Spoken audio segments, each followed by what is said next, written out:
Welcome back, ladies and gentlemen, to the Calgary Olympic Oval. The webcast is now live, playing all around the world, accessible through Speed Skating Canada, University of Calgary, and the Sport2D app. We are here at day 3 at the Grand Prix Canada Cup for the final day of the competition. Really a precursor to the Oval finale and Canada Cup 5 coming up next weekend. We always open up with a land acknowledgement. And here it is. We want to take the opportunity to acknowledge the traditional territories of the people of the Treaty 7 region in southern Alberta. The city of Calgary is also home to Métis Nation of Alberta, region number 3. And a big shout out, of course, to the University of Calgary. Our officials today: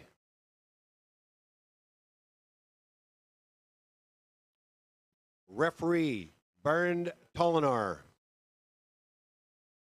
Brent Tolinar from Winnipeg, Brent Thompson from Halifax, André-Anne Gagnon from Quebec City, and our starters are the same starters as the previous 2 days. Myron Pearman and Bruce Kemp, assisted along with Brad Bates. I'll acknowledge more of the officials and the volunteers throughout the day. It's 8:47, 13 minutes to race time. Here is today's schedule. 9 o'clock, 500-meter women's races, 30 pairings. Maybe closer to 27 pairings, actually, is the exact revised number. 10 o'clock, the men's 500 meters.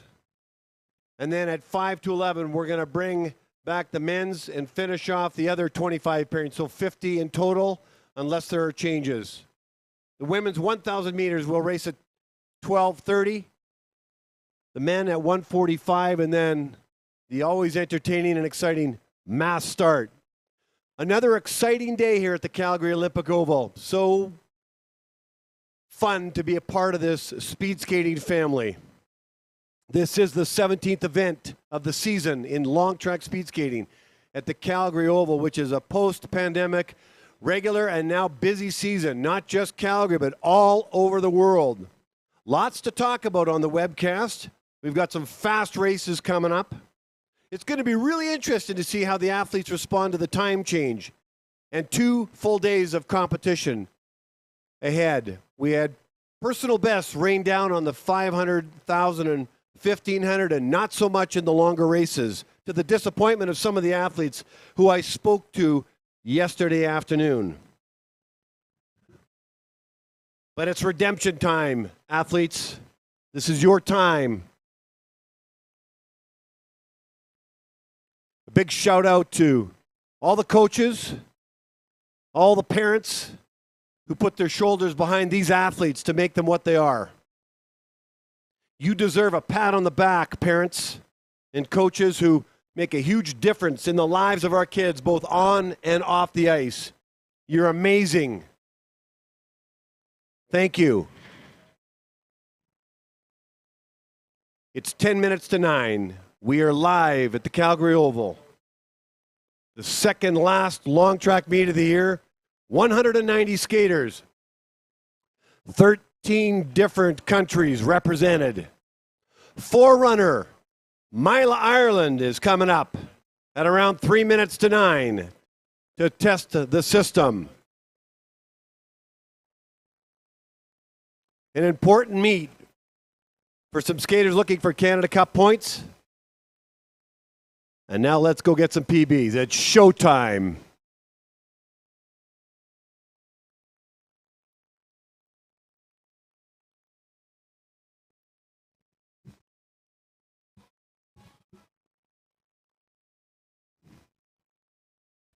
Check.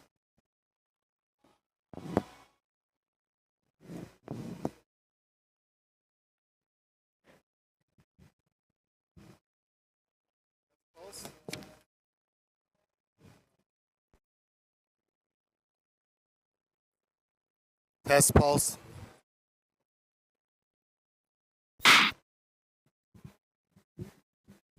Well, if you've just joined us or turned on your device on the webcast, welcome. Welcome to the time change of Sunday, March 12th.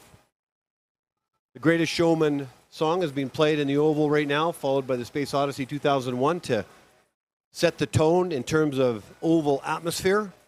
And after that, it's all up to the athletes. It's going to be real. I'm going to be really interested to see how the athletes respond to the 2 full days of competition ahead of today.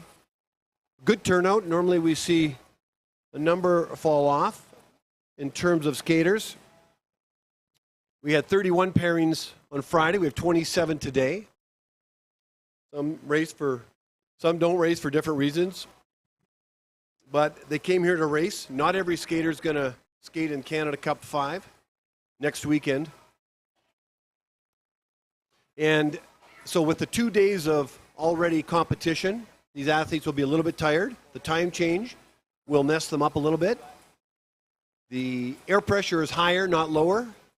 Friday was a day where almost 50 to 60% of all the skaters got some personal bests in the 500 and the 1500, and even in the 1,000 yesterday. And then in speaking with many of the skaters, sounded to me like they were really disappointed because they didn't even come close to their personal best in the longer races. They actually went the other way. I think they got maybe a little greedy in that they had some great personal bests on Friday and early Saturday morning and thought that maybe would continue. And this sport is a very humbling sport, a beautiful sport, a sport with mystique, but one that reflects where you're at in the moment in time. One better be attached to the processes as opposed to the outcomes, and just love the joy of training and the process of building and performing, and let the outcome be what it will be. So let's see how it turns out in the 500 meters, which is coming up at 9 o'clock. So welcome to all the parents and grandparents back home, wherever you are in Canada. Maybe you're down south enjoying your retirement and you want to watch your grandchildren race. Well, we're here for you because this is about the kids. This is about the athletes, I should say, not kids, but the athletes. These athletes are teenagers. They live in balanced lives. They put everything on the line to follow their passion, supported by amazing coaches and, of course, amazing families. It's just a tremendous delight to be part of this speed skating family. Very inclusive, very loving, and everybody wants the best for everybody because at the end of the day, they're just competing against a clock. So I'm going to go quiet for a couple of minutes as Space Odyssey 2001 plays in the Oval.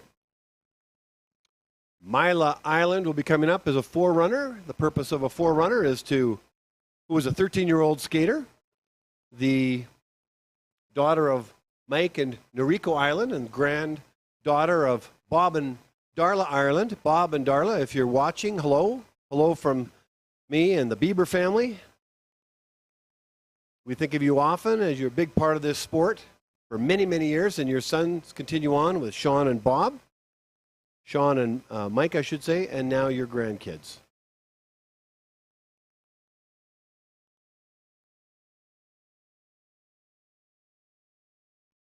I'm going to go on to the Oval. It's 5 minutes to 9 o'clock. 9 o'clock, the 500-meter women's races will start. We will have another forerunner like we did on Friday to test the timing, the starter, basically all the systems, and a big shout out to Mila Ireland for being our forerunner, who had a personal best unofficially at 44.6. The challenge for her is to best that. I had an opportunity to meet her, a lovely young girl, and enjoying the sport of speed skating. Good luck, Mila, and starters. Mila Ireland, our forerunner, coming up ahead of the 9 o'clock 500-meter women's races.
So if you've just joined us, it's 3 minutes to 9 o'clock.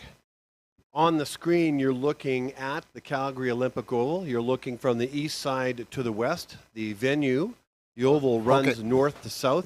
If you look in the far corner, about in the middle of the screen, the whistle has just gone off. Mila Ireland, a 13-year-old speed skater, the daughter of Mike and Noriko Ireland, World Cup and Olympians. Go to the start. Uncle to Sean Ireland and grandparents Bob and Darla out of Winnipeg. You see her in the screen in the inside lane with the white armband. I'm going to call this play-by-play on this 500 meters. Let's go. Oh, we didn't have the numbers. And we are off with forerunner Mila Ireland. Giving the bell lap. We'll cheer on Mila Ireland. Everybody in the oval give her a shout out. 100 meters has gone by, less than 400 meters to go. We'll get an unofficial time after as she heads down the straightaway, crossing over, coached by her father, Mike Ireland, who is in the coach's box. Ireland heads into the final corner, the south corner, heading down the straightaway with 100 meters to go. Give her a shout out. Skating by herself is not that easy. Forerunner to test the system. Here comes Ireland crossing the line. We'll get a time for her shortly, both her opening time and her final time. Mila Ireland, thank you for being a forerunner.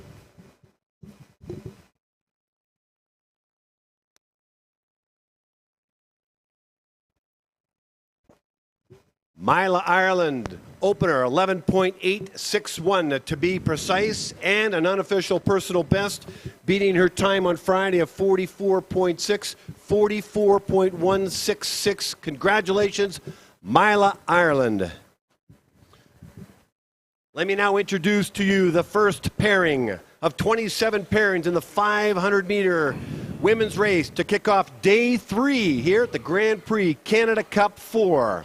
In pair number 1 in the inside lane from Saskatchewan, Ella Cloutier. And in the outer lane, also from Saskatchewan, Serena Dallaire. A pair of Canada Winter Game representation from the province of Saskatchewan. Good luck, ladies.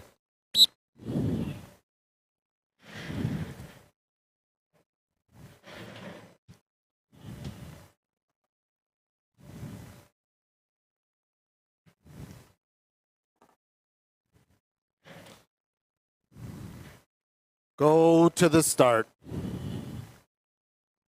So Serena Dallaire and Ella Cloutier are on the start line.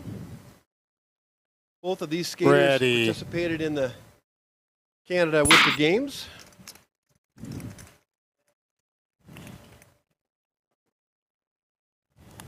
I understand Mike Dallaire did the photo finish for short track, so he was a volunteer at the Canada Winter Games in North Rustico, PEI. Dallaire's opening 100 meters is 12:05, and Cloutier 12:63 as Keegan Christ and Tim Comfort coach them down the backstretch as they cross over. Same color of outfits, white for Cloutier, white armband for Cloutier. Dallaire, red armband. Down the straightaway they go. Dallaire will cross the line first with a time of 43:03, Cloutier in at 43:75. In the second pairing in the inside lane from Alberta, Molly Johnson. In the outer lane from Quebec, Emmanuel Côté. Go to the start.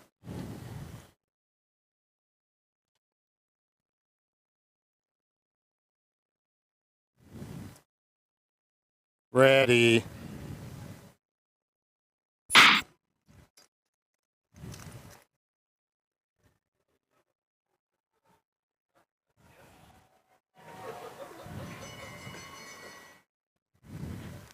Molly Johnson and Emmanuel Côté. Côté lays down a 100-meter time of 11.66. Molly Johnson at 11:85.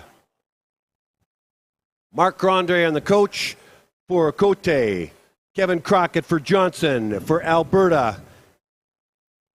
Heading through the final corner down the straightaway, the final 100 meters.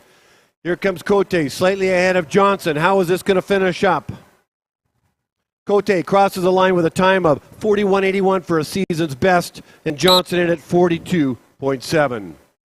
We now move to the third pairing in the inside lane for the United States of America, Mary Brophy Magnus. And in the outer lane from Quebec, Camille Tremblay. Go to the start. So if you've just joined us, welcome. We are in day 3 here in Calgary, Alberta. Ready. Daylight saving time has been moved. We've all sprung forward in terms of the time. A few people are a bit bleary-eyed, but it affects us all. Hopefully everybody's dialed in and ready to go. False start for Brophy Magnus and Camille Tremblay. If you're new to the sport of speed skating, a false start is something wasn't right from a starter's perspective, so they call back the skaters. If there is a second false start, which is rare, by the way, whoever false starts is DQ'd. So more often than not, False start. Inner lane. Hold your start position. Is usually Go to very the good, start. nice and clean. But it's a disadvantage for the skaters because they have to be very careful. They have to be still like wax museum figures right until that gun goes off. Ready. And nobody wants a false start. Nobody wants a DQ. But it's part of the sport. And there you go. You got a nice clean start here for pair number 3. Brophy Magnus, Mary Brophy Magnus from the States, and Camille Tremblay from Quebec. I'm going in the oval now. And the 100-meter time for Tremblay is 11:62, the fastest opener so far in 3 pairings. Brophy Magnus at 11:85. You see Julie Wang in coaching Brophy Magnus, and it looks like Sébastien Bouliot from Quebec coaching Camille Tremblay, who represented her province at the Canada Winter Games. Down the straightaway they go. Red armband is Camille Tremblay. It's going to be fairly close, but Tremblay is going to cross the line first, does so with a time of 42.04, and Brophy Magnus in at 42.53. In the fourth pairing in the inside lane from Quebec, Sandrine Levesque, and in the outer lane from Prince Edward Island, Jenna Larder. Go to the start.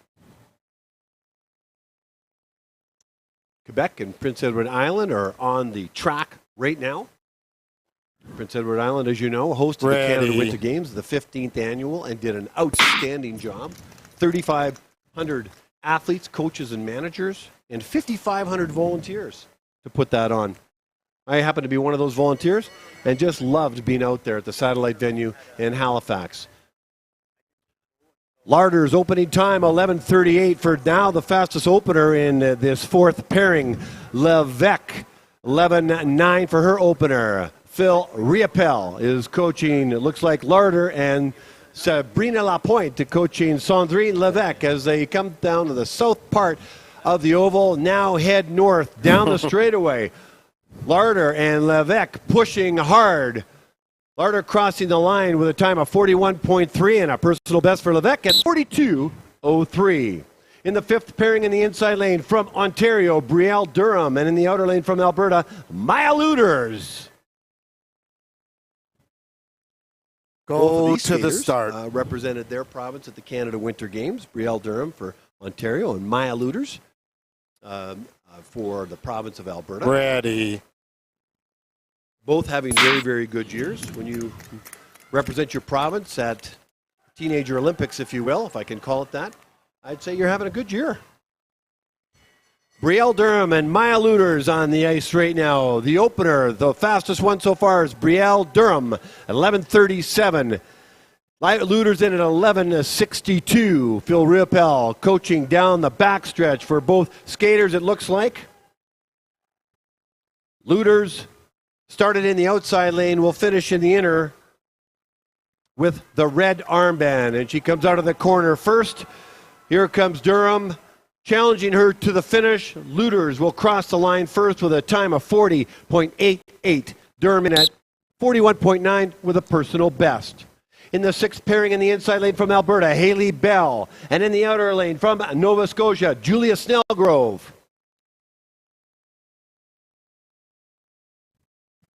Go to the start.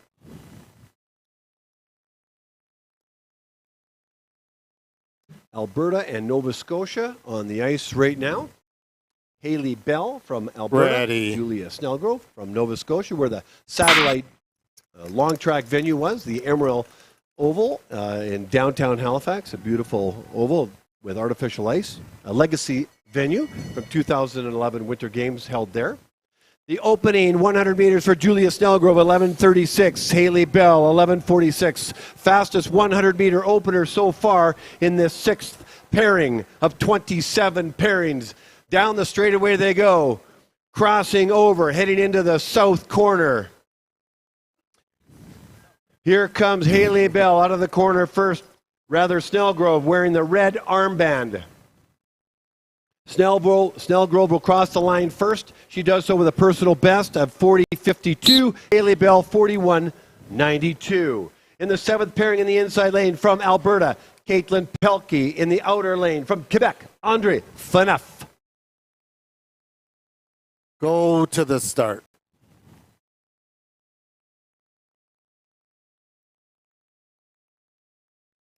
These 500-meter races go very, very quick. And Ready. The starters and I want to be in a rhythm, the starters especially.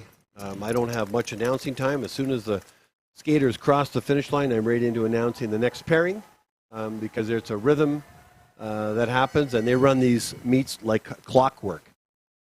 Audrey Phaneuf now takes over the first fastest 100-meter time at 11:24 in the seventh pairing. 11:61, Caitlin Pelkey from Alberta.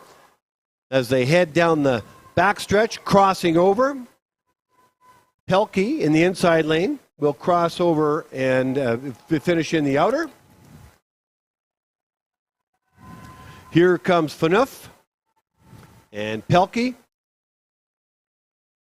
Phaneuf crosses the line with a time of 42.7 with a personal best. Pelkey the same, 40.97, the same in that it's a personal best as well. In the eighth pairing in the inside lane from Norway, Anna By Farstad. And in the outer lane from Manitoba, Sophia Bieber.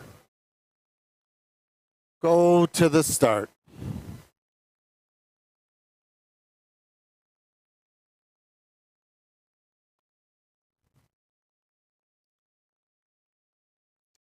Ready. So I had a chance to catch up with Anna By Farstad and a lovely chat with her, who is now resident, I guess temporary, in Calgary, going to school here. And more on her if I get a chance later. Farstad and Bieber on the track right now. So Bieber's opener, 11:07 for the fastest so far in the eighth pairing. Anna By Farstad, 11:26 for the third fastest. Thanks. Moritz. No, I appreciate that. Coaching Bieber as Bieber gets a draft off Farstad down the backstretch. Let's see if that counts as she heads into the inner lane and heads down the backstretch. Bieber and Farstad on the ice. Bieber wearing the red armband. Farstad wearing the white armband. Can Bieber PB? She does PB at a 39.41. She'll be very, very happy with that, beating her Friday PB. And Farstad in at 40.62. In the ninth pairing in the inside lane from British Columbia, Abigail McCluskey. And in the outer lane from Norway, Karina Jagtøyen. Yeah, Bieber will be really happy with that. Go to the start. Coming off probably beating her personal best by almost a full second. And so to better that, it's personal bests are always bittersweet. Sweet that you get them, bitter that you always have to get down to that time and beat that personal best. Big shout out to my friends Jeff and Juanita and Lucas Van Norman in Winnipeg, who are fans of my daughter and watching her race. So hopefully you're enjoying this live. Back onto the oval mic right now. Abigail McCluskey's opening time 11:23. Jagtøyen from Norway lays down the fastest opening 100 meters. That time to be at 10:89. Norway and Canada on the ice right now in this eighth pairing of 27 pairings. Jagtøyen out of the corner first. McCluskey answering back. This will be a battle right to the finish line. It's going to be very, very close. Karina crossing the line first with a time of 38.9. McCluskey pushing her to a personal best, and 39.43 for Abigail McCluskey. In the 10th pairing in the inside lane from BC, Allison Desmarais. In the outer lane from Quebec, Rose Larabotte-Roy. Go to the Great start. PB for Karina Jagtøyen from Norway. So a couple of PBs, not as many in the early going today as I would expect, given that Given that the skaters are fatigued from 2 days of racing, the time change, and the air pressure is higher. We want lower air pressure. It helps the skaters go faster. And we are off. The crowd is cheering loudly. Two skaters with the same skin suits on. Inside lane, Alison Demery wearing the white armband with an opener of 11:12. Rose Lalaboterois, 11:03 in the outer with a red armband. That's how you distinguish the difference between the two.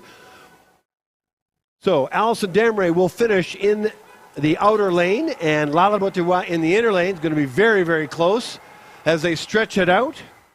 Lalaboterois crossing the line first at a time of 39:08. Demery in at 39:35. In the 11th pairing in the inside lane from Quebec, Laurence Paquette. And in the outer lane from BC, Sylvie Lloyd.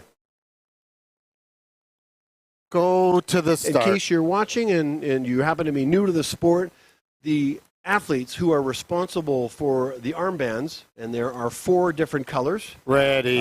When there are quartets on the ice anyway. When there are 2 skaters, white and red. White represents the inner lane.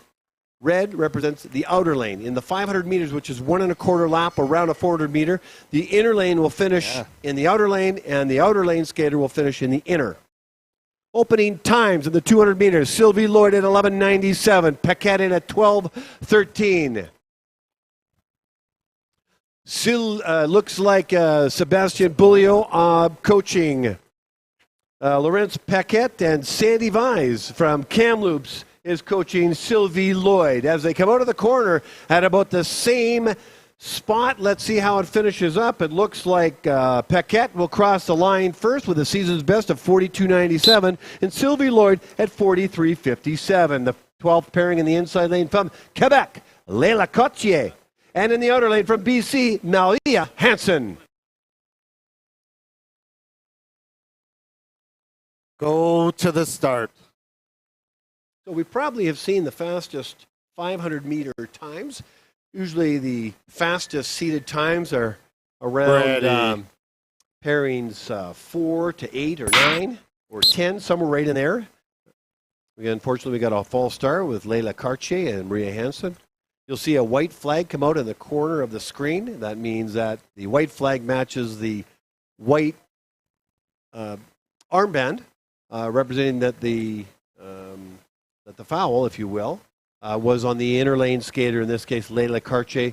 Oftentimes, it's just the skater is false just start, not still. inner just lane, movement on the line. Hold your start position. The starters want these skaters to be still. Go to the start. Like wax museum figures, as the analogy I often use. So Cartier from Quebec, Hansen from BC on the line, the 12th of 27 pairings in this morning 500-meter women's races.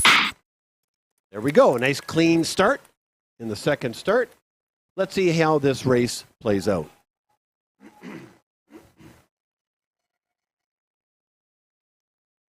Opening 100-meter time for Leila Cotier, 11:85. Maria Hansen, 12:06. Richard Stickle coaching in the corner. At the very first coach is coaching Maria Hansen. Sebastian Beaulieu from Quebec is coaching Leila Cartier.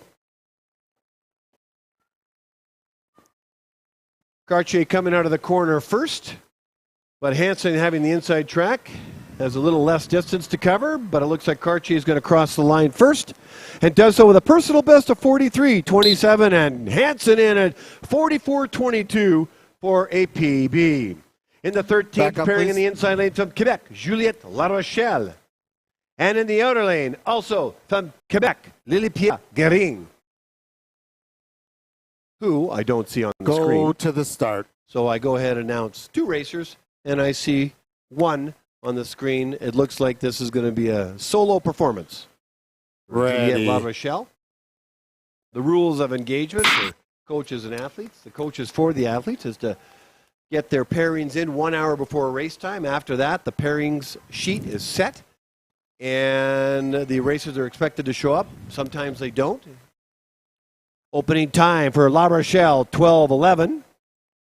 And when they don't, then you have this. You have a solo skater. Marc-Andre is the coach for Quebec, coaching Juliette La Rochelle. It's harder to skate the race by yourself, but it's done. But the pairings obviously, each skater brings out the best in each other. Here comes La Rochelle. Give her a cheer down the straightaway as a solo skater in pair number 13.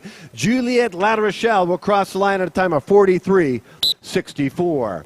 In the 14th pairing in the inside lane from Nova Scotia, Aoife Marshall. And in the outer lane from Alberta, Camille Alford.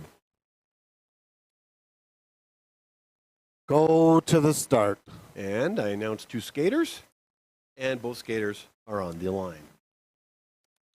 Aoife Marshall represented her province at the Canada Winter Games at the satellite venue in Halifax, Nova Scotia. Ready. Nova Scotia.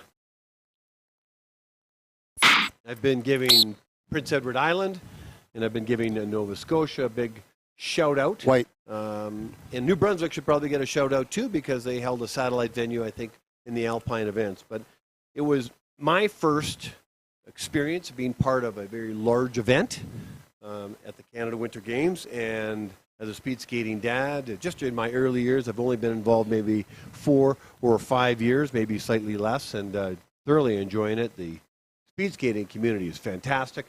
The kids, I shouldn't say kids, I keep saying that.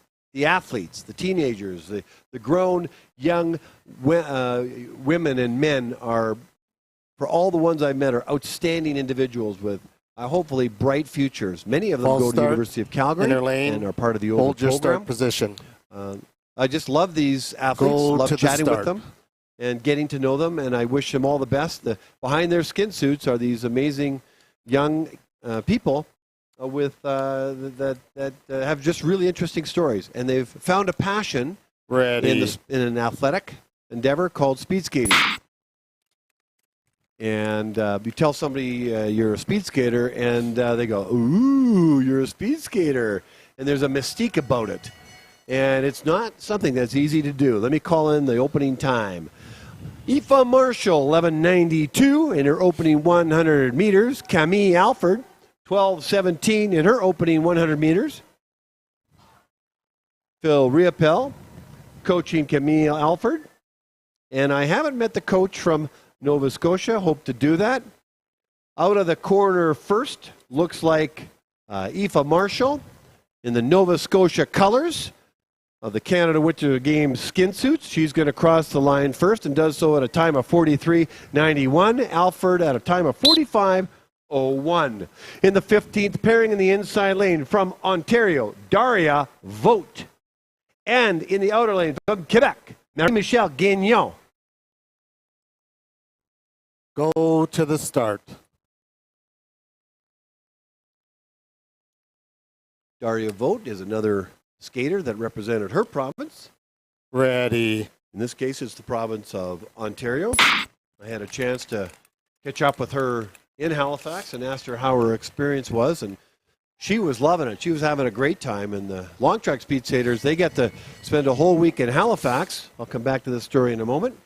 Opening time for Vogt is 12:07, Gagnon at 12:58.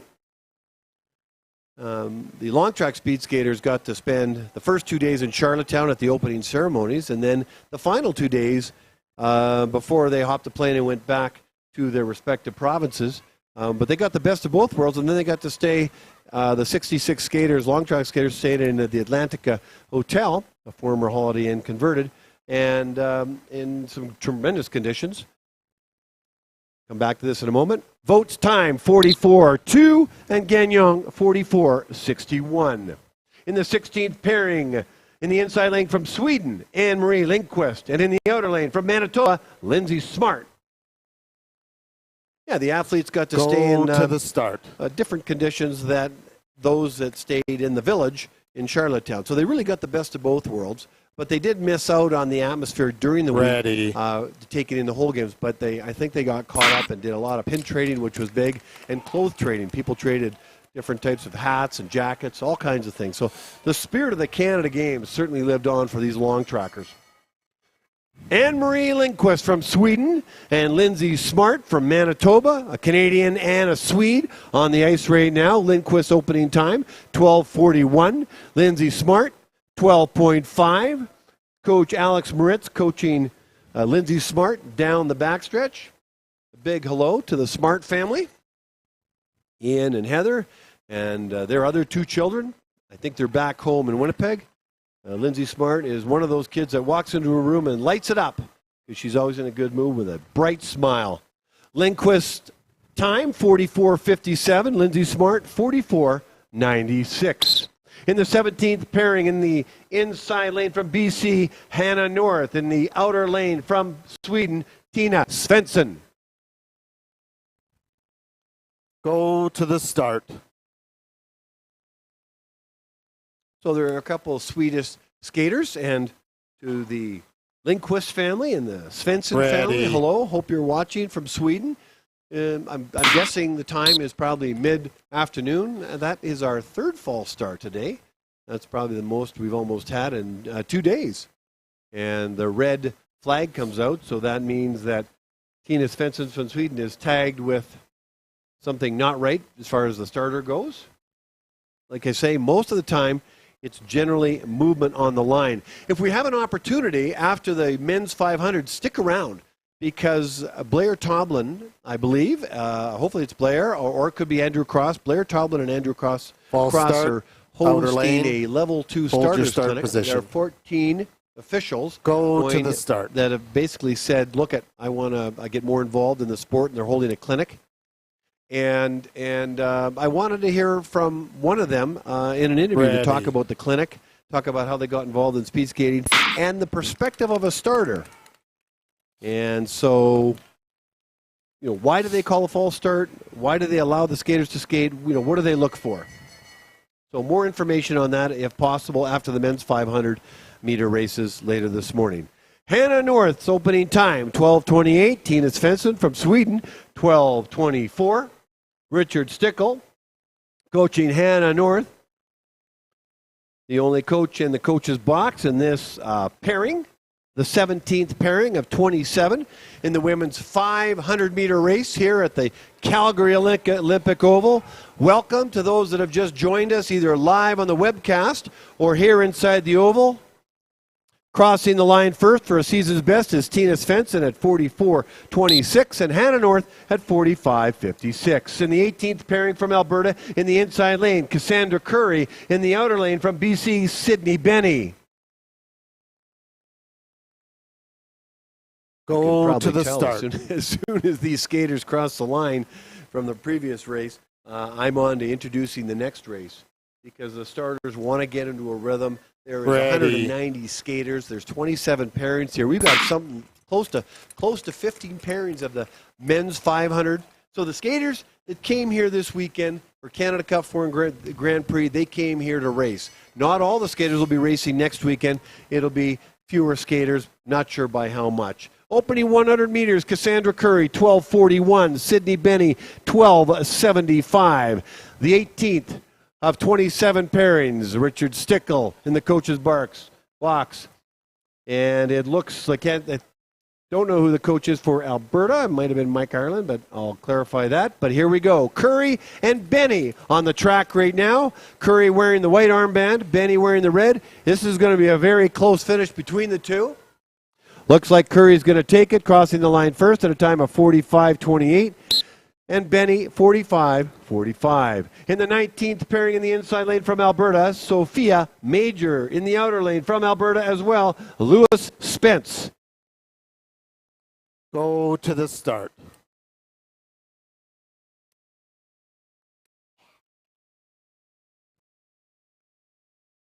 Ready.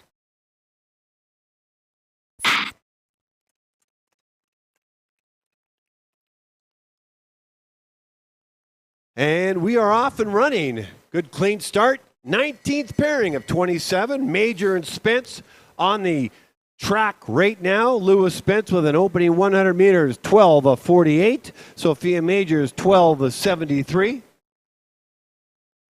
Looks like Keegan Christ and Marika Nadal in the coach's box. Coaching Sophia Major from Alberta and Lewis Spence from Alberta as well. So their coaches, Keegan's from Saskatchewan, obviously helping out here. Lewis Spence wearing the red armband, slightly ahead of Major, will cross the line first, does so at a time of 46:58. Major in at 47:03. In the 20th pairing in the inside lane from Alberta, Heidi Beck. And in the outer lane from BC, Cheyenne Key.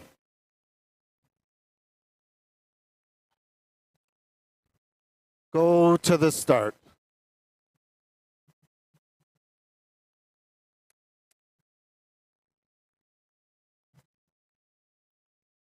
Ready.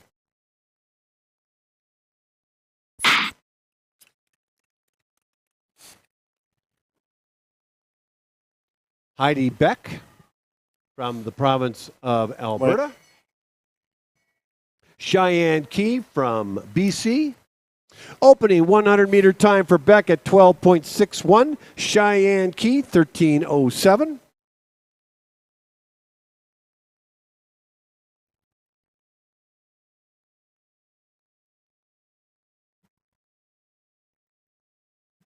So just looking at the leaderboard, Yagtuyen has the fastest time, followed by Rose Lalaboteriwa. Looks like Brielle Durham, if I can read that correctly, Sophia Bieber, and then Abigail McCluskey. So that's the top 5. Those are the times to beat. I don't think they'll touch those in these next pairings. Beck's time, 46.93. Cheyenne Key, 46.99. In the 21st pairing in the inside lane from Alberta, Julianne Lazari. And in the outer lane from Manitoba, Megan Smith. Go to the start.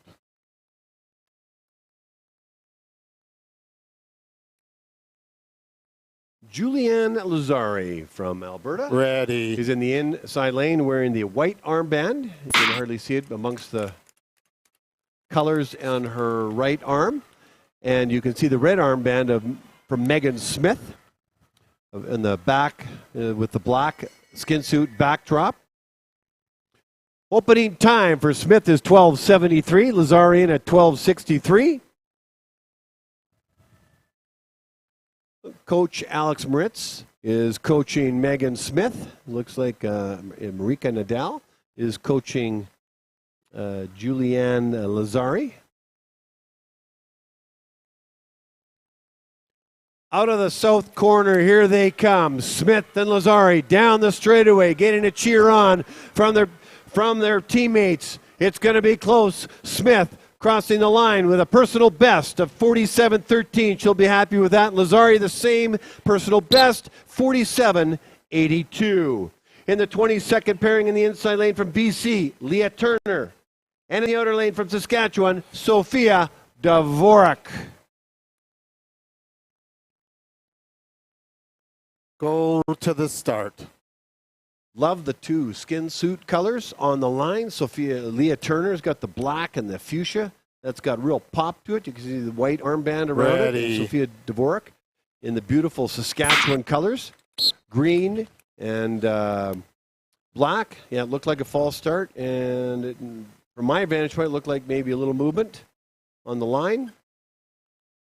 And so they're going to tag, looks like Leah Turner with some movement. What are they, they're looking, the starters are looking for basically no movement whatsoever. And sometimes they'll call false starts on false start, skaters intentionally going outer down position, slow, outer lane, or if they have a skate over the line, or if they're just go to the movement. start. And when I was in Insel, Germany a couple of weeks back at the Junior World Cup, that's what happens when you chase kids around in the sport of speed skating. It was our skaters, the Canadian skaters' first opportunity at international competition. Then the nerves were high. You could see their hands shaking on the start line, and understandably so. It's new territory for them. So the second start is nice and clean. Sophia Dvorak with an opening time at 12:04. Leah Turner at 12:98.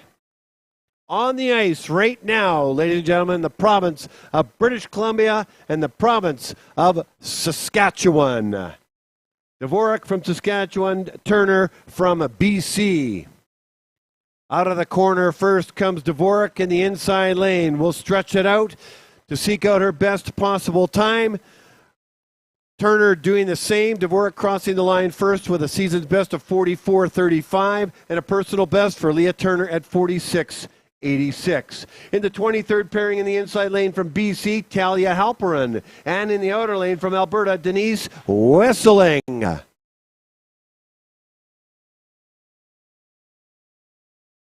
So, it's very evident to me this morning that there are fewer personal bests, kind of what I thought would be. But ready.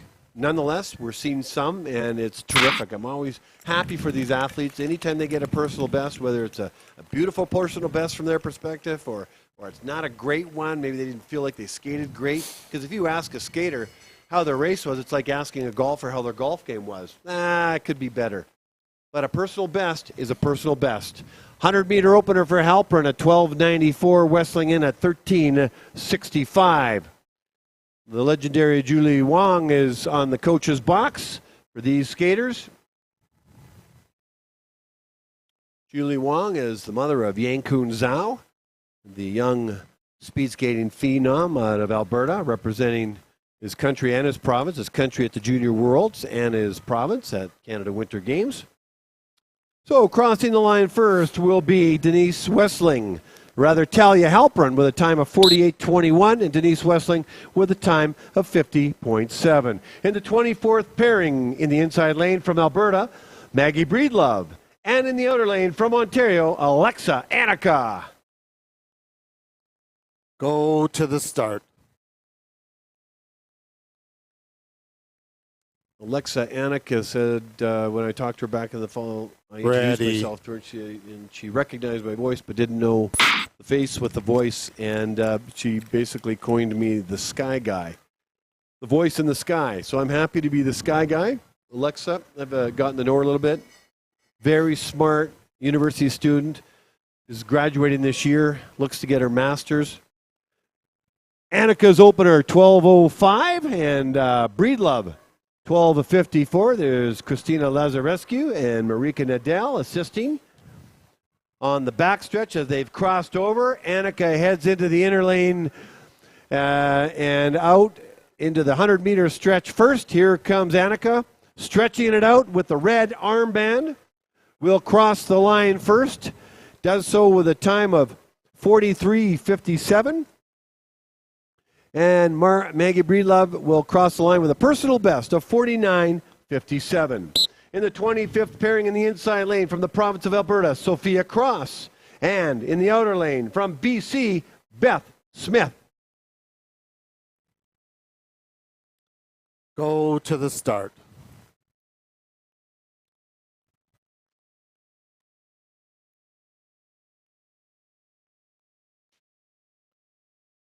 Ready.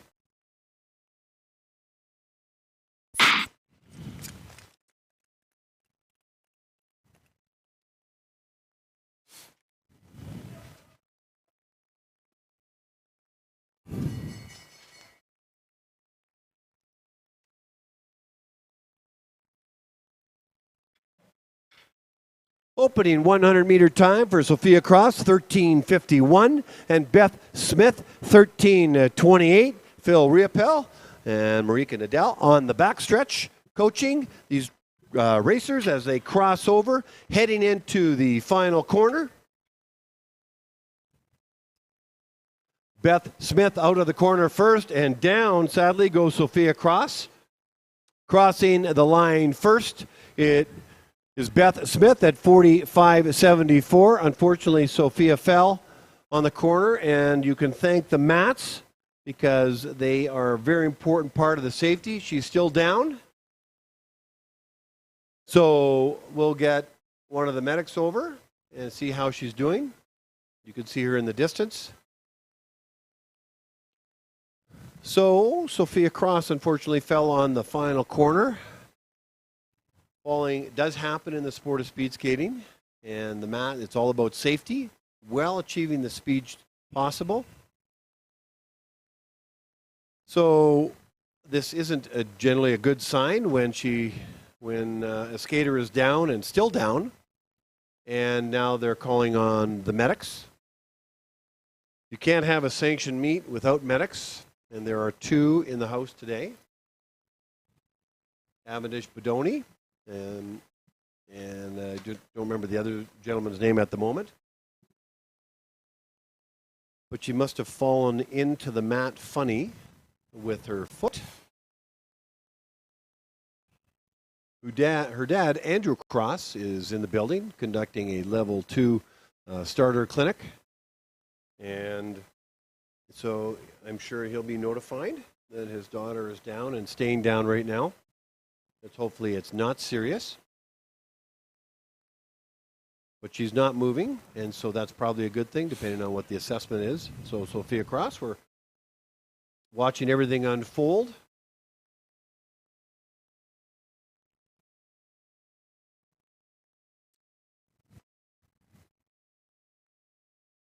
So I think I'll throw on some music on the oval, just some background music, as we watch everything unfold. So Sophia down. She's moving. And I will go on to say it happens. Falling in speed skating happens because these skaters are seeking speeds that and they're looking to learn to control those speeds as they get stronger and faster, as their technique gets better, as they get older. And I know firsthand because I'm living it in real time with one of my daughters as it unfolds. And so sometimes controlling that speed can be difficult. Sometimes a toe can get caught on a corner. And we've seen all kinds of spills. We've seen skaters slide over the finish line as if they're sliding into second base. So while we're getting the assessment of Sophia Cross, let's have a look on the board. You've got the 8 fastest times. Karina Jagtien from Norway at 38.9. Lara Roy, 39.07. Demarin at 39.34. Bieber in at 39.41. PBs for Jagtien and Bieber. McCluskey at 39.42. Phaneuf, a PB at 40.27. Julia Snellgrove, a PB for her at 40.51. And Anna Beifarstad at 40.64. So those are the 8 fastest times in the 500 meters.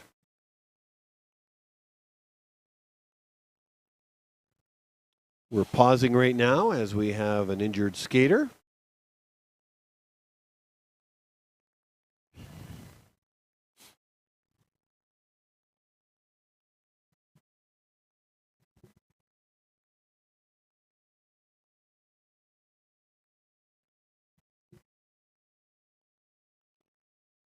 So this has been a very busy year for the sport of speed skating. As you look at the schedule for today on the screen, it started way back in the Summer Classic of the Classic Series, which contained the Summer, the Fall, the Oktoberfest, and the Winter Classic. We do have all the winners, by the way, and I'm going to announce them. In fact, I'll do that maybe depending on how long this delay is. But it's been a very, very busy year, not only at the Calgary Olympic Oval, but around the world. So let's just talk about Calgary for a moment. This is the 17th of what will be 18 long track events, if my math is correct. They have time trials throughout the winter, 7 of them in total. There are 4 Classic Series events. They had the World Cup here. They had 2 World Cup events, actually, in December. Interestingly enough, the big boys and girls, the World Cup Championships that are held in Heerenveen are going to be here in, I think it's February of 2023. Boy, would I love to see the Calgary Olympic Oval packed with 4,000 people. Is it a dream? Is it a reality? Who knows? And watching Heerenveen on the weekend, there's 12,000 people. They love their sport of speed skating like we love our hockey. And but boy, love to fill this grand, beautiful building called the Calgary Olympic Oval. So that's the World Championships, but I'm getting ahead of myself. We have Canada Cup 4 and 5, which is these 2 meets. Looks like Sophia's up now. Looks like she's off the screen, so I'm not sure then the medic is there. So I'm going to get a report, and I'm hoping it's a thumbs-up report that everything is fine. She slid into the mats very hard, but the reality is that the mats provide huge safety. So, all right. So my sense is that she slid into the, well, this is completely unofficial, and just from my vantage point, she came out of the corner, fell for whatever reason, slid into the mats with her feet first, and maybe a sprained ankle. Hopefully it's just that. So I saw the medic bringing the chair over, so she doesn't have to weight bear on that. So anyway, Sophia Cross, we're pulling for you. Hopefully it's not a very serious injury, and we'll find out. It happens in speed skating. So I was talking about the schedule and just how busy it's been. So the Calgary Oval has been busy all year round. They had the Masters here back in Masters sprints. Oh, here we go. Okay, I'll go ahead and announce, if that's okay. The 26th pairing in the inside lane from BC, Maya Onos. And in the outer lane from Sweden, Ranja Etsi. Okay, we are back in action now. I was talking about the schedule, and I saw the two skaters. I announced them, and I guess we're good to go. Go to the start. Yeah, so 17 events, very busy. One more event, the grand finale, the grand poobah of all the events, a fun event, a 4-day event. Ready. Next weekend, the Oval finale in Canada Cup 5, right here at the Calgary Olympic Oval. So stick around and come join us for next weekend. Maya Onos and Ranja Etsi on the track right now. Onos opening 100 meters is 13:54. Ranja Etsi at 12:28.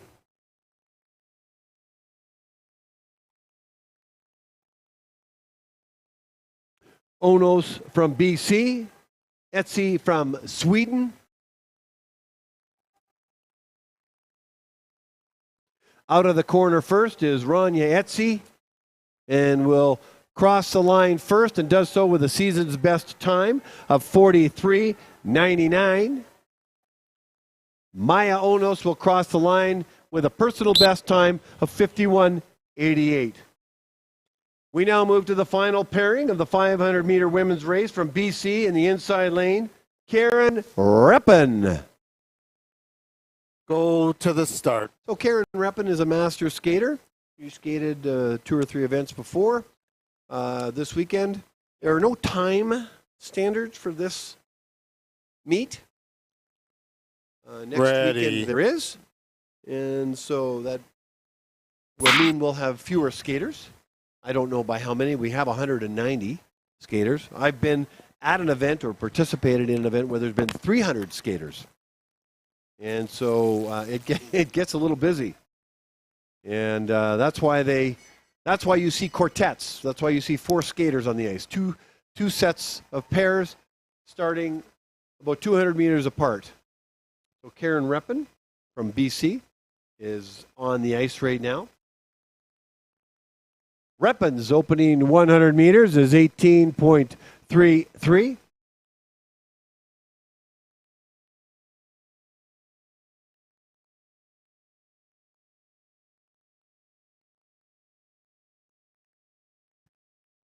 So in terms of our schedule, it's 15 minutes to 10 o'clock.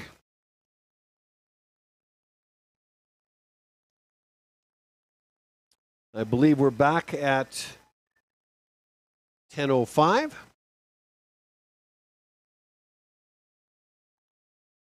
Here comes Karen Reppen. Down the straightaway, finishing up her race is Karen Reppen from BC with a time of 1:15.16. Well, ladies and gentlemen, that's a wrap for the last 500-meter race. Women's 500 meters is now officially complete.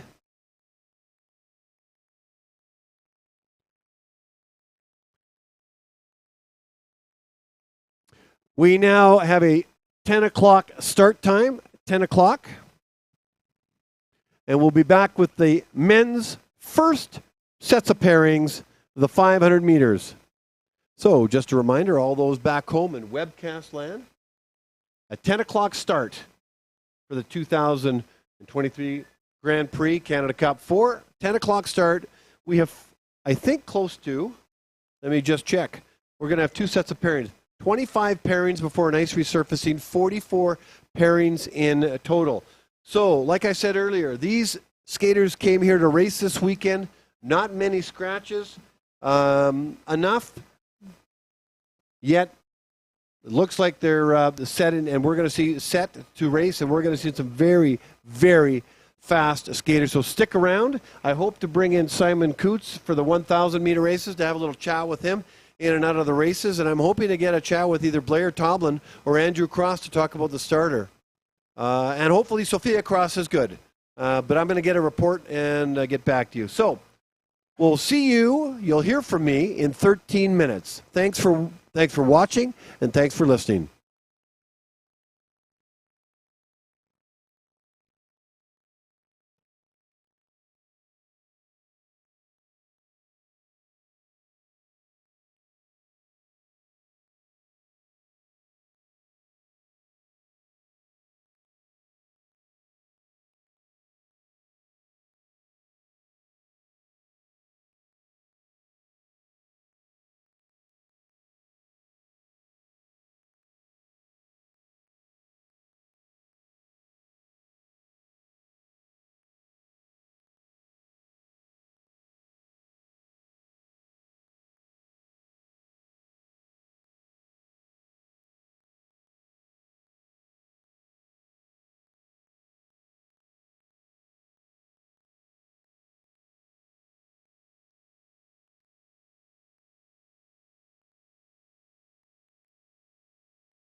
2 minutes to 10 o'clock. We will resume in a moment. For the men's 500 meters, I'll introduce the first two skaters in a moment.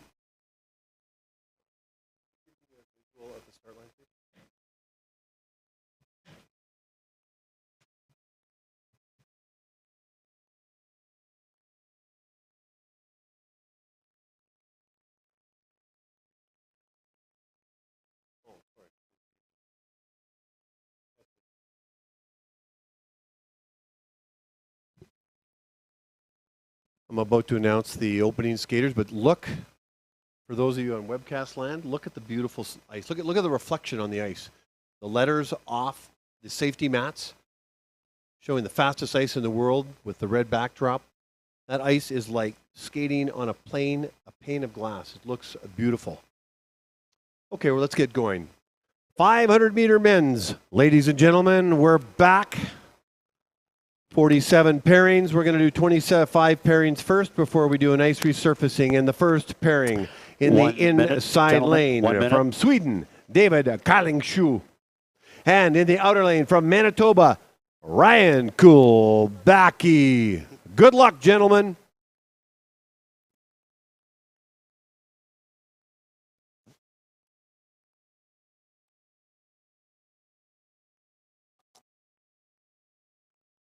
So as I thought, we would have very few PBs in the women's, but we did have a number of them, which is great.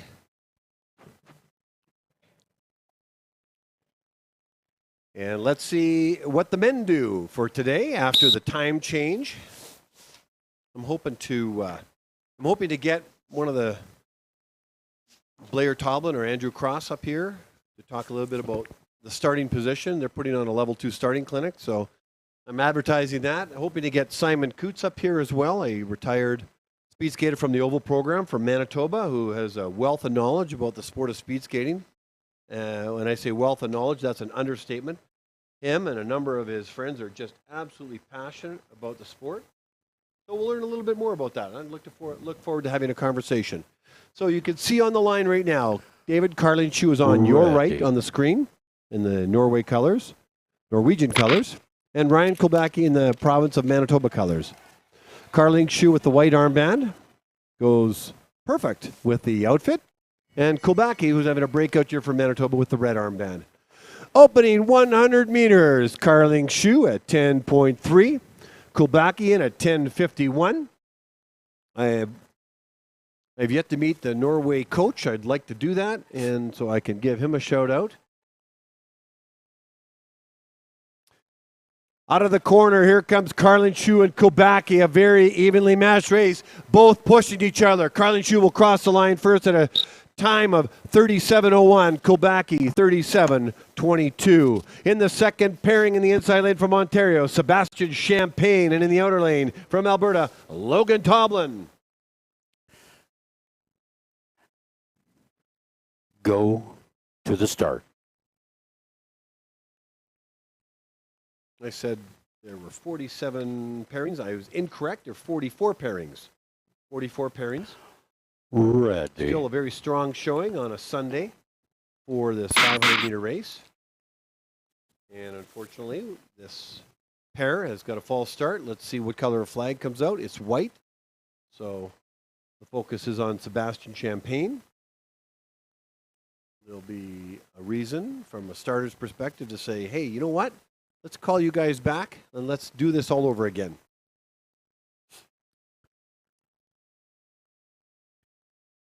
False start, inner lane. If you've just joined us, position. or you've been along for the ride for today, or in fact Go the entire weekend, to the start. We're here in Calgary, Alberta, at the Calgary Olympic Oval, the beautiful facility with the fastest ice in the world, at a long track speed skating competition called the Oval Grand Prix, and Canada Cup 4 is the official title. You're watching the second pairing of the men's 500-meter race. Sebastian Champagne from Ontario on the ice, and Logan Toblin from Alberta. Here comes Champagne and Toblin. Toblin's opener, 10:33. Champagne, 10.4. Down the straightaway they go with Kevin Crockett encouraging them on. Crossing over. Inside lane into the outer, outer into the inner. Down the straightaway they go. This is a very closely matched race. Champagne with the white armband, Toblin with the red. Champagne with a personal best of 36.77. Toblin with a personal best of 36.95.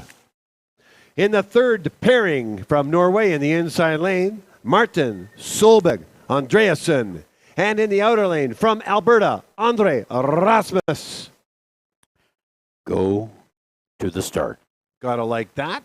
Couple personal bests to start off the morning in the second pairing. Let's hope it keeps going for these young athletes.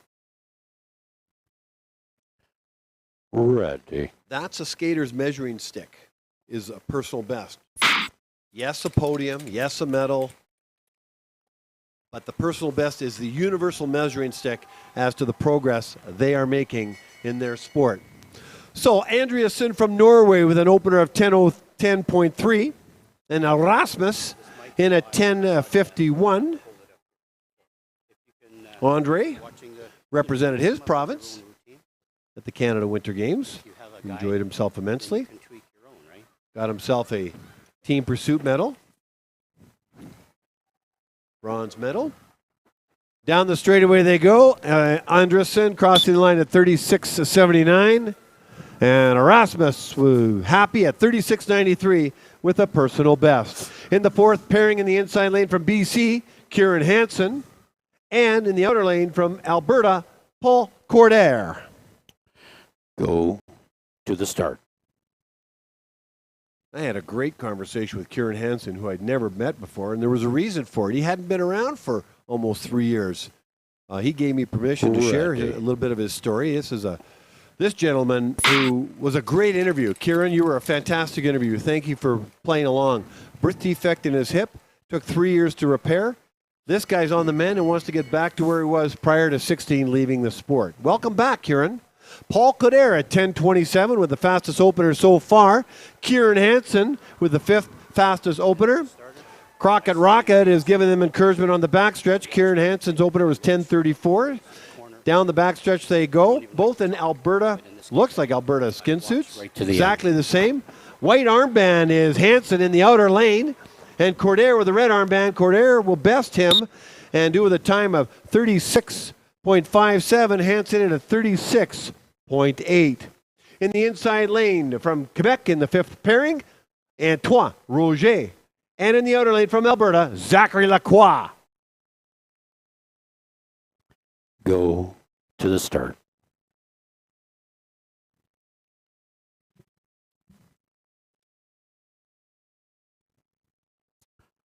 Ready.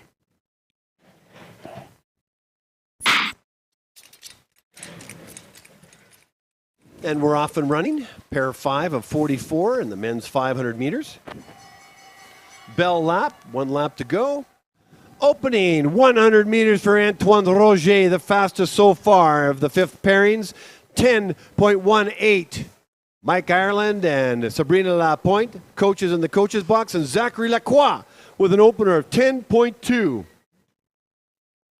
The 500-meter men's races go very fast because these guys go fast.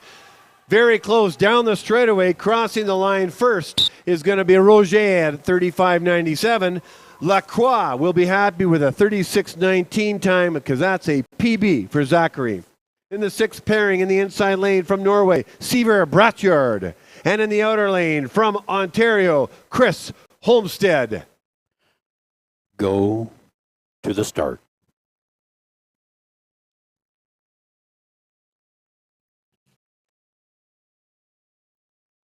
We are now entering, or have entered, the pairings where we're going to see the fastest times this morning in the 500 meters. They tend to put them in around pairings 4 to 10 or 11.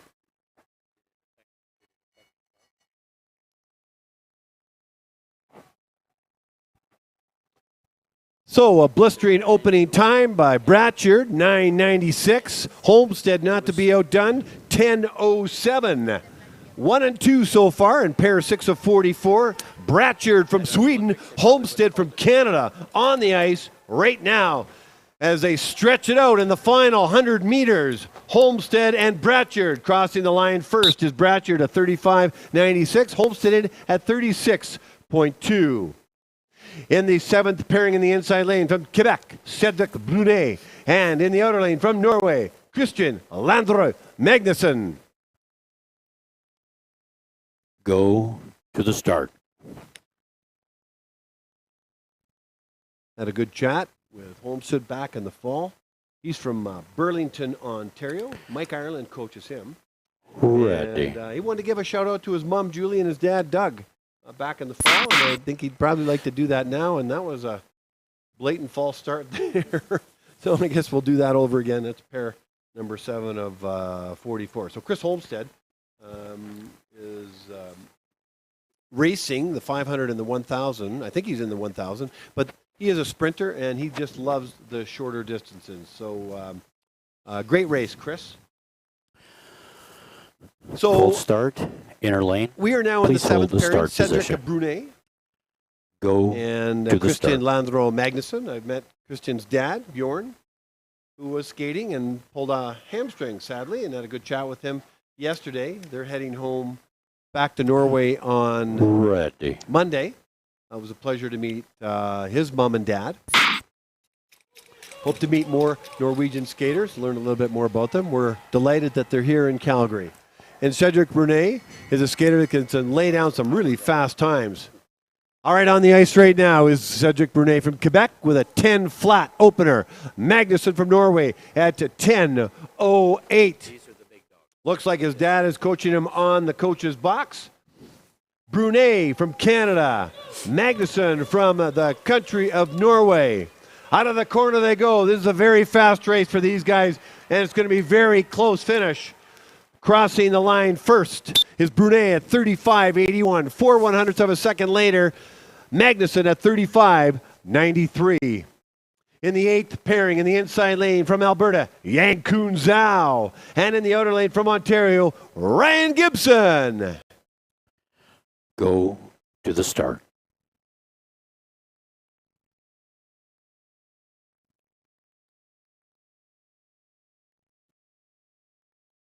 Yankun Zhao having a Ready.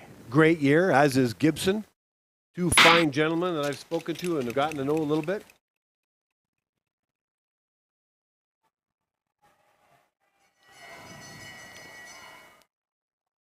These two are going to push each other to the limit, is my sense. And look at their openers. Yankun Zhao's fastest opener of the day, 9.77. Gibson, 9.97 for the third fastest opener as they head to the final corner. Yankun Zhao will finish in the outer lane. Gibson in the inner lane. Zhao slightly ahead of Gibson, pushing Gibson to the finish line. Here comes Zhao crossing the line with a personal best of 35.05. Gibson in at 35.67 for the two fastest times of the 500-meter men's here at the Calgary Oval. In the 9th pairing in the inside lane from Alberta, Jalen Doan. In the outer lane from BC, Joshua Tellison. Go to the start. That, ladies and gentlemen, is fast. That gets you a speeding ticket going down bonus here in Calgary, Alberta. I'd love to see that. Ready. Ice up the street, put the skates on, and let's see if they top the radar gun and get a speeding ticket. Jalen Doan and Joshua Tellison on the ice right now. Let's call it in. A 9.73 opener for the fastest now of the day for Jalen Doan. Joshua Tellison at 10.08. Ireland and Riopel coaching these skaters on the backstretch from the coach's box. Tellison will finish in the inside lane. Here comes Doan on the outside lane. It's going to be close. They're pushing each other. Doan with 5 gold medals of the Canada Winter Games with a time of 35.25. And Tellison at 35.56. In the 10th pairing in the inside lane from Nova Scotia, Cooper Eamon. And in the outer lane from Alberta, Anders Johnson. I'm going to go on record as saying that this may be the two fastest times coming up right now. Yankun Zhao, Jalen Doan, Joshua Tellison, Ryan Gibson. And Cedric Brunet are the top Alrighty. 5 times. Look at Anders Johnson in the 3-split start. That would be an influence from Will Dutton, I'm sure, or some influence, directly or indirectly. Something's happened. Okay, opening time for Cooper even at 9.78. Anders Johnson has pulled up, sadly. Something's happened. Unfortunately, here comes Eamon starting in the inside lane, crossing over to the outer. I'll call this race just for Eamon. Here he goes in the outer lane, down the straightaway in the white armband. Will do what he can to push himself without a pairing of Anders Johnson crossing the line. A 35.08 finish for Eamon, and sadly, Anders Johnson did not finish. Hope he is okay. In the 11th, pairing in the inside lane from Quebec, Zachary Dupre.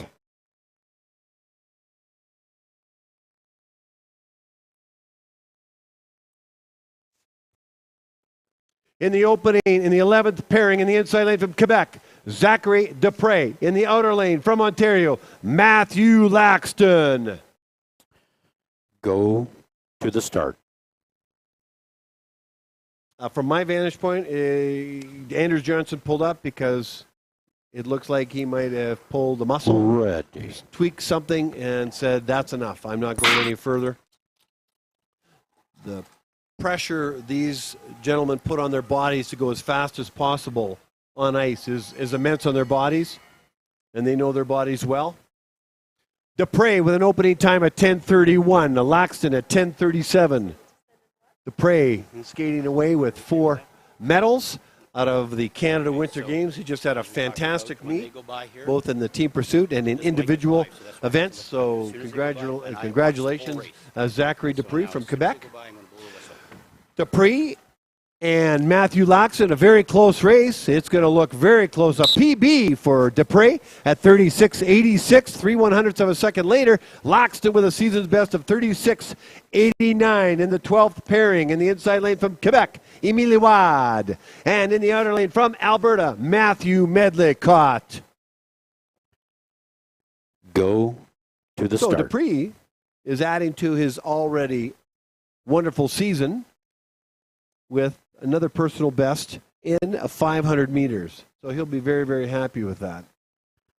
Ready. And a season's best for Matthew Laxton. Many of these skaters will get another opportunity to lay down some fast times next weekend at the Oval Finale, Canada Cup 5. Émilie Wad and Matthew Medlicott on the ice. Quebec and Alberta, Wad's opener, 10:47. Medlicott, 10:75, as coached by Phil Riopel and Sabrina Lapointe in the coach's box. Wad from Quebec, Medlicott from Alberta. Here they come. Wearing the white armband is Wad, finishing in the outer lane. Will do so with a time of 37.15. Medlicott with a time of 38.41. In the 13th pairing in the inside lane from Alberta, Caden Witowski. And in the outer lane from Manitoba, Ben Rutledge. Go to the start. There are 25 pairings in the first block of the 500-meter men's 500 races. We'll do a nice resurfacing and prepare it for the remaining races and another fall start. Both of them. There's as many fall starts as we've seen this morning as we've seen the last couple days. Skaters need to be still and satisfy the starter. They have to go down in a not very slow, but just in a routine crouch. Both of you gentlemen are moving too much. Their skate behind Settle the down. line and be as Go still as to the start. possibly can be. And then, when the starter's ready, the gun will go off and the race begins. Caden Witowski from Alberta, Ben Rutledge from Ready. Manitoba, in the 13th of 44 pairings on the ice right now.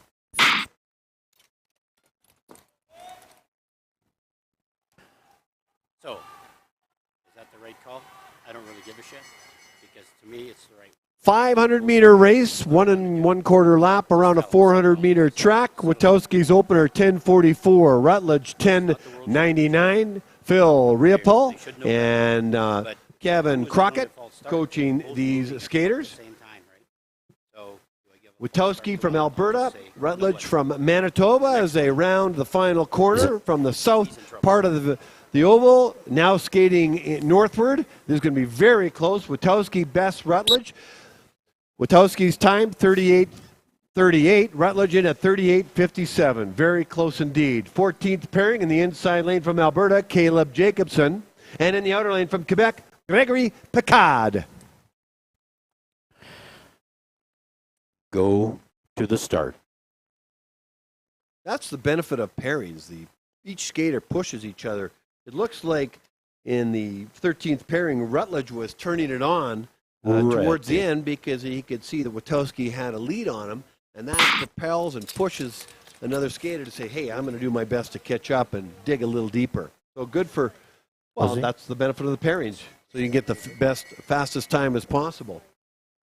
So Caleb Jacobson at a 10:54 time, where his opener, and Picard out of Quebec at an 11:01. Down the back stretch they go, crossing the lanes. Caleb Jacobson crosses over to the outer lane. Greg Picard crosses over in the inside lane. Finishing first will be very close, but Picard at 38.3 and Jacobson at 38.3. So the exact time, they'll do a photo finish to determine the placing on that one. In the 15th pairing in the inside lane from Prince Edward Island, Andrew Binns. And in the outer lane from Quebec, William Lafrancois. Go to the start. Yeah, so both Jacobson and Picard cross the line at 38.3, but that's 3/100ths of a second, go to the tenths of a second and the thousandths of a second, and they'll check it at a photo finish, all done electronically, and that is the primary source of determining the time for the skaters. Andrew Binns opening 100 meters, 10:51. Right next to him is Lafrancois from Quebec at 10:53. Sabrina Lapointe and Sebastian Beaulieu in the coach's box assisting both skaters. That's what happens if some skaters are here and they don't have coaches. Other coaches will step up and help them out. Welcome to the kind of community we're part of. A personal best from William Lafrancois at 37.42, and also for Andrew Binns at 37.6. In the 16th pairing in the inside lane from Sweden, Oscar Nielsen. In the outer lane from Norway, Sondre Glasnet. Go to the start. A couple of Europeans on the start line. Sondre Glasnet in the left side of the screen in the outer lane wearing the red armband. Ready. And Oscar Nielsen inside lane, white armband. Good clean start. Let's see how Nielsen and Glasnet battle it out to get the lowest possible time within their level of development. Opening 100 meters for Sondre Glasnet from Norway is 10:61. Oscar Nielsen at 10:65. Down the back stretch they go, crossing over, trying to benefit from the draft, if at all possible. Down the straightaway with 100 meters to go, Oscar Nielsen and Sondre Glasnet. Glasnet will finish in the outer. The personal best is Sondre Glasnet, 38.04, and 38.17 season's best for Oscar Nielsen. In the 17th pairing in the inside lane from Manitoba, Adam Buchwald, and in the outer lane from Alberta, Jared Farquharson. Go to the start. Yeah, so our Norwegian skater, Sondre Glasnet, finished today in his 500 meters with a personal best. Congratulations, Sondre. Season's best for Nielsen as well. So good times, pun intended, all around for these two European skaters here at the Grand Prix Canada Cup 4 event. Two speed skating meets meshed together. Farquharson's opening time at 10:53. Buchwald, 11 right on the nose. Buchwald starting in the inside lane. Farquharson in the outer lane. Outer lane has the right of way. They cross over. And here comes Buchwald in the outer lane. Farquharson now will finish in the inside lane. Farquharson with the red armband, pushing, striding to the finish. Farquharson crosses the line first with a personal best of 37.88. And Adam Buchwald with a personal best of 38.37. He'll be happy with that. A PB from Buchwald. In the 18th pairing in the inside lane from Alberta, Eric Angelazzi. And in the outer lane from Saskatchewan, Fergus English. Go to the start. Fergus English is another one of those skaters that competed at the Canada Winter Games. Strong finish for Saskatchewan. Ready. Fergus was part of an exciting mass start race in a snowstorm-filled, windy, just an amazing outdoor day for all involved in the sport of speed skating on Friday, the first week of the Canada Winter Games. Unfortunately, he fell right at the end, but made it exciting and made a push for the end. A nice young man, Fergus English. English's opening 100 meters is 10.7. Angelazzi 10.92. As they both come out of the final corner, you see English edging Angelazzi first, but now they're pushing right to the end. English is going to cross the line first at a time of 38.14, and Angelazzi a time of 39.12. In the 19th pairing in the inside lane from Sweden, Wilhelm Eckenshaw. And no skater in the outer lane I don't see.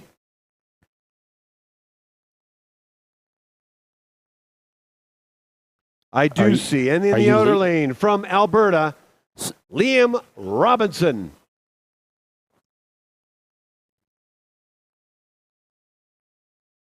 Are you Liam? Go to the start.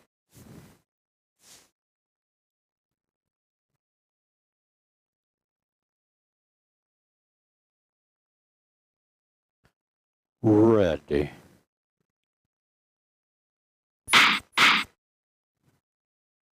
So we've got a false start.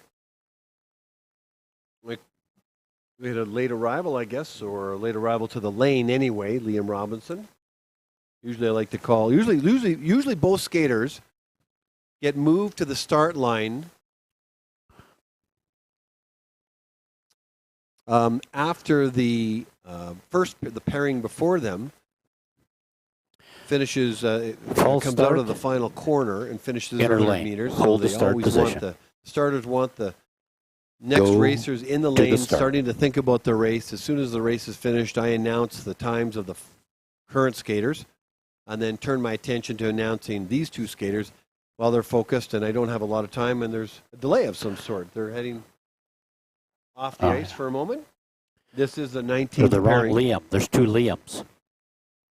Of 44 pairings, but 19 of 25. Okay, let's start again here. Surfacing. You are Liam? They're having lots of conversations down there. Okay, you're going to get a false start. Not sure what is actually going on. Looks like false they're going to start, settle outer in lane. And Go race to the start. Wilhelm Eckenshaw from Sweden. Hello, Eckenshaws. From Calgary to all you back home in Sweden, if you're watching. Ready.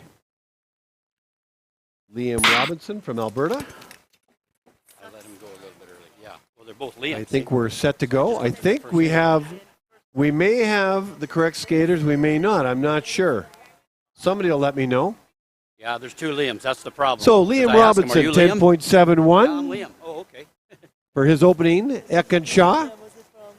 You could see how when Robinson came out of the corner, you could catch a little bit of the draft of Eckenshaw, which is a smart thing to do without infringing on him. And Eckenshaw had an opener of 10.99. We made the right call.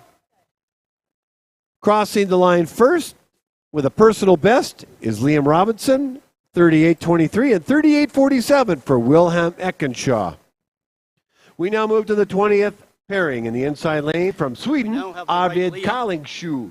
And in the outer lane from Saskatchewan, Liam McKegg. Go to the start.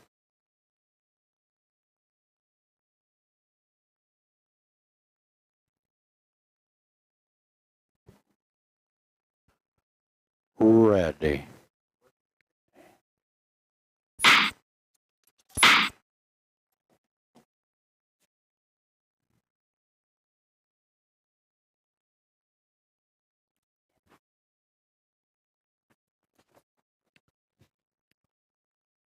Okay, we have another false start, and you can see on the screen the white flag is out. So David, or rather Arvid, Carling Shoe, will be tagged with the infringement of whatever that might be.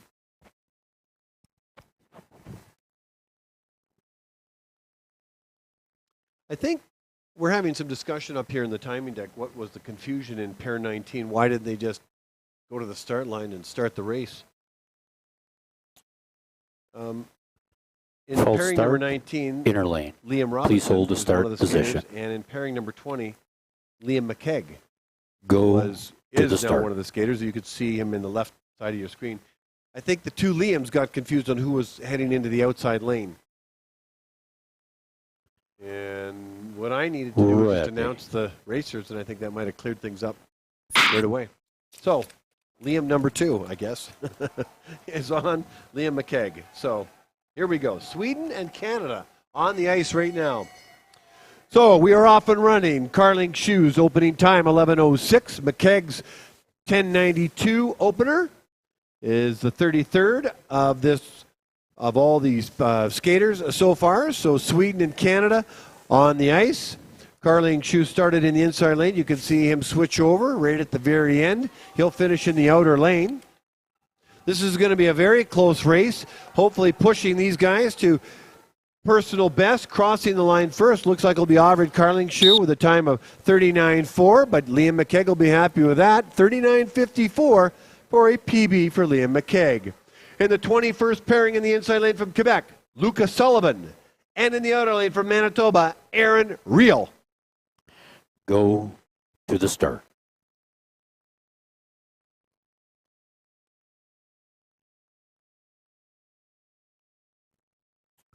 Ready.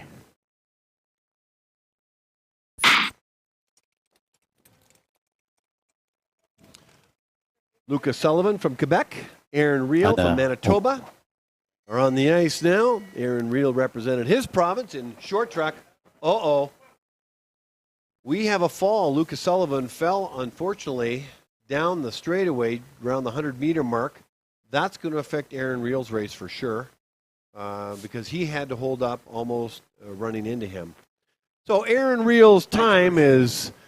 Opening time is 10:83. Unfortunately, Lucas Sullivan went down, almost taking out Aaron Reel, but didn't. And Aaron will be able to finish his race and does so with a time of 41:34. Hopefully Sullivan is okay.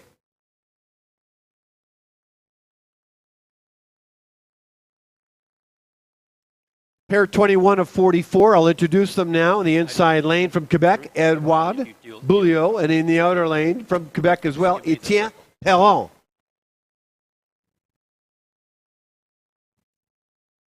On Friday, I saw probably half a dozen falls. The most falls I've seen for whatever reason. Ice repair. Ice repair. I've called 3 races throughout the fall in September, October, November. That's the most falls I've seen in the entire fall period in one day on Friday. Not sure why. What I would attribute it to is that the kids would the kids. I keep saying that. I take that back. The athletes were fired up, and they were skating their hearts out on fast ice. All the conditions were ripe. And it's possible that some of the athletes were unable to control their speed, which is part of their level of development as they headed into the corners. That is very possible.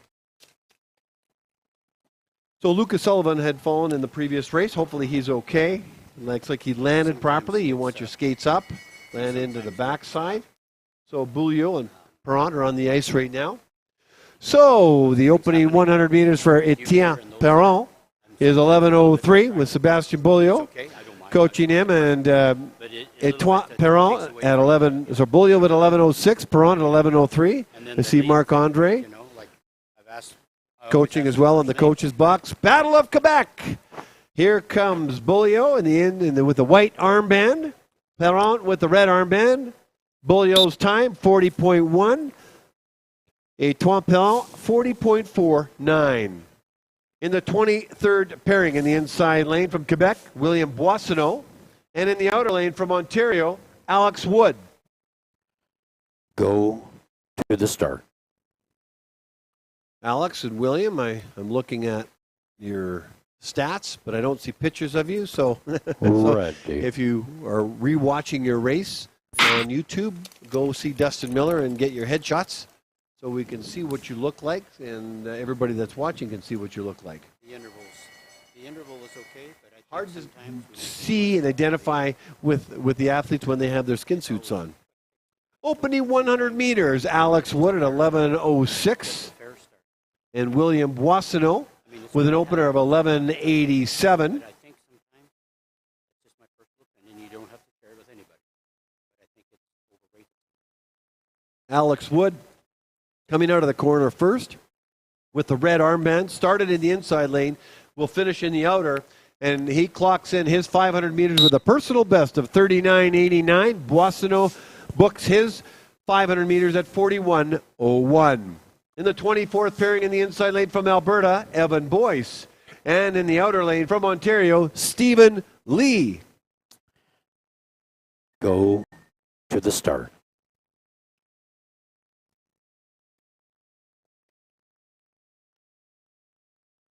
Evan Boyce from Alberta, Stephen Lee from Ready. Ontario. Stephen was part of the Canada Winter Games. Had a chance to catch up with him.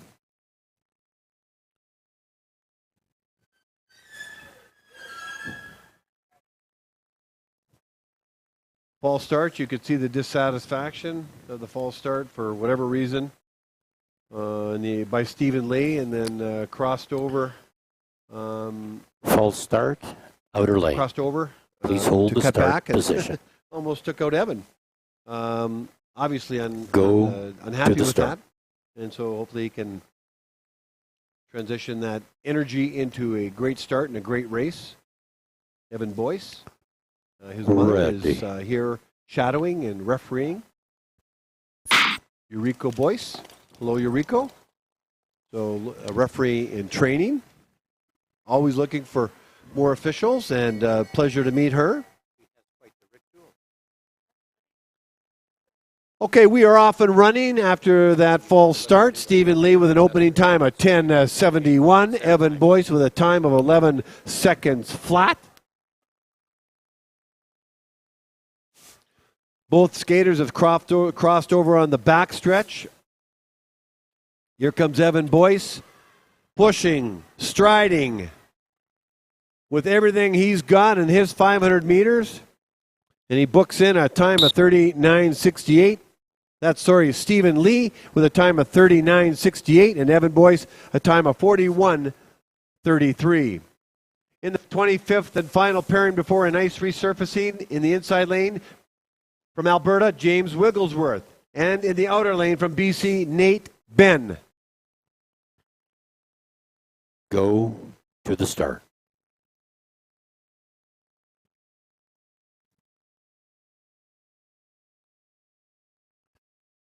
Ready.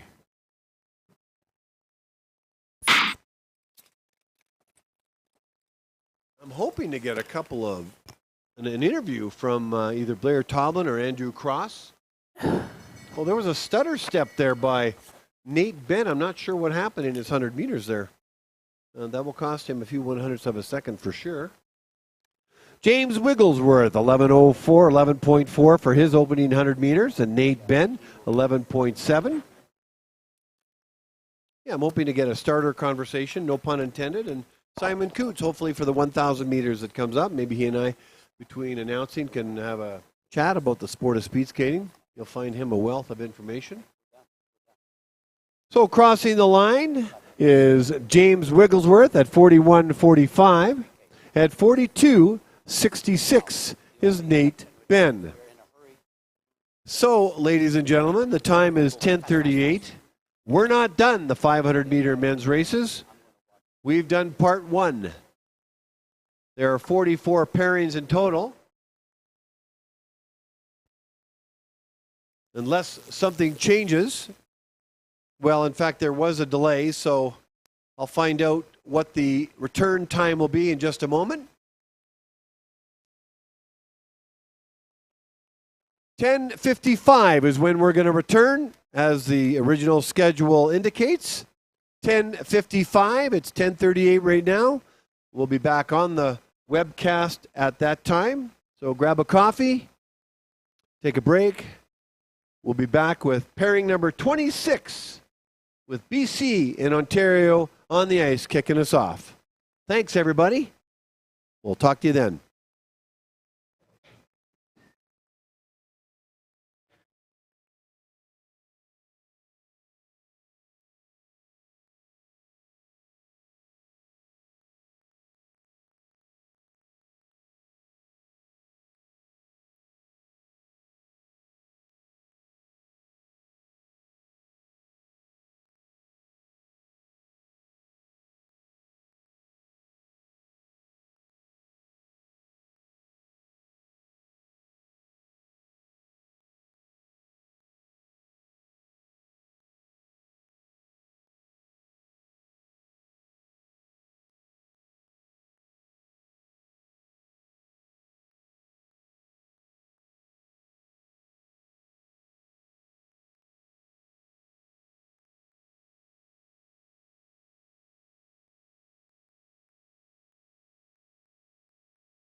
2 minutes.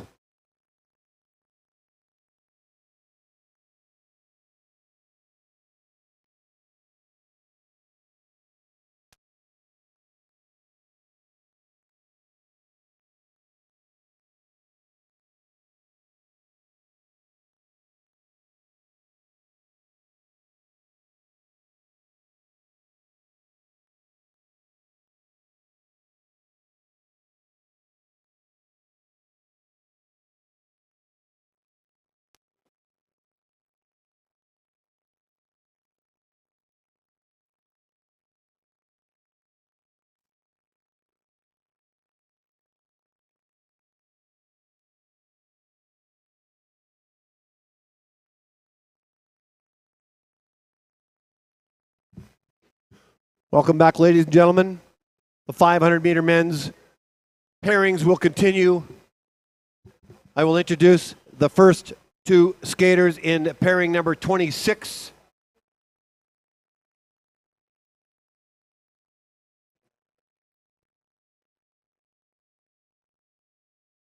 In pairing number 26 in the inside lane, representing BC, Austin McGregor, and in the outer lane from Ontario, Joshua Sutherland. Over to the starters when they're ready. Good luck, gentlemen.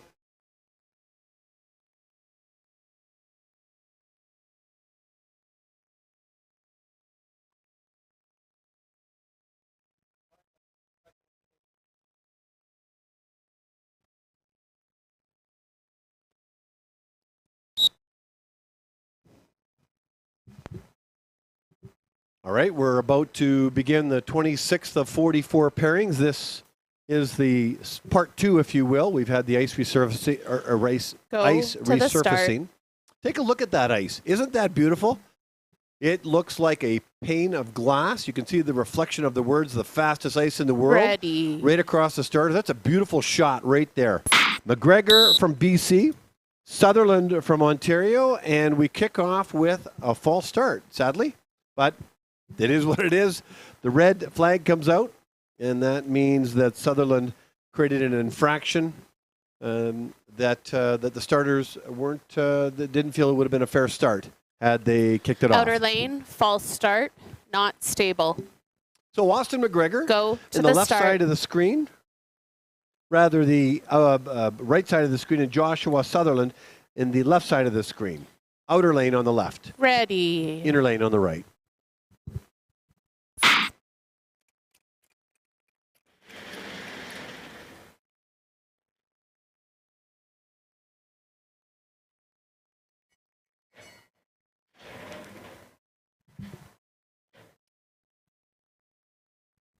Joshua Sutherland's opening 100 meters is 11:46. Austin McGregor, 11:59. I see Richard Stickle from BC coaching McGregor, and Tim Comfort assisting with Joshua Sutherland. The coaches on the backstretch.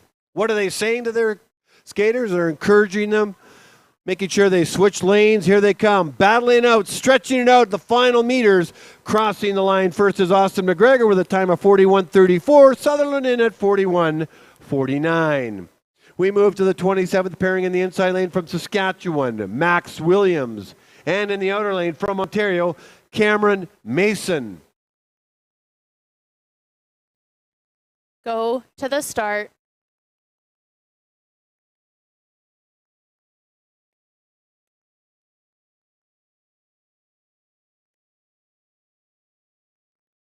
Ready.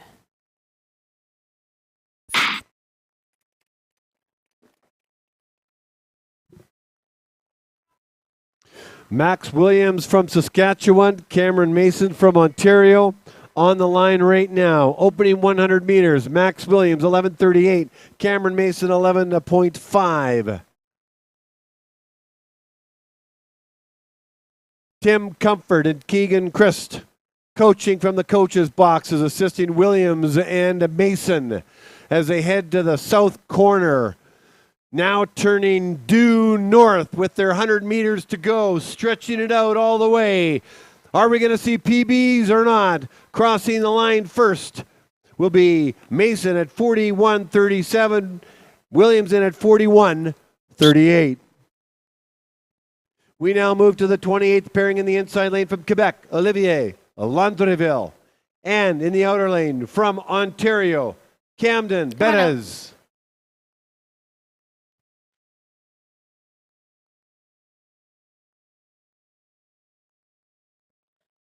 Go to the start.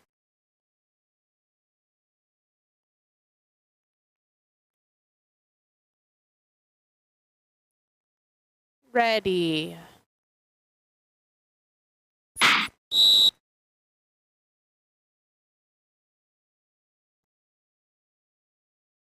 So another false start. That's probably about half a dozen so far today.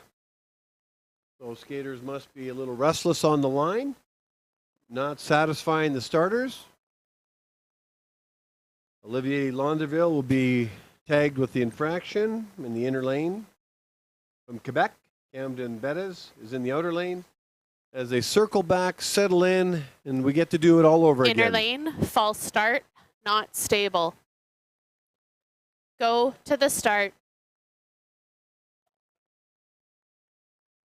Pair 28 of 44 in the men's 500 meters, and then we're going to take a break. I'm hoping to get an interview with Blair Tomlin or Andrew Cross. We'll find out, and Simon Coots will join me with the 1,000 meters. Hopefully, we can manage a bit of time throughout the race to have a brief chat. Olivier Landreville, 11.4 seconds for an opener. Camden Bettis, 11:45 for his opener. Looks like Sebastien Boulier and Tim Comfort are the coaches for these two skaters. Out of the corner, evenly matched, stretching their final few meters. Let's see how they stack up. A personal best for Landreville at a 41.14. Nice to see. And Bettis the same thing, 41.32. Well done. We move to the 29th pairing in the inside lane from Alberta, Daniel Revy. And in the outer lane from Quebec, Joseph Perreault. Go to the start. Although I don't see a Joseph Perreault in the screen. I still think I should announce the two skaters Ready. because one could arrive to their lane a little bit late. I can't tell. So no Perreault from Quebec, but a Revy from Alberta. Let me call in this race. So in this pairing, a solo skater, Daniel Revy from Alberta. No Perreault at the start line. Opening 100 meters for Revy, 11:22. Mariki Nadal coaching him as he crosses over down the backstretch. Heading into the final corner, 2 corners only in the 500 meters, 1 1/4 lap around a 400 meter track, in case you're wondering, or you want to keep track at home. Revy pushing and striding all the way to the finish line. This is a sprint, and he crosses the line with a personal best without a pairing. That's awesome, Daniel. 42.13. Well done. In the 30th pairing in the inside lane from Alberta, Mitchell Westling. And in the outer lane from Saskatchewan, Matthew Engel. Well, a shout out to Daniel Revy. An extra shout out for me, Mr. Sky Guy. Hard to race. Hard to push yourself to that extra level. As a solo skater, you did it. And hats off to you. Revy with a PB from Alberta. Here we go. Pair number 30 of 44. Westling from Alberta and Engel from Saskatchewan. Opening 100 meters. Engel in at 11:04. And Mitchell Westling at 11:75.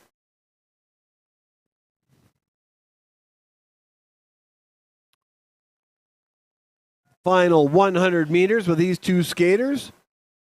Engel with the red armband. Westling with the white armband. Engel will cross the line first. Had a great opener and gets rewarded with a personal best of 40.99. Westling also with a good opener, 42.29. PBs all around in pair number 30. Pair number 31 in the inside lane from BC, Leander Ebbett. And in the outer lane from BC as well, Cameron Thomas. Go to the start.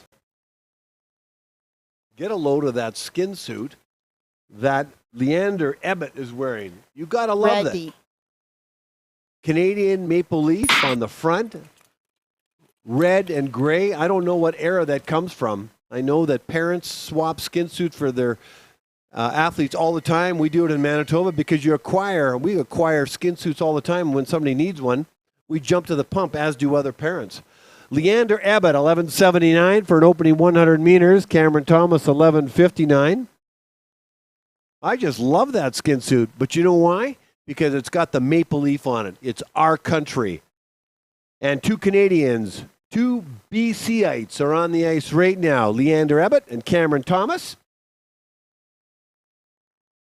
Here they go, pushing each other for the final few meters. Crossing the line first is Cameron Thomas with 41.8 and Leander Ebbett, 42.68 with a personal best. Way to go, Leander. In the 32nd period from Saskatchewan in the inside lane, Ryan Wang. And in the outer lane from BC, Thierry Havelka. Go to the start. I want to go on record as saying that Leander got that personal best because of the skin suit. Just because of how beautiful that maple leaf looks. Yes, it's a patriotic comment. I'm faulted for that. Love my country. Love my province. Love my city. Love to be Canadian. And I'm loving it out in Calgary right now. And here we are, pair number 32 of 44. Thierry Havelka, 11:71 in his opening. Adam Engel giving him encouragement. Adam was coaching out at Canada Winter Games. And Ryan Wong from Saskatchewan in the inner lane, crossing over to the outer. Adam, I talked to him at the beginning of this meet, and I asked him if he got his voice back. He screamed and encouraged so loud he lost his voice at the end of the Canada Winter Games, all because of his enthusiasm. Thierry Havelka with a personal best of 43.52 and Ryan Wang at 46.55. The 33rd pairing in the inside lane from Alberta, Owen Kay. And in the outer lane from Ontario, Isaac Emblin. So, PB for Havelka. Congratulations, Go to the Thierry. start.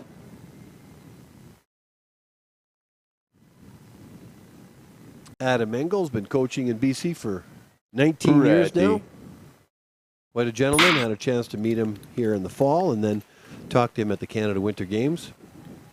He is a burst of enthusiasm and a real asset for speed skating BC.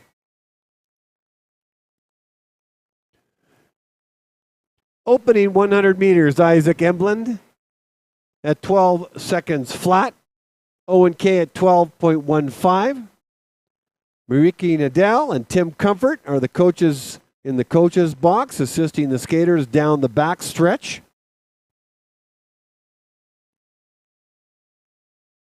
Here they go. Final 100 meters or less. Emblin is going to cross the line first and does so with a time of 44.49. KN with a personal best of 45.81. Get your name on those ping pong balls. 34th pairing in the inside lane from Alberta, Riley Vandenberg. And in the outer lane from Alberta as well, Octavian Moga. Go to the start.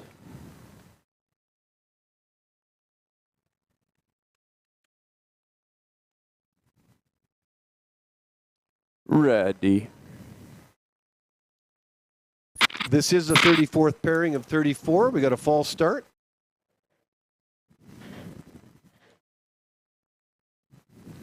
Riley Vandenberg, Octavian Moga, both from Alberta.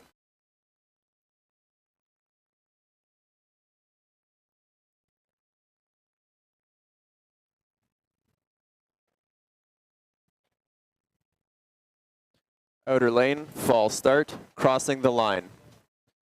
Go to the start.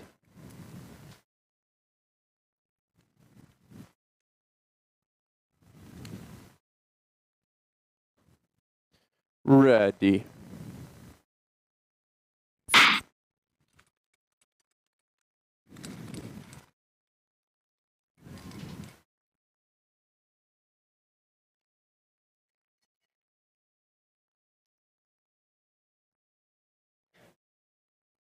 Opening 100 meters for Vandenberg is 11:81. Moga in at 13.19. Hang on to your hats, ladies and gentlemen, because the next 6 pairings, 5 for sure, are going to be some of the fastest skaters inserted in these pairings. So stay tuned.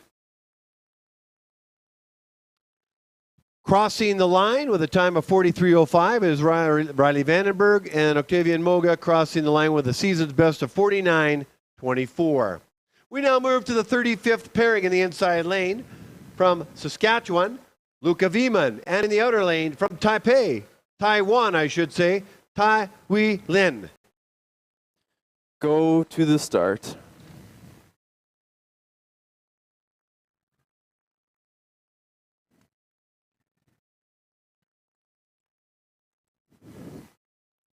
Ready.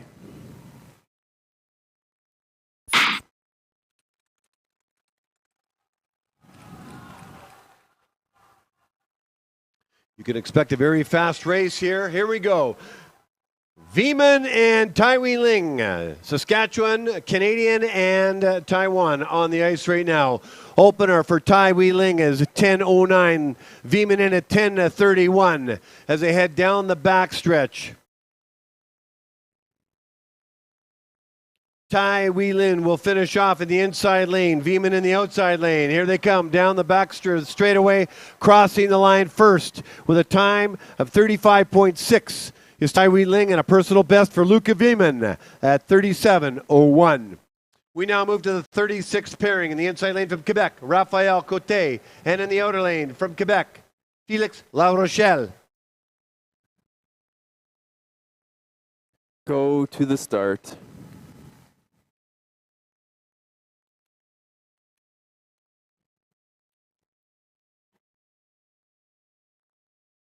Ready.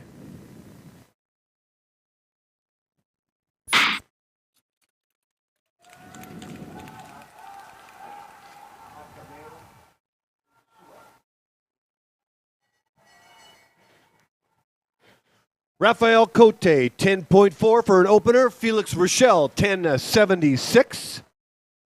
This is the 36th pairing. Battle of Quebec on the line with Sebastien Beaulieu coaching them. Felix La Rochelle wearing the colors of the Canada Winter Games skin suits, the fleur-de-lis from head to toe.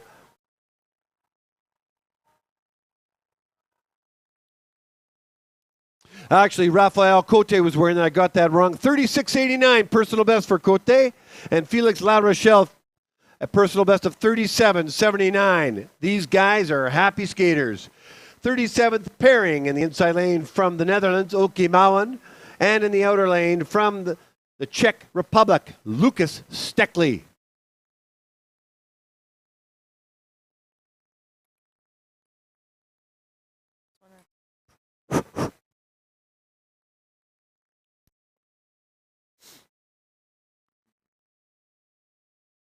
Go. Yeah, I got that backwards between Raphael Côté and Felix La Rochelle. It was Raphael Côté that was wearing the Canada Winter Games skin suit design, beautiful, fleur-de-lis from head to toe. It was cool watching all those skin suits in a train, in a team pursuit look. And every province designs different, has different designs for obviously for each of the provinces. They're with their colors. And the designer's got to come up with different flavors, if you will. Go to the start. Every Olympics, I guess, or sorry, every Canada Winter Games. So there was a bit of delay, not sure what went on there, but Oki Mouwen, forgive the pronunciation on the last name, from the Netherlands. I know I got the first name correct. And Lucas Stekli, I just met his mother, who's his coach. They've traveled over here for a couple weeks. I'll get a chance to connect with them at some point. Stekli took home the gold medal in the mass start at the World Junior Championships. In the opening 100 meters, Oki 10:63, Lucas at 11:04. Let's see how this shapes up. That's Lucas Stekli's mother coaching and Todd Clements assisting Oki. wearing the white armband, coming out of the straightaway or corner first down the straightaway will be Moen with a time of 37.97. Steckley in at 39.98. In the 38th pairing in the inside lane from Alberta, Brock Gilbert. And in the outer lane from New Zealand, Kieran Hughes. Testing, testing. Do they cross? Go to the start.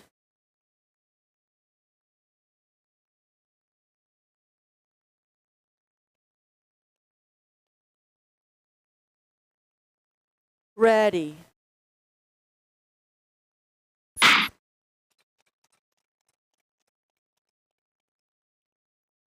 Well, that was interesting. You know, these guys just had their start, but I heard a couple of whistles in the background. But I think that was the coaches on the short track ice. The skaters didn't flinch, so that was a good thing.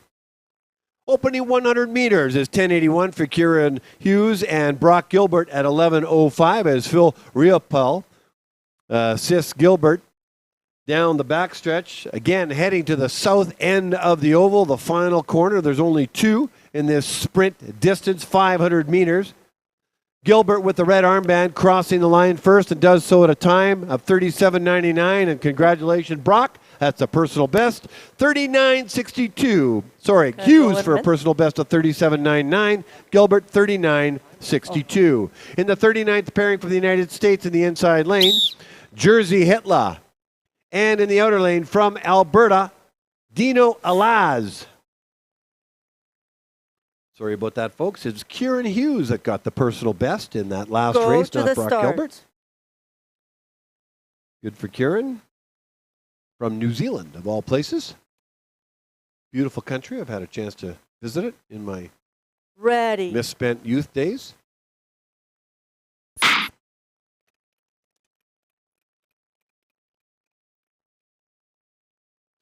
And we're off and running the 39th pairing. Jersey Hetla from the United States out of Illinois. 10-8 is his opener. Dino Alaz, 11:32 from Alberta, Canada.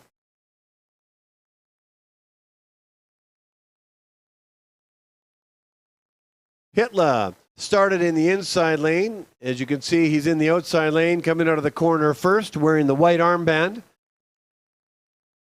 If all goes according to plan, he'll cross the line first and does so with a season's best of 38.94 and Alaz in at 42.23.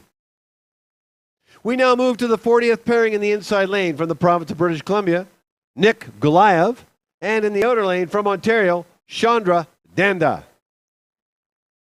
Go to the start.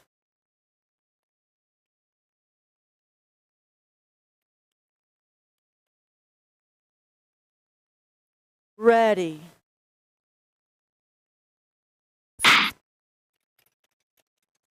Gulayev and Danda on the ice right now, BC and Ontario. Gulayev's opener is 10.69, Danda in at 11.21.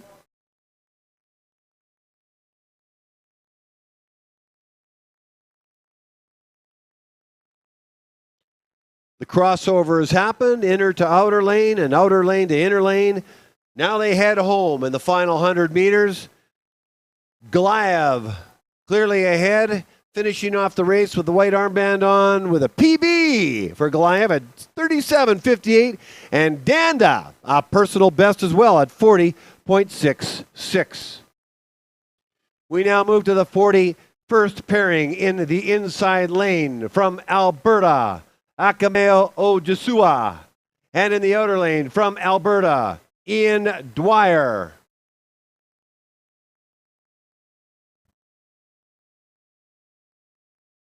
Okay, I just went and introduced two skaters, and they're invisible to me on the screen right now.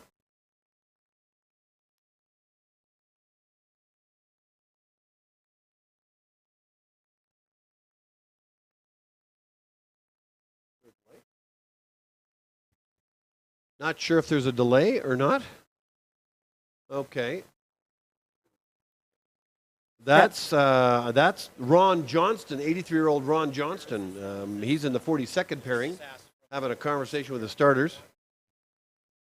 We're looking for the 41st pairing of skaters in the inside lane. Akameo Ojasua in the inside lane from Alberta. And in the outer lane from Alberta, Ian Dwyer.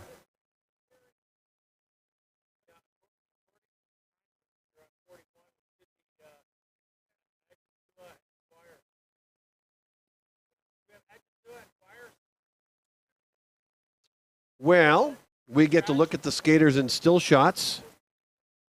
Akameo on the right, Ian on the left. And perhaps they're simply not ready to race. They're the last three pairings. And who I see on the ice right now is Ron Johnson.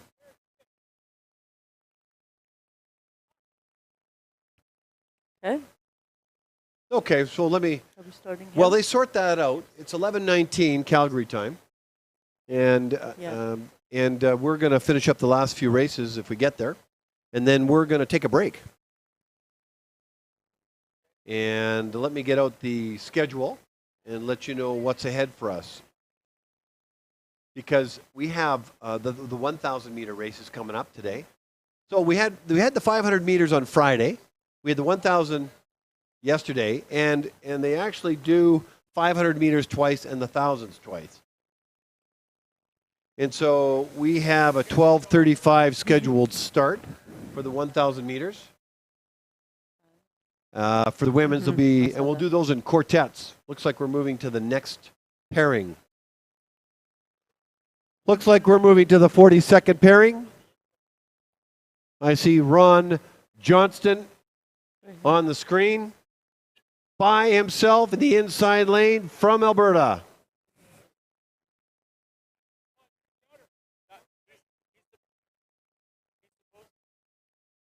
He's Johnson. Yeah, so Ron Johnston Johnson. is So he's wearing supposed to be the out. wrong color armband. He should be wearing a red armband. I'm not putting it over the PA system. He's supposed to figure that one out. The response actually just happened over a couple of years ago. I mentioned this yesterday, but there was always a table with a clerk with different color of armbands, and it was the responsibility of the clerk to make sure that the skaters had the proper armbands. And the ISU said, you know what? It's the responsibility of the skaters. So whoever manufactured white, red, yellow, and green armbands, did well, because there was a whole bunch of them. Here we go. And now we're in the outer lane in Alberta, from Alberta, Ron Johnston. Go to the start. And they're going to let him race. That's what it looks like. Ready. What does it matter? That's not for me to call. Actually, that's out of my jurisdiction. But Ron Johnston. So no Akameo Ojasua and no Ian Dwyer. And no Scott Anderson. And I don't know, where are you guys? You signed up to race. Something happened between when you signed up, agreed to race, and then the race. So I hope everything is okay with you guys. So we get to watch Ron Johnston, an 83-year-old, finish off his race. What an inclusive sport we're in.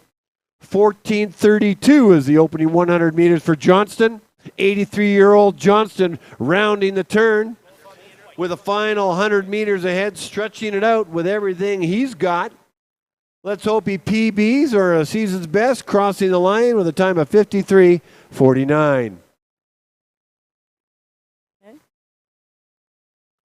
So we move ahead to the last two pairings. Pairing number 43 in the inside lane from Alberta, Kunio Tasaha. So these next two skaters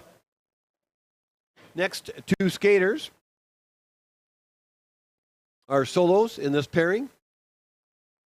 We're waiting for 0-0. Kunio Tasahara. And I actually don't know There we go. Kunio's story. Other Go than to the start. on the surface, he's a master skater, loves to skate. Otherwise, he wouldn't be out there. It would be great if we could have a skater paired up with him, but that's not the case. Ready. And then we'll have the legendary Bill Blonsky. And here goes Saihara from Alberta. On the track is the 43rd of the 44th pairing. Opening 100 meters for Sayahara is 12:45. Down the back stretch he goes. Always getting coached and encouraged. Heading into the final corner.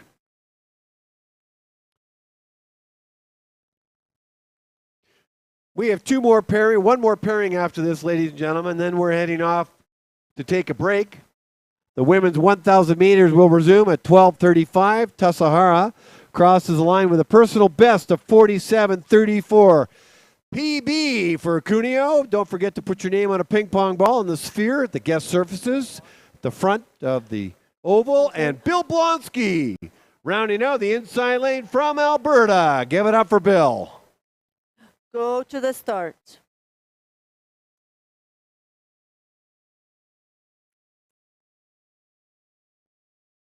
Ready.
So Bill Blonsky's on the ice right now. I'm playing him Rocky music, the theme to the very first Rocky. It's often Bill Blonsky's song. Him to skate is inspirational, and I don't know another motivational song as good as the Rocky theme.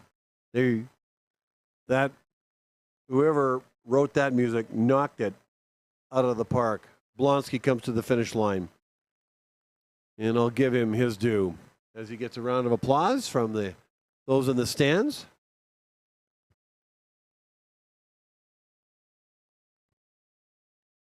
So here's what's ahead. It's 11:25 Calgary time.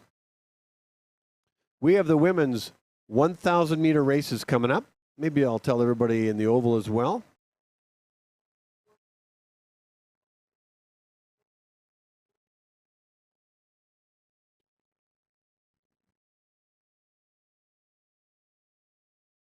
And that concludes the 500 meter men's race with Blonsky and the Gonna Fly Now Rocky theme, I think written by Bill Conti.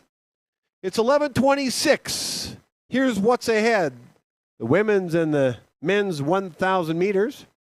We're going to restart our races at 20 minutes to 1 at 12:40. But the warm-up, you're allowed to warm up till 12:15. They'll do an ice resurfacing then. So let me repeat that, because many people ask me, hey, Sky Guy, when are we resuming? Everybody in the oval, Sky Guy says 12:40, according to meet coordinator Greg Plenner, 12:40, 20 minutes to 1. The 1,000 meter women's races will resume at 12:40. At 12:15, an ice resurfacing. Skaters have basically just under, 50 minutes to warm up. The 1,000 meters, part 2 coming up at the Grand Prix Canada Cup 4 here at the Calgary Oval. Looking forward to it. We'll talk to you then.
Okay.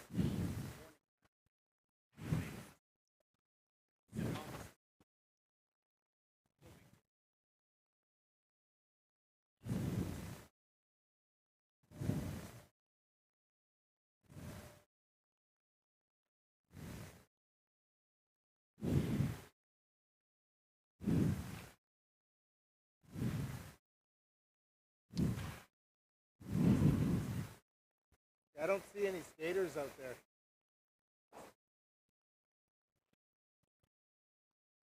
Byron.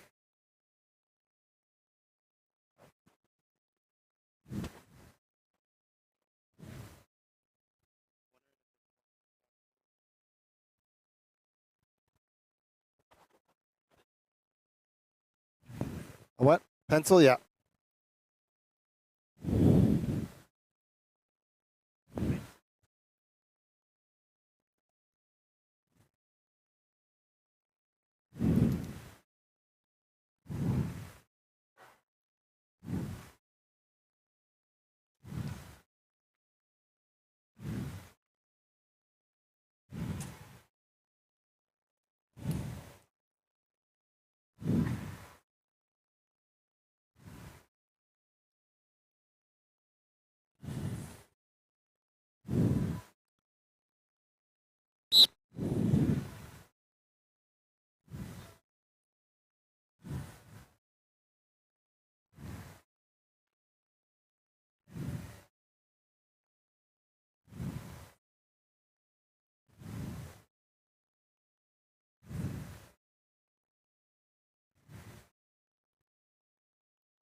Two minutes.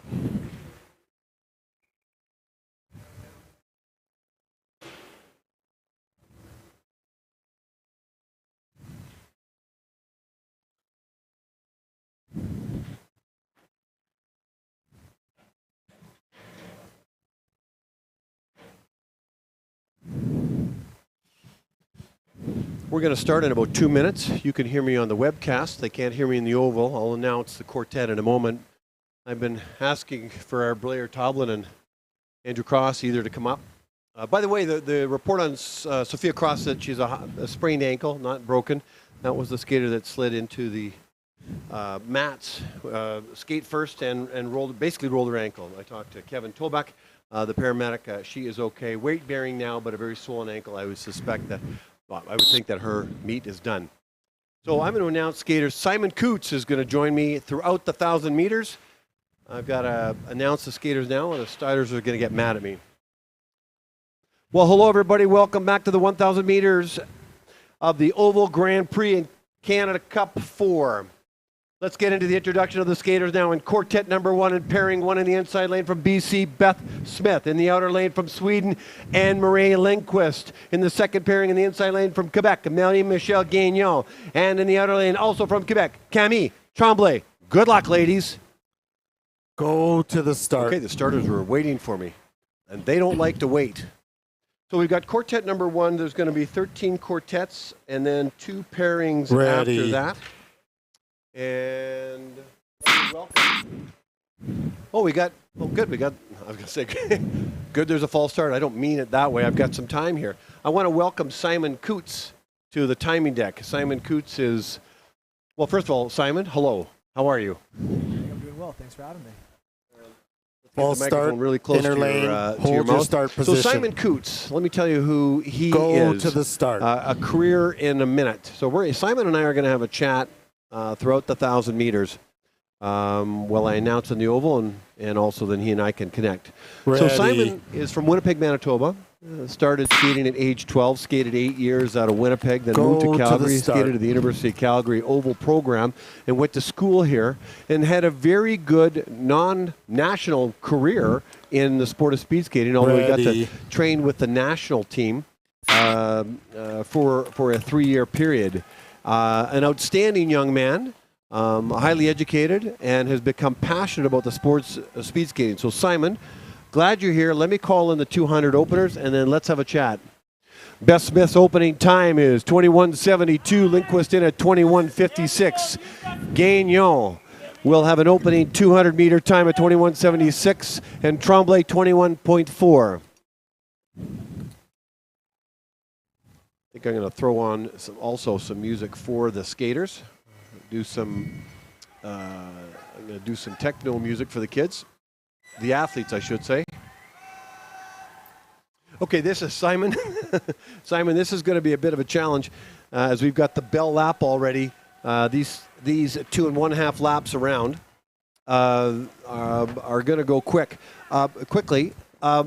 What's a good strategy for 1,000 meters race? You really just got to go all out from the start, hit max speed, just try to hold on.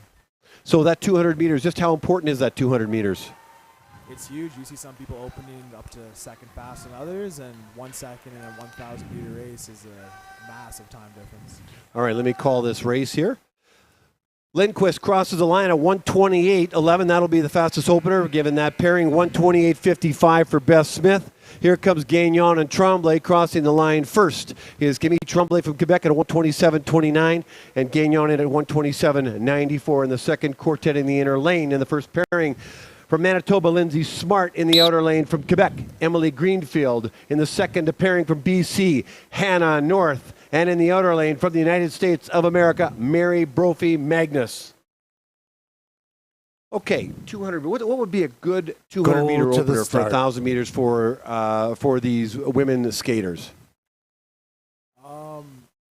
It depends what level you're looking at. I'd say at the level, anyone opening in the 18s in these pairs, that's very respectable. And then once they train to go as fast as possible around a lap, they call those tempo runs, right? Rolling start runs. What do you expect their lap times to be in the 31, 32, 33? I guess we're going to find out in a moment. Yeah, it depends on the pair. Obviously, a lot of these skaters are at different levels, but when we get towards the top pair, the top quartet, a couple races in, we'll be hoping to see some laps in the probably 28s today. Yeah, the fastest times are yet to come, aren't they? Absolutely, yeah. The ordering will go almost the fastest to the fastest around the 5th race, and then it'll kind of go from the 6th race downwards from that point to the final pair. Greenfield's opening 200 meters at 20.67. Lindsay Smart, 21.3. Hannah North, 21.19. And Mary Brophy Magnus, 20.23. Tune in to Sportify on YouTube. Simon Coots is on the webcast with me. You'll get some commentary about his career and the sport in general. So we got bell laps for both of these skaters, the 1,000 meters. So do you recall your personal best in the 1,000 meters? I do, yeah. And what was that? 1:11.9. Let me call in this race, and we'll keep talking about the 1,000 meters with Simon Coots. Emily Greenfield with a 1,000 meter time of 1:26.46. Lindsay Smart, 1:27.97. Here comes Mary Brophy Magnus from the United States, followed by Hannah North. Crossing the line first is Magnus 125.98, 128.73 for North. We move to the third to quartet in the first pairing in the inside lane from Quebec, Leila Cartier. And in the outer lane from Saskatchewan, Ella Cloutier. In the second pairing from Quebec in the inside lane, Sandrine Levesque. And in the outer lane from Saskatchewan, Serena Dallaire.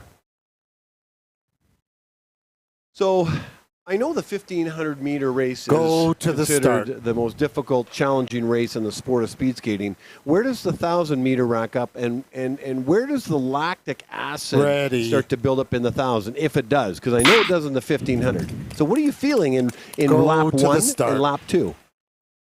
Well, it definitely depends on the person. A lot of the nice thing about the 1,000 is you have people coming in who are kind of the pure sprinter side. And Ready. 500 meters, they're already feeling the pain, so they're really just holding on, but they come in with a lot of speed banked. Then you also have people coming in from the 15, 3K, 5K side, and they might not get to speed as fast and hold on a bit better, but there's almost no way you're finishing that 1,000 meter without feeling the burn in your legs with at least 1 or 2 corners to go. Opening 200 meters for Cartier, 20.33, and Cloutier, 20.93. Levesque at 20.17 and 21.02 for Dallaire. So Eric Heiden won every race he entered, whether it be a sprint or long distance, in Lake Placid in 1980. Times have changed. Now you kind of have 3 categories of skaters. You have the sprinters in the 500,000. You have the middle distance, I think, in the 1,000, 15, 3, and then the longer distances. Is that kind of how you see it? Yeah, that's definitely true. Skaters over time have become more specialized. So you definitely have your sprinters, your mid-distancers, and then kind of your distance skaters. But there's always going to be overlap between those groups as well. Can you have a 1,000-meter skater be very good in the 1,500 but not good in the 500? Absolutely. That's super, super common, even at the World Cup level. It's the opener in the 500 that holds a lot of skaters back, but in the 1,000 they have enough time to still go quick. Cartier and Cloutier in for personal best. 124.58 for Cartier and Cloutier 124.04. Congratulations. Crossing the line with the season's best is Levesque at 122.34 and Dallaire in a 26.6. And quartet number 4 in the first pairing in the inside lane from Manitoba, Skylar Van Horn. In the outer lane from Prince Edward Island, Jenna Larder. In the second pairing in the inside lane from Nova Scotia, Julia Snellgrove. And the outer lane from Alberta, Caitlin Apelke. So how much is it genetics? If I was, for example, if I was at a body type for long distance, can I train myself to be a sprinter? Or do I just have to say, well, this is what God gave me. This is what I have to learn how to race. And then that's kind of part 1. And then part 2, where did you land? So let's start with part 1. Go to the start. As in any sport, there's definitely a large genetic component as you get kind of towards that top level of the world. There's a lot of skaters on the World Cup circuit and the World Championships that are on the sprint or the distance side, and they would, no matter how hard they try, not be competitive at the other end of the spectrum. That's a different body design, isn't it? Fast twitch muscles versus slow twitch muscles. And I see some of the long distance skaters will try the sprints, but they'll warm them up for their long distance events. Yeah, absolutely. A lot of people, especially those mid-distance skaters, they'll do a 500 to get ready, get some speed in for their 1,000 or their 15, whichever their main event really is. So Skylar Van Horn opener, 1974. Larder in at 19.6. Snellgrove at 19.25. And Pelkin at 19.58. We're talking with Simon Coots on the webcast if you want to join us or listen to it on the replay. So where did you land? How would you, if I were to say, Simon, how would you define your career? Were you a sprinter? Were you middle distance? Or were you long distance? Definitely more towards the long side. My 500 was definitely my worst, and that's fairly common. You see a lot of skaters that can skate, fairly quick in all the distances except for the 500. Just like how a lot of sprinters still have quite strong 15s, even maybe a decent 5K, but towards the 10K, that's when they really start seeing their times drop off. So Skylar Van Horn continues on a torrid pace with another PB, 121.86. Larder, 122.71, also for the personal best. Pelkey clocks in with a personal best of 120.81, as does Snellgrove, 121.07. PBs all around for quartet number 4. In quartet number 5 in the inside lane from Quebec, Andre Funeuf. In the outer lane from Quebec, Gabriel Jelinek. And in the second pairing in the inside lane from Norway, Anna By Farstad. And in the outer lane from Quebec, Rose Larabote Roy. So I think this is quartet number 5. We talked Go about this to the just a start. moment ago. This is where we should see the fastest times now. Quartet number 4 had some great times and some PBs. I think we're entering. Looks like the fastest quartet of the 13 quartets. Ready. So you've got Phaneuf and Jelinek, Farstad and Rose Lalavorte. Go to Simon, the are start. any of these women that are skating that you skated with? Oh, unfortunately, Phaneuf went down in the opener. Well, that's too bad, and crossed over into the Stand outer to the lane. side. So that's probably going to pause the second start, and it does. So Audrey Phaneuf unfortunately fell in the first turn. Gabrielle Jelinek will complete her 1,000 meters by herself with an opening time of 18:99 as Mansouf Ouade coaches her down the backstretch in the first of the 2 full laps. 1,000 meter, 2 1/2 laps around a 1,000 meter stretch. Jelinek on the ice all by herself with a bell lap. Simon, are there any of the women that are skating the 1,000 right now are ones that you skated with during your time, since you recently retired last year around this time? On a high note, I might add, with PBs, didn't you? Yeah, I've only been out for a year, so most of the older skaters, the skaters in the faster end, they're people I've been skating against or with us alongside for years at this point. You've only been out of it a year. Do you miss the training? Do you miss the competition? Definitely a bit. Like it's a different lifestyle, different pace, and all that. Once you move on, so a lot to adjust to, but you definitely miss that kind of athlete life. Jelinek, 1:19:58. Here we go to the second pairing.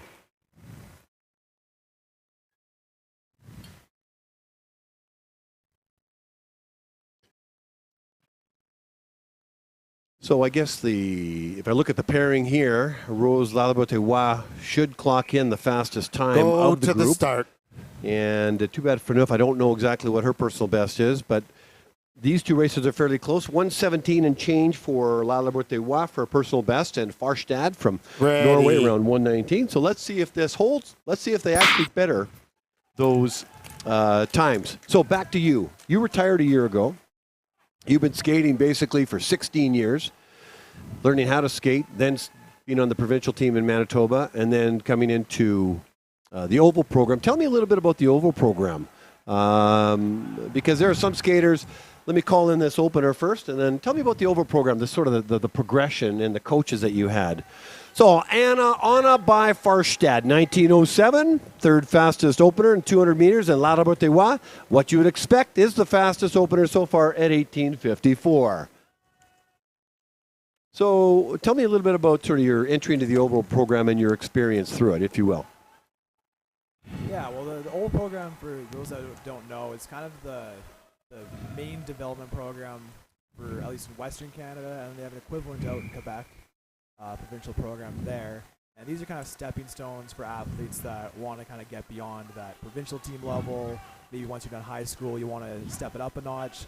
These programs offer fantastic coaching, lots of other resources. They have ice for the better part of a year, so you get a full training season in.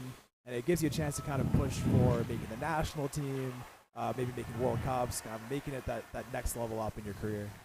So Larabote at 1:18:51 for the fastest time. Farstad in 1:20:45. We now move to the sixth quartet in the first pairing. In the inside lane from BC, Sylvie Lloyd. In the outer lane from Sweden, Tina Svensson. In the second pairing in the inside lane from Saskatchewan, Sophia Dvorak. And in the outer lane from Nova Scotia, Aoife Marshall. So Go you had to the Remmel start. Elderling as a coach in Winnipeg, because he stayed for a couple of years, and then he actually came out here. He's coaching the national team. So you've had Remmel in Winnipeg, and you've had Remmel in Calgary. Ready. Tell me about Remmel and his coaching style, and then the other coaches that you had. Yeah, I was Go lucky to to the have, start. Remmel early on in his career. He just come out of the Netherlands and was looking for a coaching gig somewhere else, and came to Winnipeg of all places. Hey, I'm from Winnipeg, of all places. I'll tell you about some stats I acquired here recently about our fair city, but keep going. Yeah, I was lucky to have him early on, build a relationship with him. Great coach, a lot of fun to have around. Good at the little pointers, and our team in Manitoba at the time, grew really well, had a good showing at the Canada Winter Games that year. And then Remmel went back and coached in the Netherlands for a while, but then I was lucky to kind of cross paths them years later when I trained with the national team in Calgary, where Remmel was full-time coach on the national team there, and got to spend 3 more years with them, which worked out really well for both. Lloyd's opener is 20.44, Svensson at 21.69, Dvorak 21.56, and Marshall at 20.87. So the year you went to the Canada Winter Games was scheduled to be at Prince George, but because of the weather conditions, they moved it to Fort St. John. Tell me about that experience. Yeah, we did actually start in Prince George and got to race our first event there. And then things got too warm and the ice conditions deteriorated a bit, and we ended up going to Fort St. John, where they have an indoor oval in northern British Columbia. And yeah, it was a blast. It always kind of sucks to be taken out of the athlete village and be away from other sports where you can meet new people and see other stuff, but it was still a great experience. Sylvie Lloyd with a 1,000 meter time of 1:28.30 for a season's best. Tina Svensson from Sweden, 1:28.80. Here comes Aoife Marshall from Nova Scotia. She crosses the line with a personal best of 1:28.01, and Dvorak in a 1:29.24. In the 7th quartet in the inside lane from BC, Marie Hansen. And in the outer lane, also from BC, Sydney Benny. In the inside lane of the 2nd pairing from Alberta, Heidi Beck. And in the outer lane from Alberta as well, Cassandra Curry. So we got BC in the house in the 1st pairing, ladies and gentlemen, and Alberta in the 2nd pairing. So who else coached you other than Remmert Elderling, obviously one of the world-class coaches? Who else assisted you in your journey over that 16-year span? Yeah, so when I first came to Calgary, Nova program, I was put in stage 2 as like a kind of development skater. How many stages? There's 4, and then the national program? Is that how it works? Yeah, something along the lines of 4. It's not a perfect kind of step-by-step where you graduate from level to level necessarily. So a bit more complex than that, but roughly stage 2. Go to the start. Most seasons, and I was in stage 2, coached by Jeff Katura, who's now coaching part of the national team over in Switzerland. And then after a season, Arno Hoopveld, we've been at the program since basically, I think, its inception. What about your Manitoba coaches who basically took you from Bambi on ice to the Oval program? Well, the most influential there, as most people skating other provinces know, you don't always end up in the provincial program, especially in your early years. A lot of times it's your club coaches and your club that really get you started in the sport. So in that case, it'd be Bill Gendron from Manitoba, an absolute legend in the Winnipeg area, coaching the River Heights Speed Skating Club back in the day for years. That's a true statement. Maria Hansen, 21 on the nose for her 200 opener. Benny, 21.74. Heidi Beck, 22.08 with her 200-meter opener. And Cassandra Curry, 21.9. It's quiet in the oval between openers and the finish line because I'm talking to Simon Coots on the webcast. Come join us or listen to the replay at your convenience. Okay, Simon, you have retired, and just to go back, retired athletes generally do beer commercials, and there wasn't not a lot of fanfare in terms of your retirement. I'm going to call in this race here, but I want to talk about just post-retirement for you, okay? So the first pairing is complete. Sydney Benny crosses the line at a time of 1:29.33. Benny will be happy with that's a personal best. Hansen clocks in her 1,000 at 1:32.06.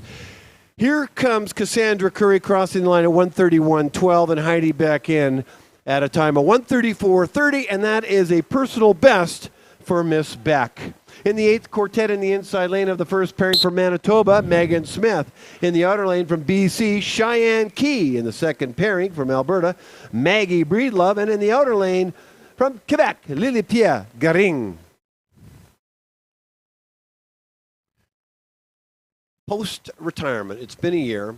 So I want to revisit this because I think it's important. 16 years in one sport, one main sport. I mean, you are a multi-sport athlete. You're incredibly gifted in the sport of ultimate. Ready. However, back to speed skating. What have you missed about it? And go to ever the think start. of coming out of retirement? That's that last point. No. Most ready. finishing up easiest to say, but there are the occasional comebacks that do work out well for athletes, including some current athletes on the World Cup circuit right now. So you never know when it's actually going to be over. But the people that you have met in the sport of speed skating, some of them have become very, very dear friends of yours, haven't they? Yeah, absolutely. I still live with skaters, hang out with skaters. I mean, I'm at the Oval this weekend, like you, watching skaters, cheering them on. So still very much attached to the sport. Opening time, Megan Smith, 22.15, Cheyenne Key, 23.25, and Maggie Breedlove, 21.87.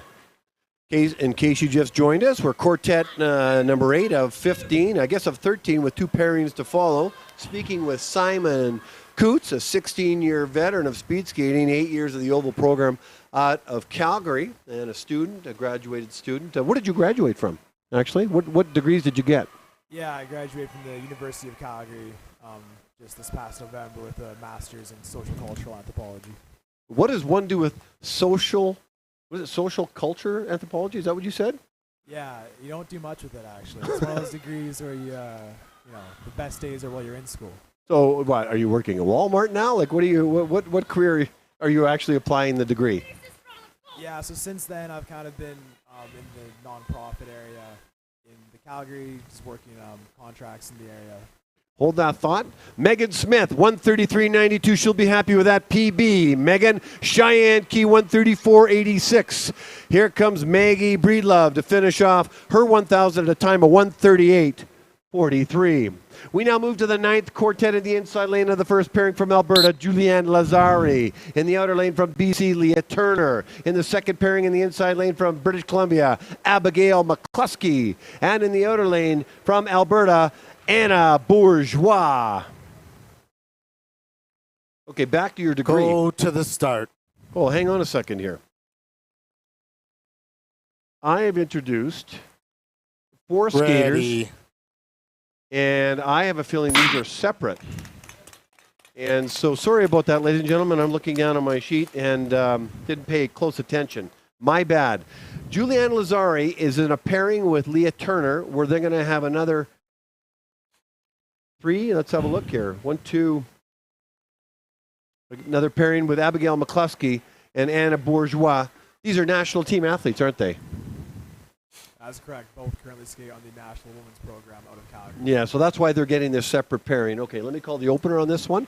22.22 for Julianne Lazari and Leah Turner, 21.64. As they, unfortunately, oh no, we've got Julianne Lazari down on the backstretch and the crossover. Leah Turner will finish this race by herself. That's rare. She must have caught a skate either on the ice or maybe the back of maybe she caught the back of Turner's skate. I'm not sure. I'd have to rewatch that. Anyway, we have a solo skater. This is Leah Turner will finish the race and by herself. I may as well, Simon, I'll just call it in, and then we'll talk a little bit about more about your education. And then I want to talk about some of the friends you've met and who I've actually had an opportunity to meet. And then I want to talk about this incredible draft and then that Jordan Stahl story we should talk about, which I think is kind of cute. So with a personal best booked in, 131.22, Leah Turner, congratulations. In that pairing number 9. We now move to the next pairing. Julianne Lazari actually gone up and will complete the race. Been notified. So she'll finish her race. I guess it's always good to pay attention on the monitor or what's going on around me, but my colleagues are helping me out. I appreciate that. Julianne Lazari in a time of 2:01.17. Introducing a pair of national team skaters in pair number 18 in the inside lane from BC, Abigail McCluskey. And in the outer lane from Alberta, Anna Bourgeois. Go to the this should start. Be a very good race. These two, you know both of these skaters very well, correct? That's correct, yeah. So let's talk about this race. We'll come back to your education shortly. You know these races. They're friends of yours. What are we going to see in this race? Well, hopefully see some pretty fast times. I know Abigail McCluskey here probably has the fastest PB of the entire group skating today. But more recently, she's been focusing on those longer races, the 1500 and the 3000 meter. So we'll see how she performs today in the 1000. And Anna Bourgeois is a quite strong 1000-meter skater herself, looking for some ranking points here. So hopefully she has a good one as well. Okay. 1884, Abigail McCluskey, the second fastest opening time, 1884. Anna Bourgeois, 1969. What do you make of those opening times, Simon Coots? Both decent. For those that have been watching, kind of the high 18s have been the fastest ones so far today, and a lot of girls coming in those 19-second openers. So kind of right on pace along with the other quick girls going today. Okay, so now they're up to speed. Now they're trying to skate their fastest 400-meter laps twice. We're seeing lap times of basically 28.5 and 28.8, McCluskey and Bourgeois respectively. What do you think? Can they hold these lap times? Well, they definitely won't be holding another 28. Usually in the 1000, you see about a 1.5 to 2.5 second drop. So we can expect to see probably around a 30. Knocking on the door to 30? For this next lap. Well, let's see how it shapes up. Abigail McCluskey, 1:17.30 with the season's best. That is the time to beat, ladies and gentlemen. McCluskey with the season's best. Bourgeois clocks her 1,000 meters in at 1:19.39. We now move to the 10th quartet. In the first pairing in the inside lane from Alberta, Darby Beeson. In the outer lane from Alberta, Victoria Gopelin. In the second pairing in the inside lane from Quebec, Ariane Fournier. And in the outer lane from Sweden, Ranietzi. Okay, I'm happy for Abigail McCluskey. She absolutely loves to speed skate, pours her heart and soul into it. And for her to get a time like that, a season's best, and important for her to get great scores here at this meet and next. For Canada Cup reasons, Canada Cup point reasons, yes? Partially true. Go to the start. She's not really in contention for the 1000. Missed a lot of races this season to focus on the longer races. I see, so okay. For the points-wise, she's going more for the 3000. Ready. So let me back up and explain. So I said in my opener there are sort of three reasons people, the three motivations for skaters at these meets, other than to have fun. Obviously, every skater wants to get a personal best. That's a universal drive and a goal. The second one is there's no time standards for the 500,000 and 1,500 meter. So this is a precursor for next week's meet. And if you want to qualify for the 3 and 5 women's and men's, you need to get a time standard. And the third one is there's a handful of athletes seeking Canada Cup points to protect their funding. Let me call the 200 here. Beeson opener, 1951. Gopelin at 19.9. Fournier at 20.68. And Etsy, 21.26. And keep an eye on Darby Beeson. I got to know her traveling over to Inzel. This kid has got a heart of a lion and can dig deep and get a out-of-body experience race from time to time. So it'll be interesting to see how she completes her 1,000 meters. So back to the Canada Cup points. There's a handful of skaters that need points in various races and various distances in order to protect their funding and their status on the national team or next gen. Correct? Did I get that right? Yeah, both protect, and then also it's a chance for skaters to make the national team for the next season that weren't already on it. So from these skaters, it's fairly nervous, isn't it? Yeah, this is a very, very big weekend. As we get to the end of the season, it's important for them to collect some points. So Darby Beeson books in a personal best of 1:20.58. No surprise, she's had a number of those. Gopelin in at 1:21.35. Ariane Fournier in at 1:25.70. And a season's best for Ranietzi at 1:26.91. In the 11th quartet in the first pairing in the inside lane from Alberta, Isabelle Champagne. In the outer lane from Quebec, Rosanne Grenier. In the inside lane of the second pairing from Ontario, Rachel Mallard. And in the outer lane from Quebec, Laurie Caillet. Go to the start. Also four very good skaters. I happen to get to know them, some of them well. Rachel and Isabel competed at the Canada Winter Games. I've got to know them. Isabel is a rising star and has booked in a fantastic. I would consider this a breakout year. She put on a clinic for the 3,000 meters in Halifax. And Rosanne Grenier and Laurie Caillet endured the cold and came to Canada Cup 3, and I had a chance to meet them. All terrific human beings, and I wish them all the best. So I expect some fairly respectable, decent times out of them, and hopefully some personal best for some of them. So where were we? Well, we're talking about, okay, let's move over to some of the dear friends. One of the things that this sport has done for you has connected you with some tremendous people that you are have basically created some lifelong friendships, haven't you? Yeah, absolutely. Move out somewhere to speed skate and take it seriously. When you get stuck on a team or living with people from across the country, from every province, and you spend that much time together, day in, day out training, you can't help but, become close friends.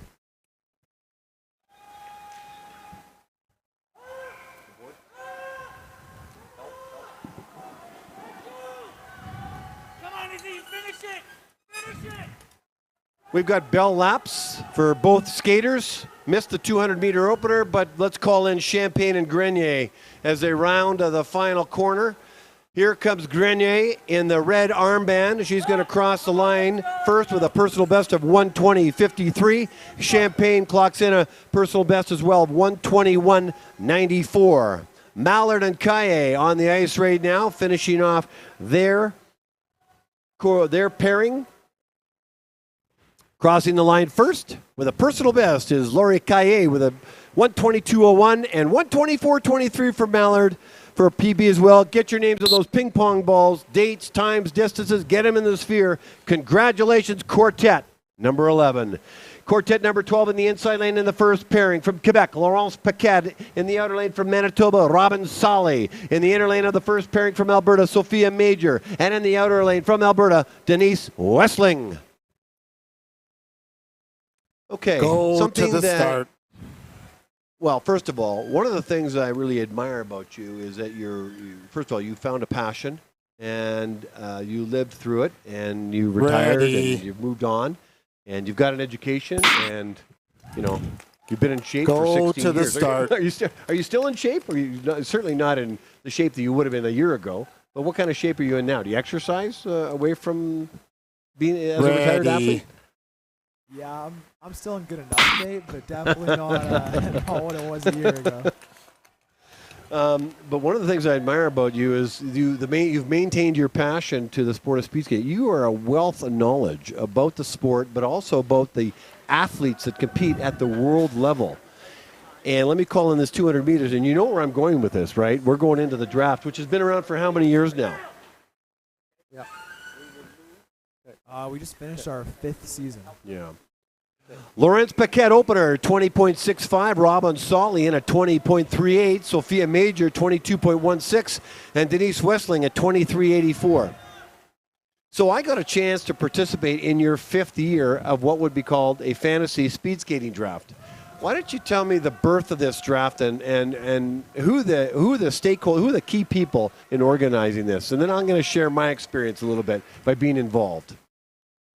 So actually has pretty humble beginnings. I remember maybe 2015 going to Calgary World Cup with a buddy of mine, Christian Liebzeit, also Winnipegger, and kind of just on the back of a piece of paper making some little side bets while we were watching the races, goofing around, having a good time. And then, a few of us kind of got together and said, hey, let's make something out of this, make it a bit more legit. So 12 of us skating in the Oval program a year or two later got together and actually made a full formal draft, and that was where it all took off. Well, hold that thought. Paquette's opening time, 1:24.88 for a season's best. Solly in a 1:25.69 for a season's best. Here comes Major with a personal best of 1:34.08. Congratulations, Sophia Major. Here comes Denise Wessling, crossing the line at a time of 1:42.20. Our last quartet before we go into the pairings. In the inside lane of the first pairing from Ontario, Brielle Durham. And in the outer lane from Alberta, Kendra Hawkins. In the second pairing in the inside lane from BC, Talia Halperin. And in the outer lane from Alberta, Camille Alford. Okay, so that was the start. To the start. Dirty Dozen got together, put some bets on, friendly bets, wagers about World Cup skaters. So this forced you to get to know skaters in skating at the World Cup level with the 20 or so countries that often compete. To the start. 20 or 25 countries that lace up skates and compete at that level, correct? Yeah, all of a sudden, all 12 of us were following the circuit way closer than before, really paying attention to who was skating well, who was dropping off, just to try to make the best team possible for ourselves. So 5 years later, tell me, how much has it evolved? It's grown quite a bit. We're up from 12 teams to 32. We now have more money on the line. We have a full website. way more statistics track, blog post. It's quite the operation we got Yeah, going. and just to be clear, just in case there's any, buddy in the legal community, when we talk about money, we're talking $10, $20. We're not talking big dollars here. It's all just about bragging rights, correct? Yeah, it's a $10 buy-in. The money's not the main part. Basically, you want to be crowned champion to tell your friends you're smarter than them and better than them at fantasy speed skating. Durham in around 21 and change, as is Hawkins on the 200 meters. 22.94 for Halperin on the 200 meters, and Alfred at 21.76. Fairly evenly matched skaters at this point. At least 3 of the 4 are. Let's see how they all shape up. The bell lap has gone on, I think, for all the skaters. Durham and Hawkins and Halperin and Alfred on the ice right now. Durham crosses the line first with a personal best, representing her country at the Canada Winter Games, 124.3. Kendra Hawkins in at 130.6. So a PB for Durham. Congratulations, Brielle. We then move to the second pairing. Here comes Camille Alfred, and she books in her 1,000 meters at a time of 130.93, and Halperin comes in at a time with a personal best of 134.96. More ping pong balls in the sphere at the front desk.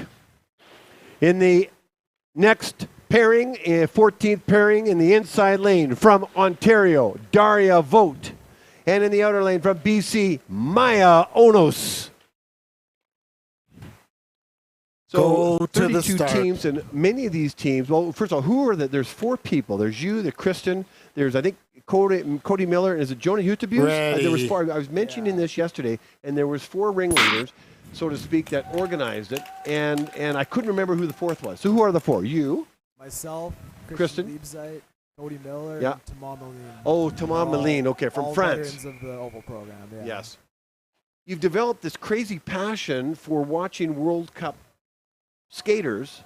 This can't be common. This is rare. It's extremely rare and arguably unhealthy because it's addictive, but we do it anyways. Well, you ever see somebody with technology? So Daria Vogt and Maya Onos, opening time for Vogt is 20.83. Onos in at 23.68. This is the second last pairing.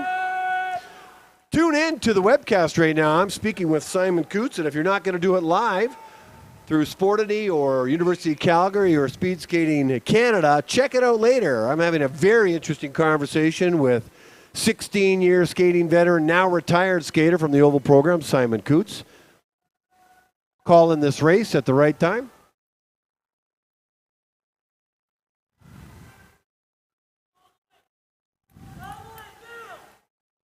So kudos to you, because I got a chance to participate, and being connected to the sport of speed skating as a speed skating dad is helping me stay close to it. And let me call in this race here first. We'll have enough time in the next pairing. Personal best for Daria Vogt. Congratulations, Daria, who represented her province at the Canada Winter Games. Daria Vogt crossing the line with a personal best as well. Hopefully she puts a smile on her face. 142.29 is Maya Onos. Our final pairing, one skater in the inside lane. Give it up for BC skater Karen Reppen. Go to the start. Karen's a master skater, a very inclusive sport this is, and without time standards, this is the place for some of the masters to stretch their speed skating wings, so to speak. So while Karen finishes off our 1,000 meter women's race, back to this draft, because I got to participate in it, and everybody puts in their nicknames, and of course I put my name as Sky Guy because the skaters are now knowing me as that, and we get to select 10 skaters. 8 of which are available for, it's the 6 World Cups. Maybe why don't you explain? How do you get points? How do you select the skaters? How do you get points? And how do you win it in the end? And I'll tell you my sad story towards the end. Yeah, we select skaters the same way as a traditional like hockey or basketball draft would. We do a snake seed, 8 people per pool. So you pick first, then you pick 16th, 17th, and so on. And yeah, you pick 10 skaters, and you're hoping those 10 skaters collect points at the 6 World Cups of the circuit this year, as well as World Championships just earlier this March. So you have 2 divisions and 80 skaters per division. So it gets the pickings get slimmer and slimmer as you go through each round, doesn't it? Yeah, a lot of people that participate really struggle to come up with names once you get towards that 80 skater of the list. Okay, now you can be honest with me. I participated. I had Jordan Stalls in my group. I had Brittany. I think I had Kimmy Goetz. I had Aaron Jackson. I had Murakami. I had a whole raft. I had Setter Eitman. Now, be honest with me. Were you a little surprised on how I did this year as a first-year person, as a first-year participant? Yeah, I was very surprised that you performed well at all because I thought your team was pretty crummy, to be honest. Well, ladies and gentlemen, there are 6 World Cups and heading into the World Championships. So 6 World Cups and the championships. I was heading into the World Championships second, and then by the last day, the second last day, I was leading. Now, the World Championship points, you get 4 times as many points. If you're first, second, and third, you allocate certain points anyway. So it's like 4 World Cups all wrapped in one.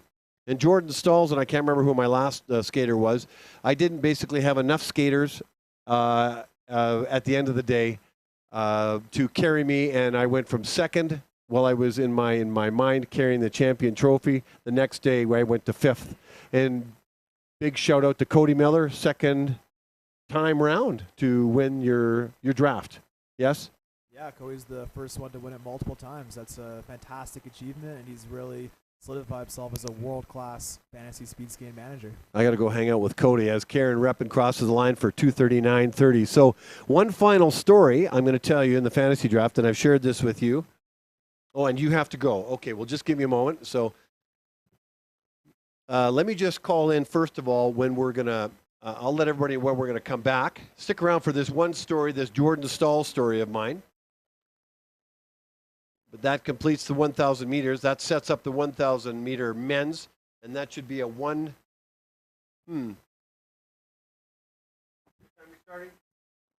Once I get the time, I'll. Okay, we're starting at 1:40, ladies and gentlemen.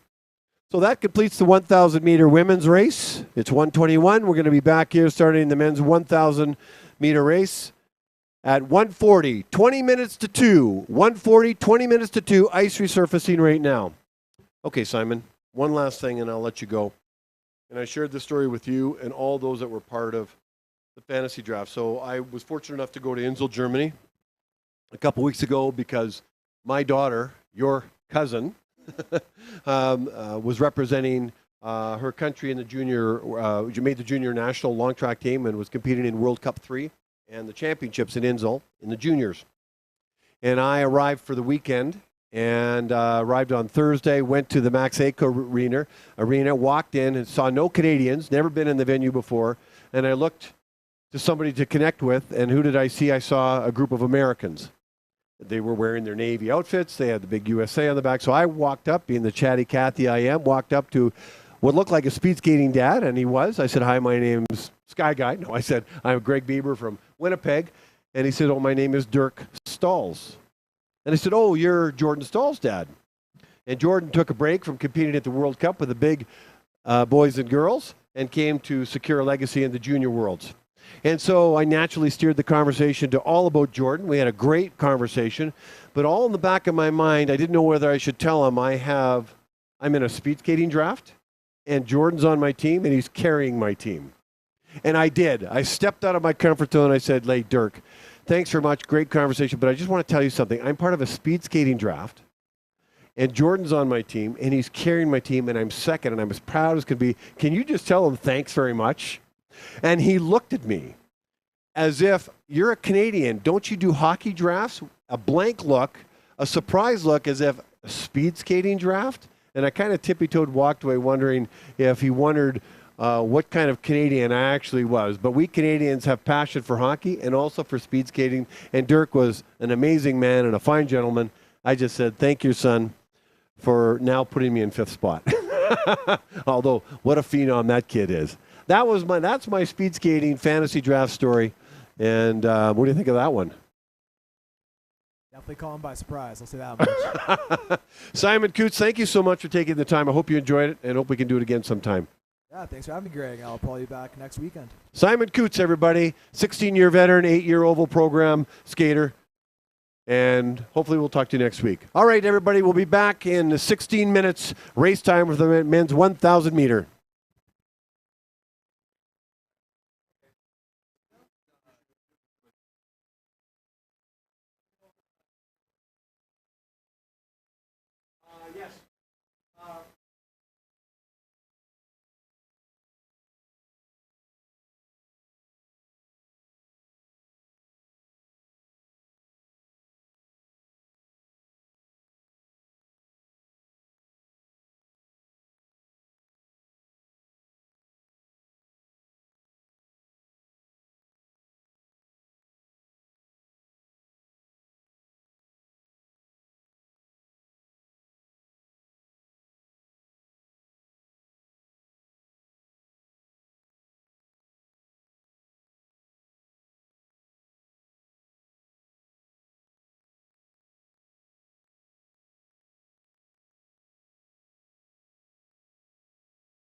Yeah, we'll do a beep on the ear here, and I'm gonna. We don't have to worry about chest pulse or anything.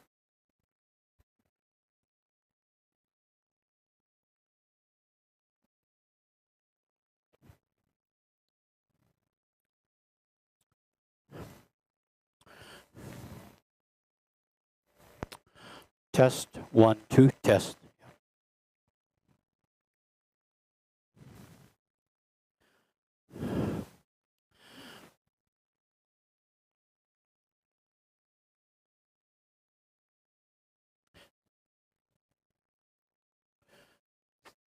Bruce.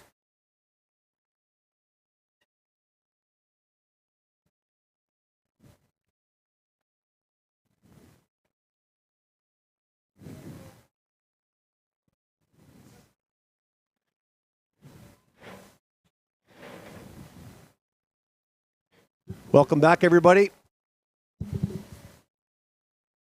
Welcome back, everybody. We're about to start the 1,000-meter men's races. I can see the skaters heading to the start line. I'm going to introduce them now for a 1:40 start. In the first quartet, in the first pairing in the inside lane from Ontario, Matthew Laxton. In the outer lane from Norway, Martin Solberg Andreasen. In the second pairing in the inside lane from Quebec, Zachary Dupre. And in the outer lane from British Columbia, Nicholas Goliath. Good luck, gentlemen. Welcome back, everybody. Wow, 1:40 snuck up on us fairly quickly. Go I guess somebody must to have the moved the start. time an hour ahead. Pun intended, of course. We are back for a number of quartets for the men's 1,000 meters. Ready. And this is the first of, I'm just going to determine how many we have. Go to the start. I expect some fast 1,000 meters here. I hope you enjoyed the interview with Simon Coots, or the conversation, really. It wasn't more of an interview, but it was a conversation. Looks like we're going to be doing the 1,000s all the way through. There'll be no ice resurfacing. I see 20 quartets, 19 quartets, and 2 pairings at the end. Yeah, so it was a great conversation with Simon. I sure appreciated him taking the time out to talk about his career and to talk about speed skating in general. And, of course, that fantasy speed skating start draft. a little early? Kind of cool. No. So, Laxton, 200 meters, 17:61. Andreasen at 17:68. Dupre, 17:05 for his opener. And Goliath at 17:66. Now the skaters settle in, if you could call it that, or sprint the final 2 laps. What is the afternoon going to hold here for the 1,000-meter men's at the Grand Prix Canada Cup 4 Oval? Laxton and Andreasen on the line right now. Here comes Laxton crossing the line first with a season's best of 1:12.57. Andreasen in at 1:14.84. Here comes Dupree and Goliath as they enter the south corner, the second and final corner, heading down the last 50 or so meters. Looks very, very close. Dupree with the yellow armband, Goliath with the blue crossing over. 1:13.07 for Dupree, 1:13.55 for Goliath. In the second quartet, in the first pairing in the inside lane from Quebec, Raphael Cote. In the outer lane, also from Quebec, Felix Larochelle. In the second pairing in the inside lane from Ontario, Sebastian Champagne. And in the outer lane from Manitoba, Ryan Kulbacki. Go to the start.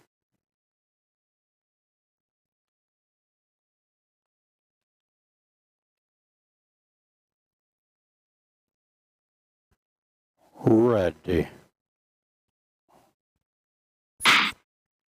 Go So our early times to have the been start. established. You can see Raphael Cote with the fleur-de-lis colors on his skin suit. Those are the Canada Winter Games colors. Ready.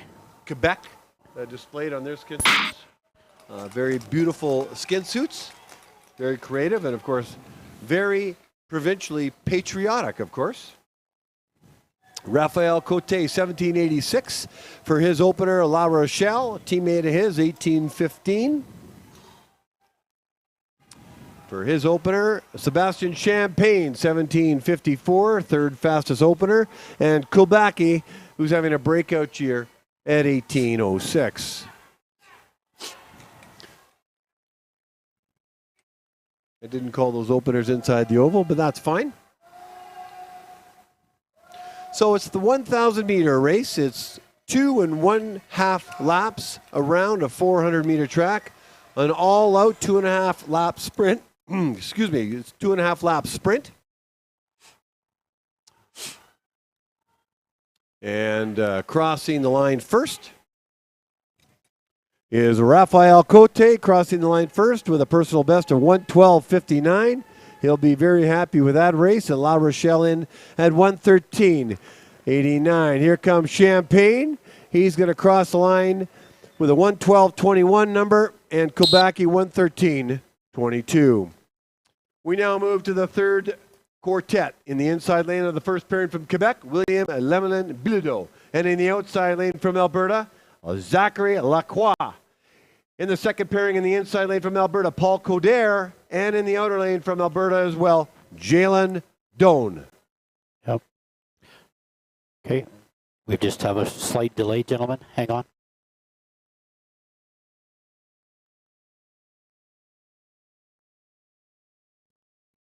What is it, Bruce?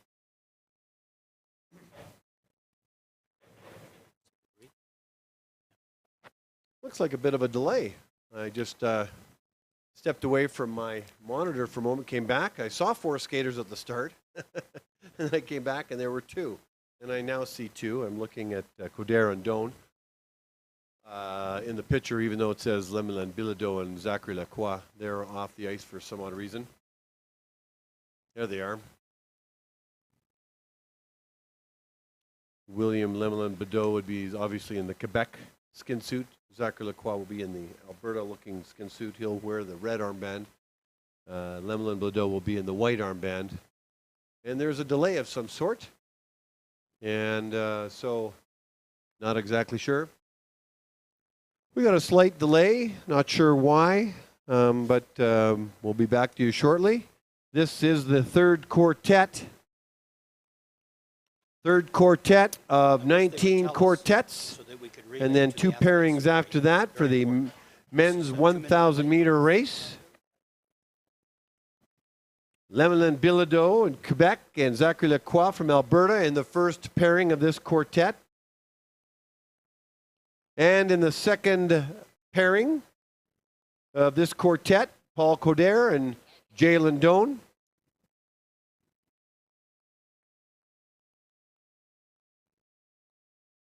Might be a track repair, not sure. But there's some waiting around.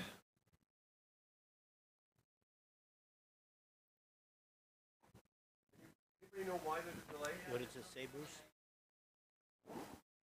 Okay, we have something on the ice that they're just looking to clean up right now. It's all done for safety reasons.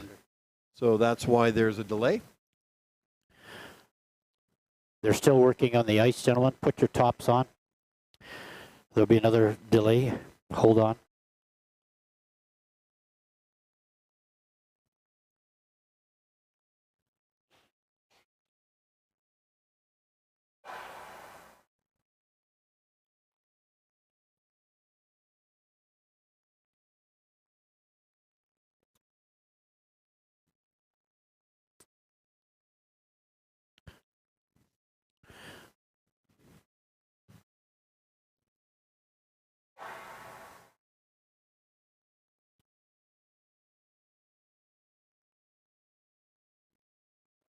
So that's very poor.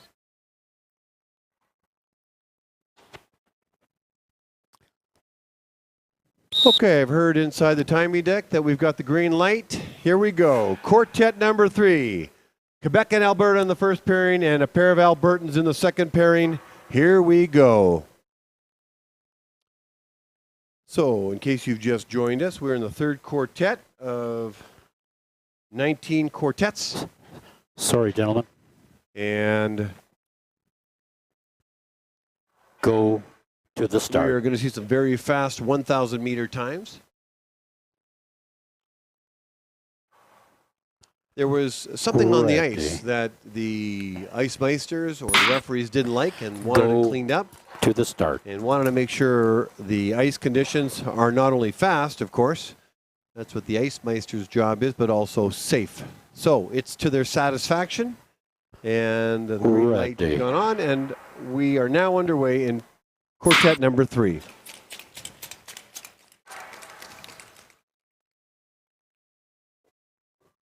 Quartet number 3 is underway. William Lemla-Bilodeau opening 200 meters at 17.23, fastest so far. Zachary Lacroix, 17.42. Coder in at 17.35 for his 200 meters, and Jalen Doan laying down a blistering 200 meters, 16.56. Not surprising, given the kind of year Jalen Doan is having. Lemla-Bilodeau and Zachary Lacroix in the first pairing. On the screen, you're seeing Doan and Coder. Doan is wearing the blue armband, Coder in the yellow armband. And here comes the first pairing. Lemla-Bilodeau in the white armband, crossing the line at a 1:11.25 for the fastest time so far today. Lacroix in at 1:11.8.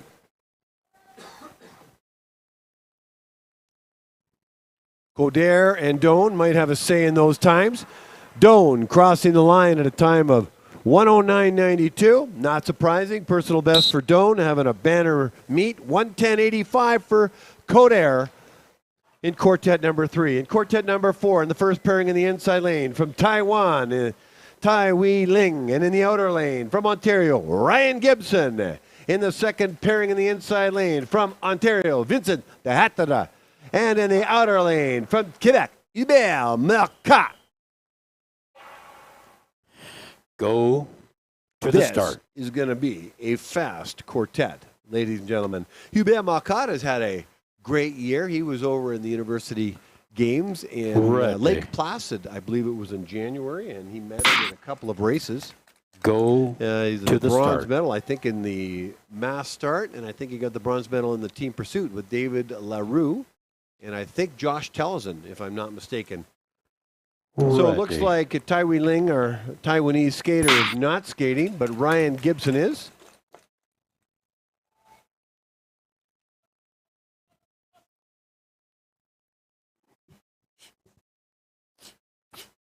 So Ryan Gibson will skate solo, does an opening 200 meters at 16.76. That's an impressive 200 meters without a skater in a pair. Vincent de Heitra at 16.98 and Marcotte in at 16.84. So Tai Wei Ling, no show for pairing number, first pairing in quartet number 4. 3 skaters on the ice, Gibson, de Heitra, and Marcotte.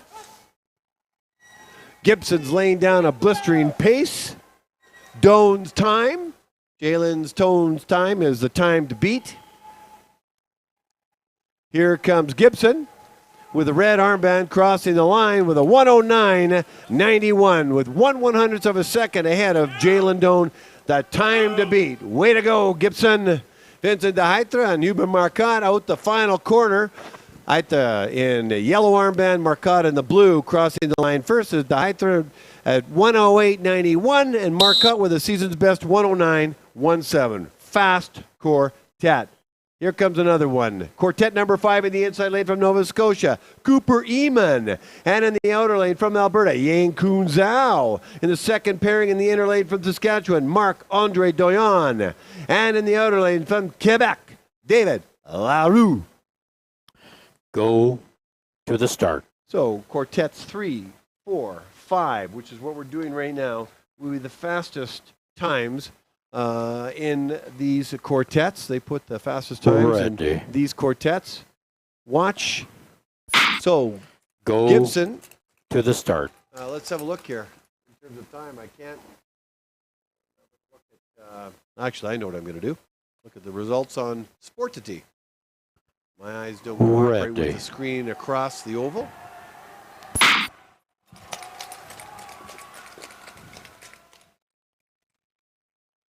A blistering 200-meter opener by Yang Kun Zhao, 16.53.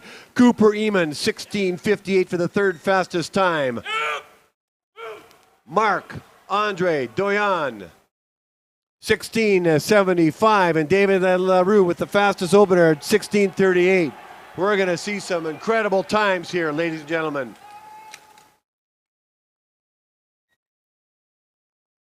Cooper Eamon and Yang Kun Zhao in the first pairing. You can hear the cheering inside the oval. On the screen, you can see LaRue with the blue armband, Doyon in the yellow.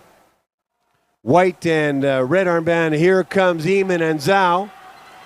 Eamon with the white armband. Zhao challenging him to the finish. Eamon across the line first with a personal best of 108.82 for the time to beat today. Zhao in a 109.07. Here comes Doyon and LaRue. LaRue with the blue armband will cross the line first at a time of 108.23 with the season's best. Marc-Andre Doyon with a personal best of 108.67. He'll be happy with that. In the sixth quartet in the inside lane from Sweden, David Carlingsjö. And in the outer lane from Alberta, Caden Witkowski. And in the second pairing in this quartet in the inside lane from Norway, Christian Landro Magnuson. And in the outer lane from Manitoba, Adam Buchwald. Go to the start.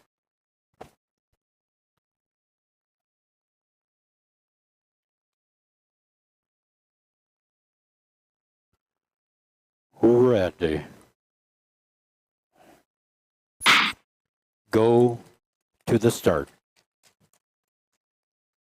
So if you watched some incredibly fast male long track speed skaters at their craft, the 1,000 meters. Ready.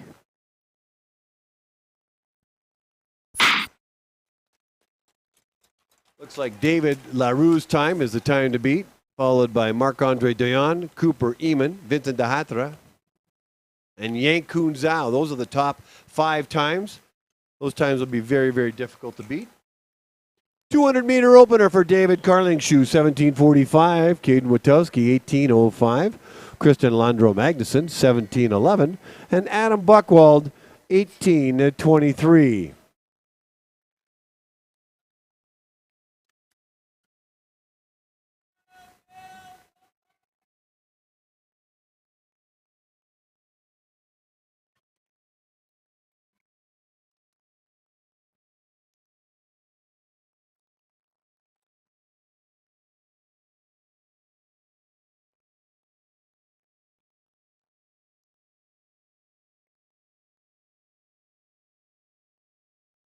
So Carlingsjö and Witkowski in the first pairing of this quartet.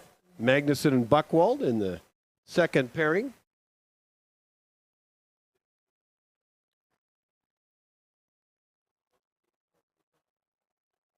Okay, crossing the line first. Not having the times available. Carlingsjö and Witkowski. Magnuson and Buchwald. We'll have to get back to you on the times. We now move to the seventh quartet. In the inside lane of the first pairing from Quebec, William Lafrancois. In the outer lane from Alberta, Liam Robinson. In the second pairing in the inside lane from the US of A, Jerzy Hedla. And in the outer lane from Sweden, Oscar Nielsen. Go to the start.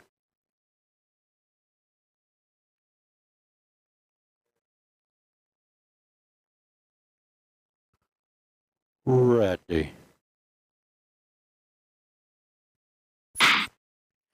Go to the start.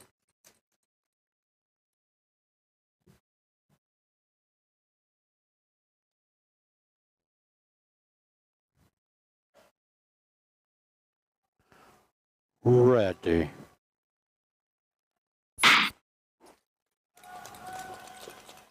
William Lafrancois opening time 18.16. Liam Robinson 18.22.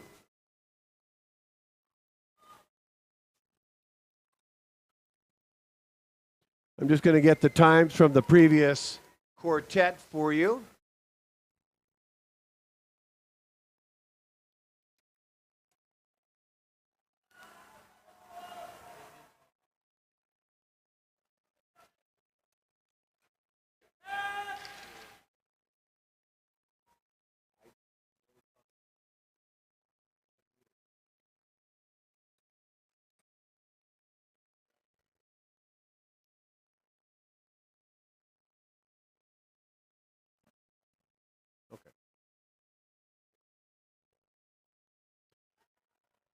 Okay, we've got Quebec and Alberta in the first pairing, USA and Sweden. 2 Canadians in the first pairing, an American and a Swede in the second pairing.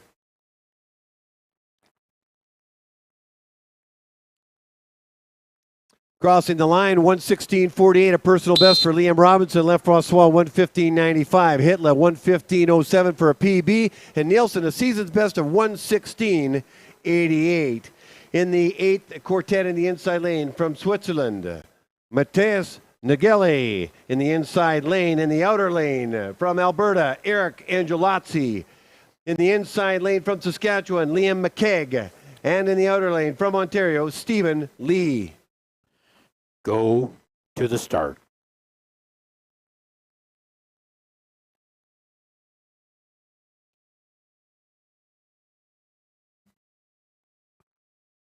Ready. Go to the start.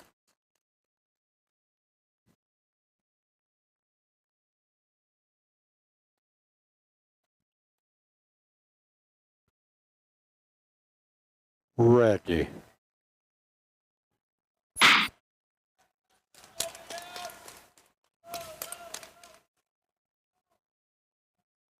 Opening times for Metellus Nageli, 18.9, and Eric Angelozzi, 19:21. Liam McKegg and Stephen Lee in the second pairing of this 8th quartet, 18.92 for McKegg and Stephen Lee, 18.49.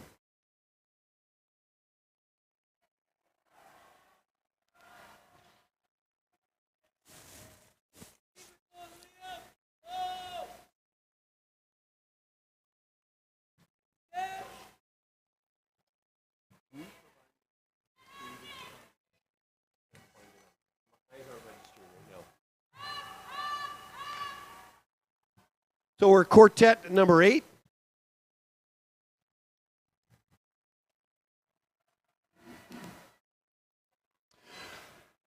Nageli crosses a time of 1:16.75 for a season's best. Angelozzi in at 1:19.08. Here comes McKegg and Lee in the final pairing of this 8th quartet.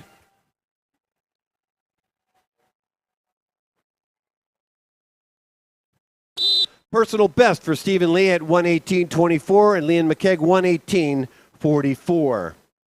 We come back to, we're now in quartet number 9 in the first pairing in the inside lane from India, Pratik Prasad. In the outer lane from Norway, Sondre Glesnet. And in the second pairing from Ontario, Joshua Sutherland in the inside lane. And in the outer lane from PEI, Andrew Binns. Go to the start. Okay, if you're keeping track at home, here are the times for quartet number 6. If you happen to be watching these particular skaters, in quartet number 6 in the first pairing was David Carlingshoe from Sweden. His time was 1:12.11. To the start. Caden Witowski 1:15.65 from Alberta. And then our Norwegian in the second pairing, Christian Landro Magnuson, 1:14.82. That is his time, 1:14.82. And Adam Buchwald, 1:15.22 from Manitoba. Adam, 1:15.22. So those are the completed times of their 1,000 meters. We're now back to quartet number 9. Looks like Pratik Prasad is not on the ice. So Sondre Glesnet with an opening 200 meters at 17.88 will skate this 1,000 meters by himself. In the second pairing, Joshua Sutherland, opener 19.36, and Andrew Binns 18.53. In this quartet, there are 3 skaters on the ice, 1 skater in the first pairing and 2 in the second.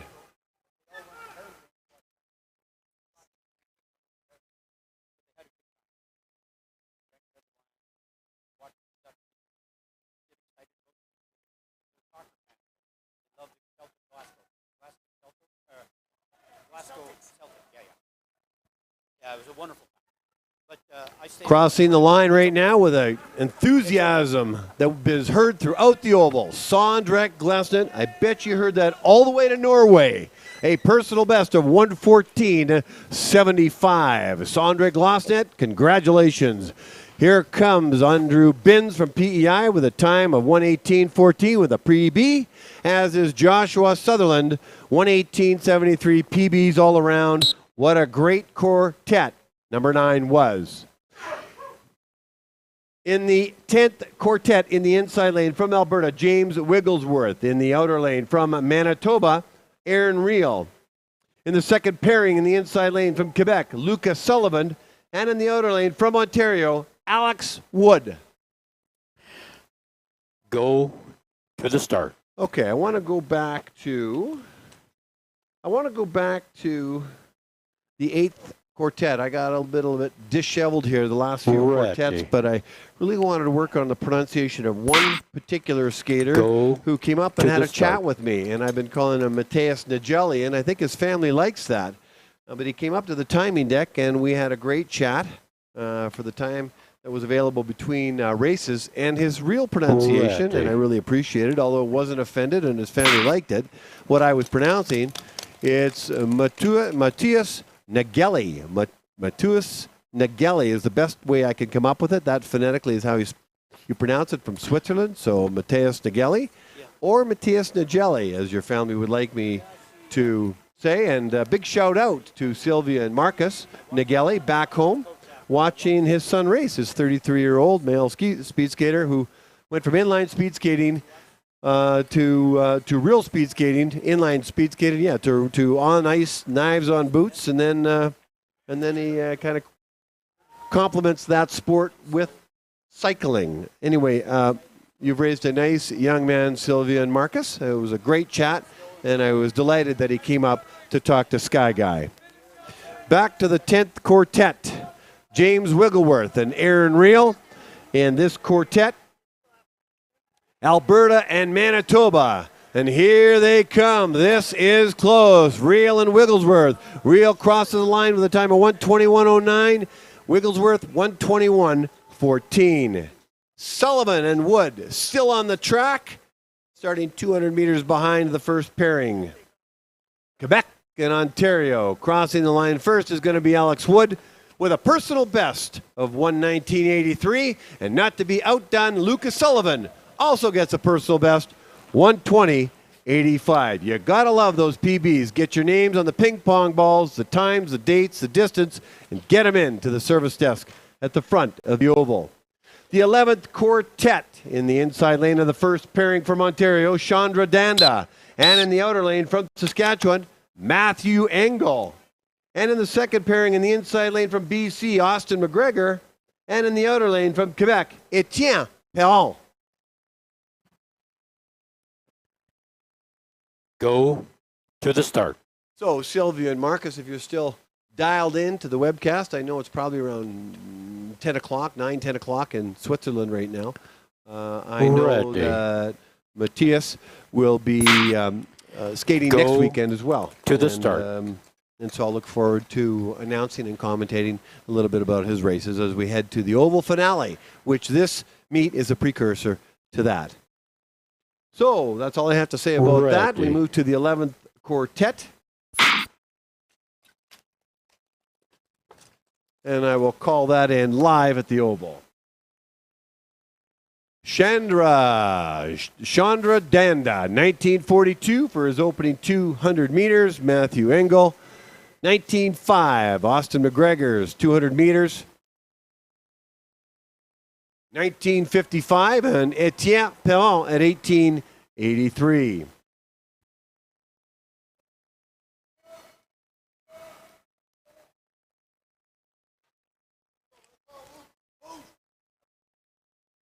So this is the 11th quartet of 21. Stick around because you ain't seen nothing yet. We've seen the fastest time so far in quartets 3, 4, and 5. But if I look out on the pairing or quartet sheet, quartet number 6, 16, and 17, and 18, and even 19, we are going to see some very fast skaters. So they've mixed up some skaters with faster times and slower times. Let me call this race in. Personal best for Chandra Dandra, 120.83. Matthew Engel, 121.61. Here comes McGregor and Perron finishing their final corner with a few meters to go.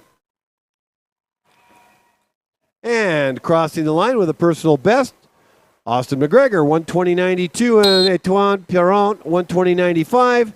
3 PBs out of that quartet. Gentlemen. Congratulations. In the 12th quartet in the inside lane from Saskatchewan, Max Williams. In the outer lane from Alberta, Evan Boyce. In the second pairing in the inside lane from Ontario, Cameron Mason. And in the outer lane from Ontario, Camden Bettas. Go to the start.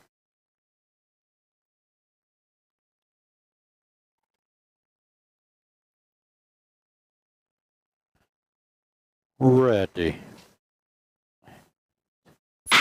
So stay tuned for Go quartets 16 to the to start. 19. Jake Weideman, Caleb Mueller, Cedric Brunet, Kieran Hughes. In quartet number 16, they're going to lay down some very, very fast times. Ready. Veman, Steckley, Bratyard, Boissonneau in another quartet. Gilbert, Vandenberg, English, McPeak in 18, and Eckenschauer, Perot, Amel, Jouet in the following quartet 19. So these are the skaters you got to look forward to coming up in a few quartets away.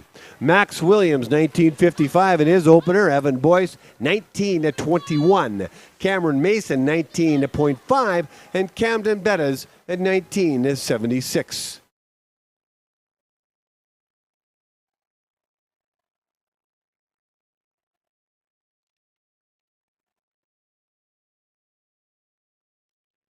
And then you think the 1,000 meter women's and men's is exciting. Just wait, we've got the mass start coming up. This is crazy exciting. And, you know, I've seen it evolve and change over the last 5 years since I've been part of the sport, but I'm getting this feeling that the mass start is becoming more and more and more popular as we see Williams and Boyce complete their race. With personal bests, Max Williams, 121.18, and Evan Boyce, 121.95. PBs for Williams and Boyce. First pairing of quartet number 12. Finishing off the next pairing is Cameron Mason with a personal best of 121.85 and 126.38 for Cameron Bettas. In the 13th quartet in the inside lane of the first pairing from Alberta, Daniel Revy. In the outer lane from Quebec, Olivier Landerville. In the inside lane from BC, Leander Ebbett. And in the outer lane from BC, Nate Ben.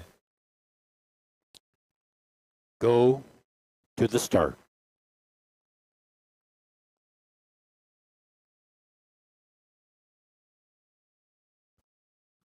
Ready. Go to the start.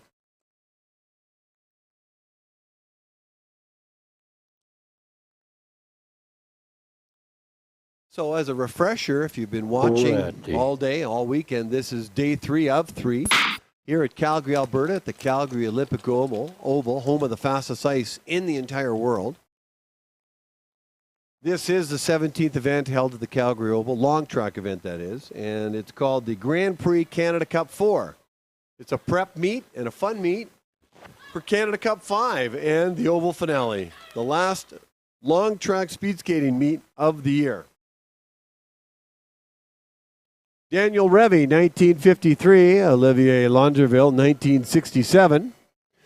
Leander Ebbett, 2069, and Nate Ben, 1961. Those are all the openers in the 200 meters. Bell lap has gone on for Revy and Landerville.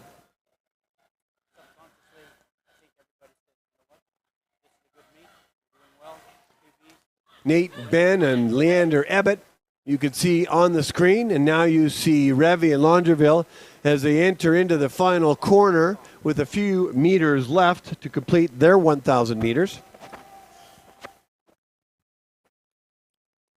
Crossing the line first is Landerville with a personal best of 123.14, and Revy in at 124.17, a personal best for both skaters. Way to go, gentlemen. Here comes Nate Ben, crossing the line first with a 122.68 time, and Abbott in with a personal best of 126.50. We now move to the 14th quartet. In the inside lane of the first pairing from BC, Thierry Havelka. In the outer lane from Alberta, Mitchell Westling. In the second pairing in the inside lane from Quebec, Edouard Beaulieu. And in the outer lane from Ontario, Isaac Emblin. You can come up. Blue, you have to go back. Yeah, there should be a red here, but I guess not. Stay back, Blue. Yeah. Thank you. Go to the start.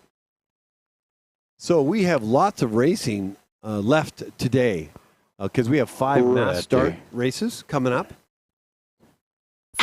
We're working through the 1,000 meter races. So there I go again. I introduce 4 skaters, and it looks like Thierry Havelka is the only racer in this pairing. Mitchell Westling is not on the ice, but I do see 2 skaters for this pairing, Beaulieu and Emblin.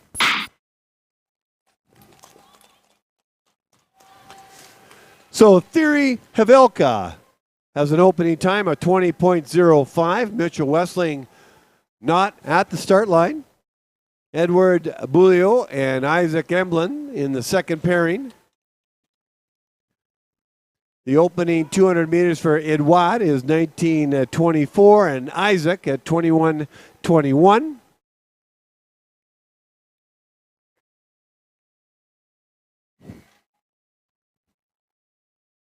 Bell lap has gone on for Thierry Havelka from British Columbia. Unfortunately, he has to skate by himself. Let's see how he does. So you see Edouard Beaulieu and Isaac Emblem on the screen, and then now the camera is pointed to the south corner as Havelka enters it and now exits it to finish off his race. And Thierry crosses the line with a time of 1:26.34, and that is a personal best for Thierry Havelka. And skaters, personal best, get your name on the ping pong balls, your distance, the date. Personal best for Edouard Beaulieu, 1:22.44, 1:22.44. And Isaac Emblin with a time of 1:31.22. We now move to the 15th pairing. Just wait till they go by. In the first 15th quartet in the first pairing in the inside lane from Saskatchewan, Ryan Wang. In the outer lane from Alberta, Owen Kay. In the second pairing in the inside lane from Alberta, Octavian Moga. And in the outer lane from Alberta, Kunio Tazaha.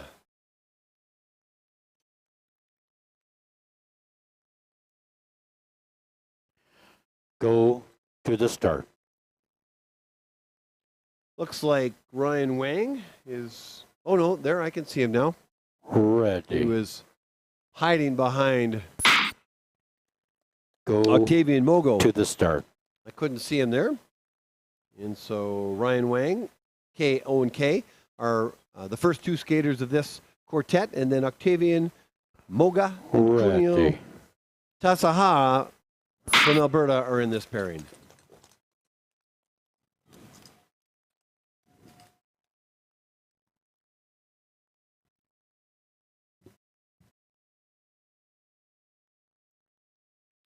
Ryan Wang's opening time, 21.66. Owen Kay, 21.9.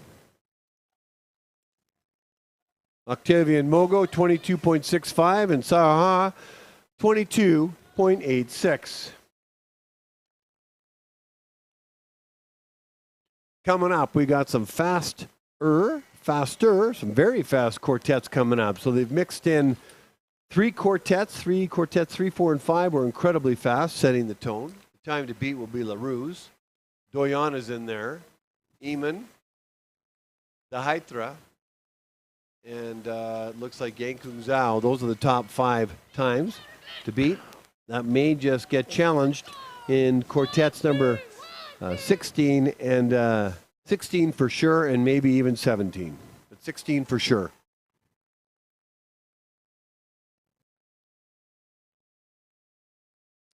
$1,000-meter race. This is the men's 1,000 meters.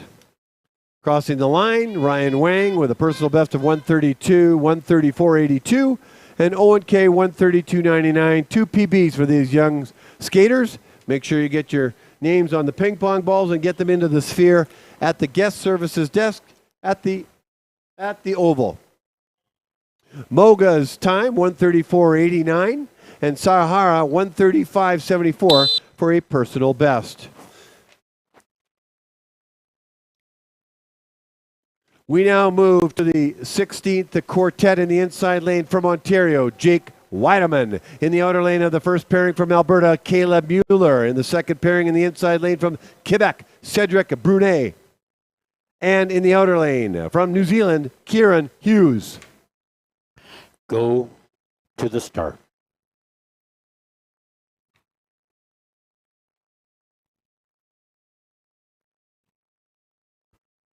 Ready. Go to the start.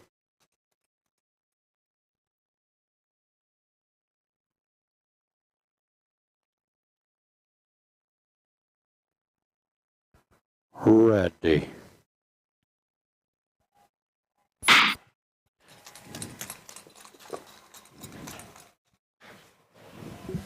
Jake Weideman's opening time, 17:32. Caleb Mueller, 17:79. Will Dutton in the coaching box, coaching Weideman. Cedric Brunet, opening time, 16:78 for the 7th fastest opener. Hughes, 18:04. These skaters are going to have to turn it up a little bit in order to challenge LaRue or Doyon or Eamon's time. Let's see what they can do. They can make it up in these 2 laps as they gain speed throughout this race and hopefully hold their lap times. Weideman and Mueller, Brunet and Hughes. Okay. Crossing the line with a season's best. 6th fastest today, 109.12 is Jake Weideman. Mueller, season's best, 112.39 for Mueller. Here comes Brunet and Hughes inside the south corner as they exit out, heading north. Crossing the line first with a season's best is Cedric Brunet at a 111.09 and Hughes 113.12. In the 17th quartet in the inside lane from Saskatchewan, Luca Vieman. And in the outer lane from the Czech Republic, Lukas Stekli. And in the second pairing in the inside lane from Norway, Siver Bratchard. In the inside lane, in the outer lane from Quebec, William Boissonneau.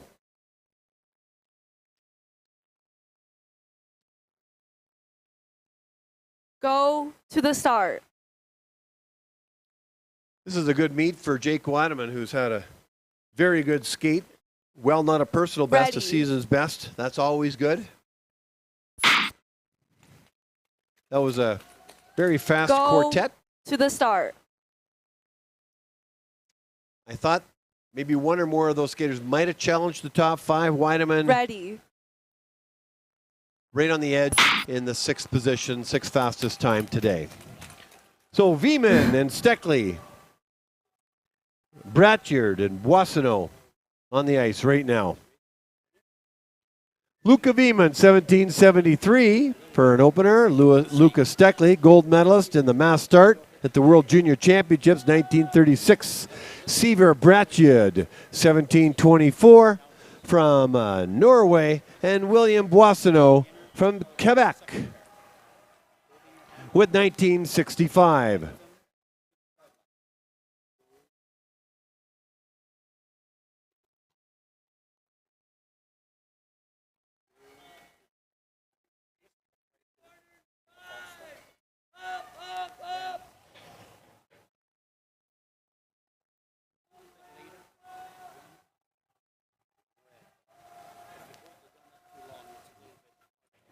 Crossing the line first in that pairing is Luke Vieman, 112.20. Lucas Stekli, 117.04. Here comes Siver Bratchard in the yellow armband. Crossing the line, exhausted, 112.98. William Boissonneau with a time of 117.75, a personal best for Boissonneau. In the 18th quartet, in the inside lane of the first pairing from Alberta, Brock Gilbert. In the outer lane from Alberta, Riley Vandenberg. In the second pairing in the inside lane from Saskatchewan, Fergus English. And in the outer lane from Manitoba, Ian McPeak.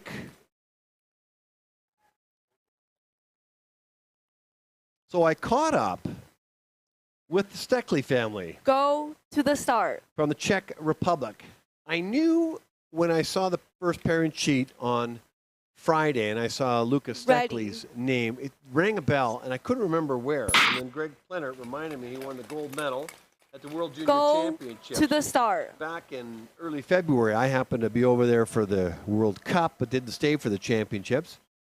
And I saw the 50-meter Ready. battle between Lucas and Daniel Hall, and Lucas came across at the end and took the gold medal. Daniel Hall took the silver. That's why I remembered that, and now I'll come back to that story in a moment.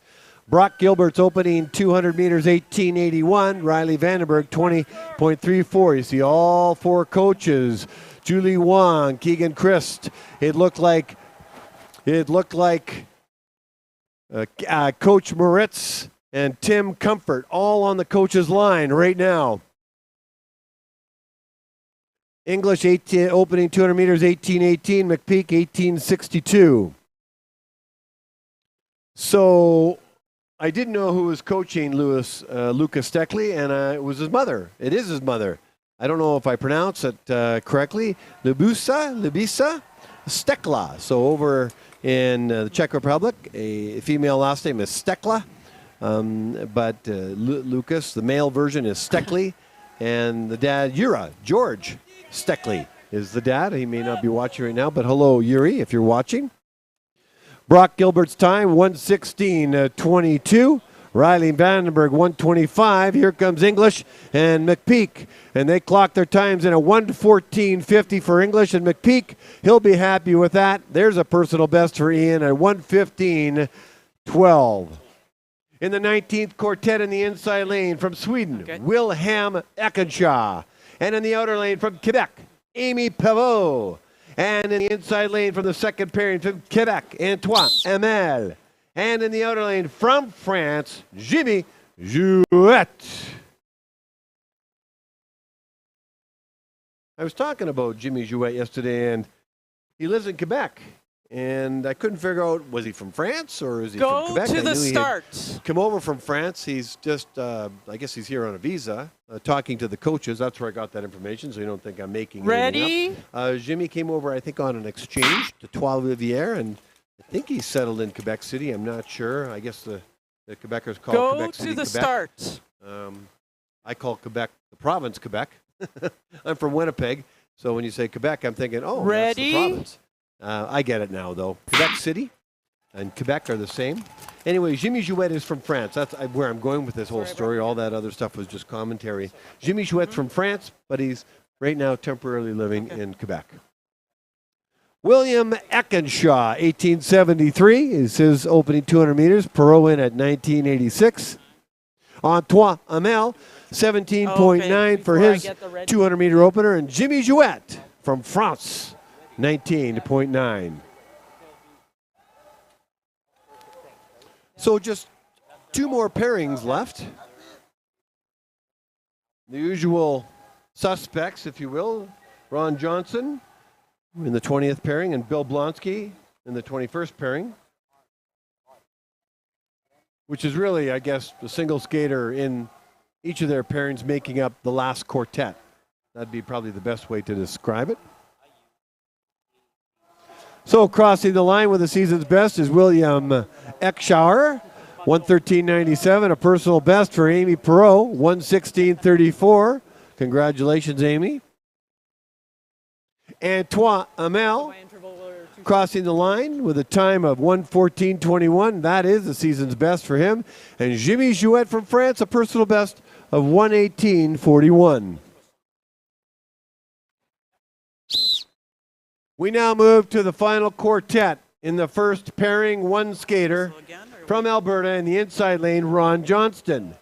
In the second pairing from Alberta in the inside lane, one skater, Bill Blonsky.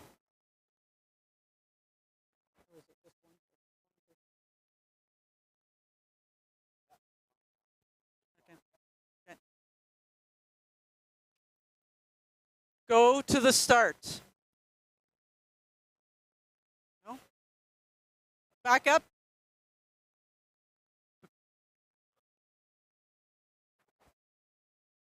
What's the matter?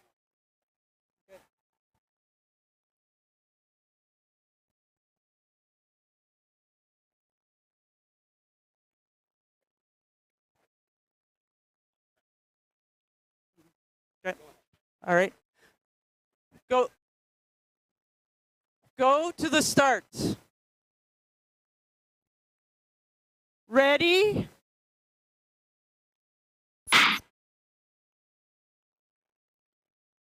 Okay, Ron Johnston will skate his 1,000 meters by himself, and then Bill Blonsky will follow in his own pairing. Okay. Yep. Bill, okay.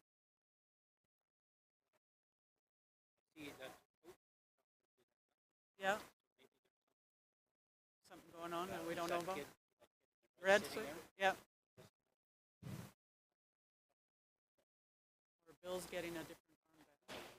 So after this race with Ron Johnston, opening 200 meters is 24:75. Ron Johnston. So after this race, then we'll have Bill Blonsky. Okay.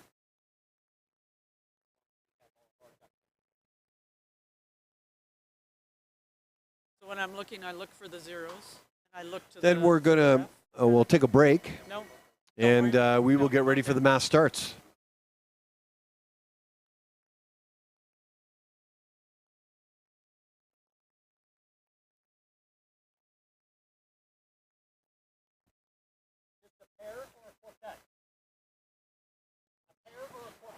We'll find out when the mass starts are scheduled to occur. We've got the women's mass start and the men's. We'll have 2 women's mass starts and 3 men's.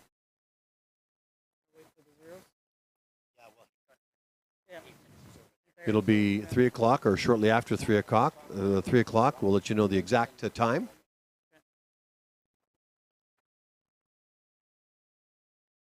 Looks like there are 7.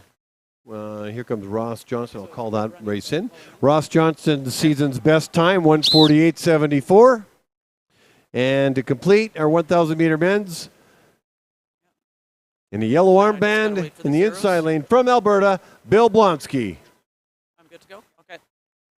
Go to the start. Yeah, so it looks like we're going to have 7 skaters in the women's mass start senior. That'll be a 16-lap race. Ready?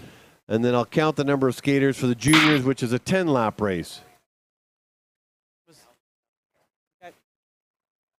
17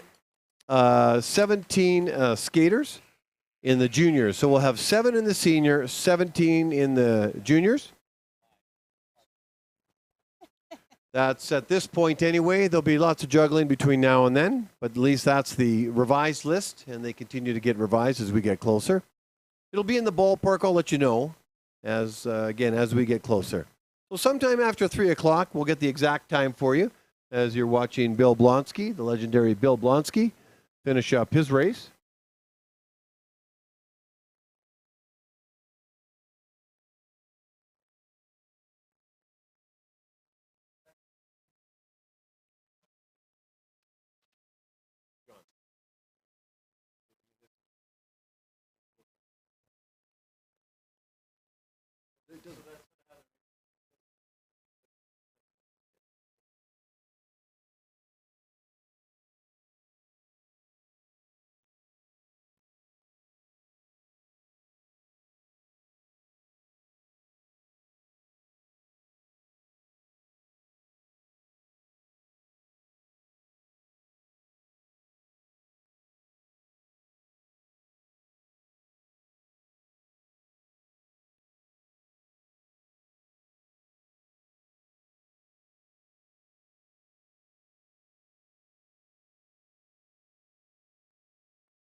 Thank you.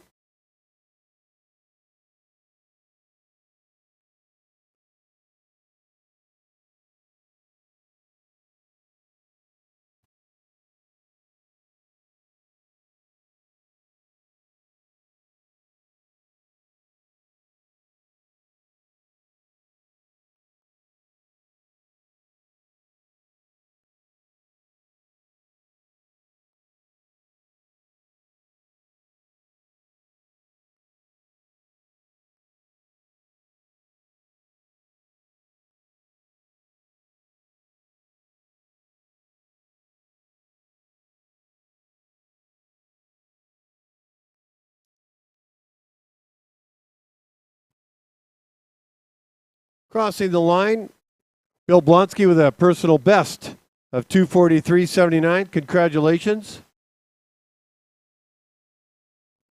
We will have a single skater coming up. Joseph Perreault is going to be on deck.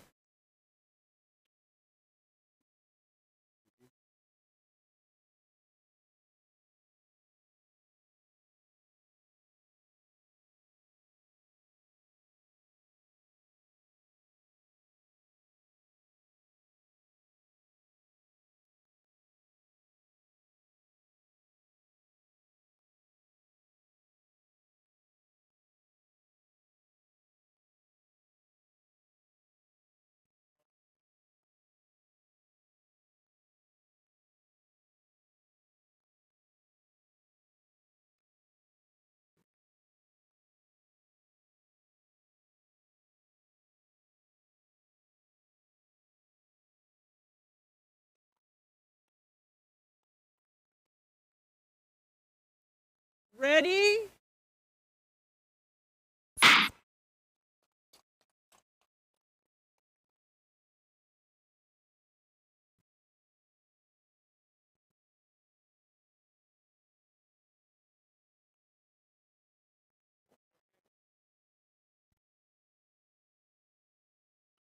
Joseph Perreault is on the ice right now.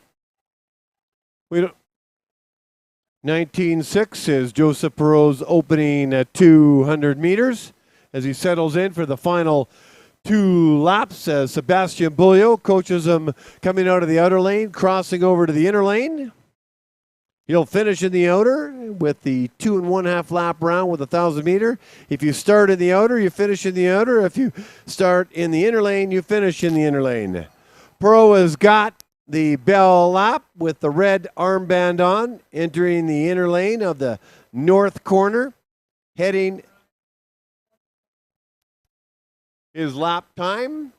For those that are keeping track at home, is 29.9, so under 30. This is a good lap time for this young athlete as he crosses over, heads into the final corner, down the straightaway to finish off his 1,000 meters. While the time's not being reported, it's been provided for me to provide you crossing the line. And his time, we'll let you know in just a moment.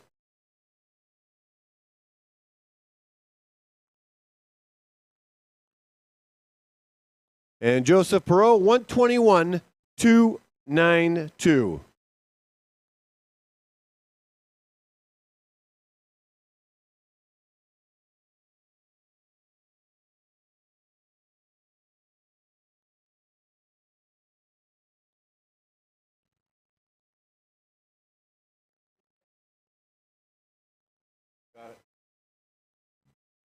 So Joseph Perreault's time is 1:21.29. That concludes the 1,000 meter men's race. Outstanding afternoon for the women and the men. Thank you so much for putting that on. We now move to the mass start as everybody gets organized in terms of their proper equipment, outfits, headgear, transponders. Everybody's getting set up. Everybody knows the drill now, but everybody also needs to be reminded. And we're going to start at 3:10, the first of 2 mass starts for the women.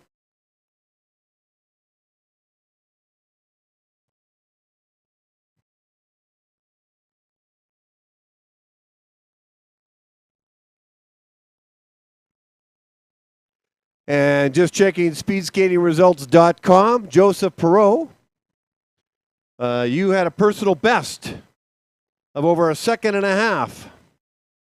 You PB'd on your 1,000 meters. You probably know that. Your previous one was 1:22.87. You did 1:21.29. Congratulations, Joseph Perreault, for a PB. That's even more impressive, skating by yourself. At 3:10, coming up, the mass start senior women. And then we have the mass start junior women. Senior women is 16 laps. Junior women is 10 laps. Stay tuned for more exciting racing at the Grand Prix Canada Cup 4, ladies and gentlemen.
play music now.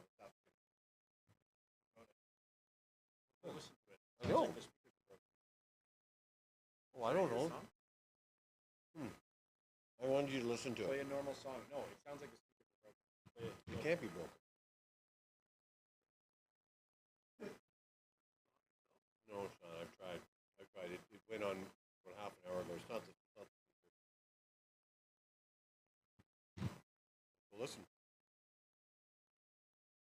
It's going to be harder now because when you can't really hear it.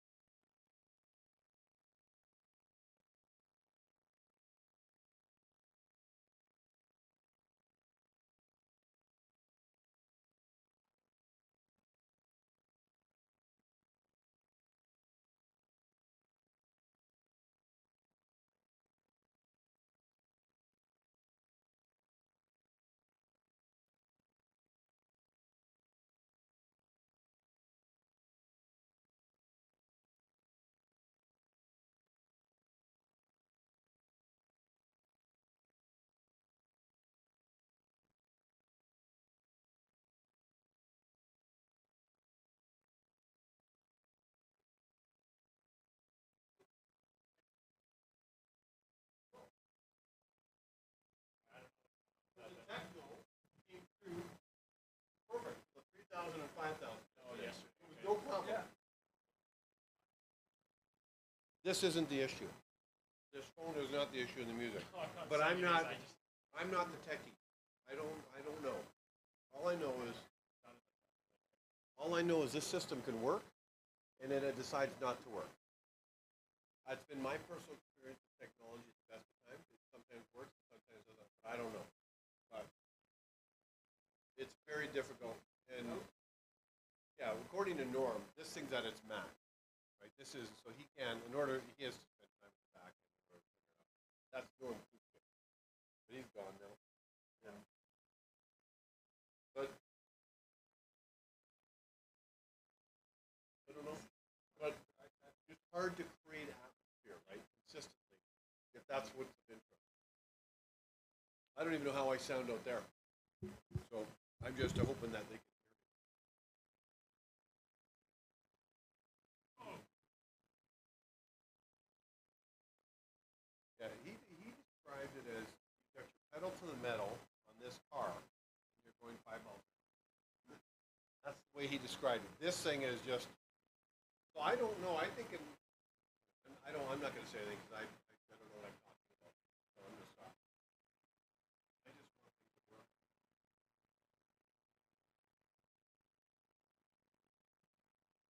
Anyway, we move to the master.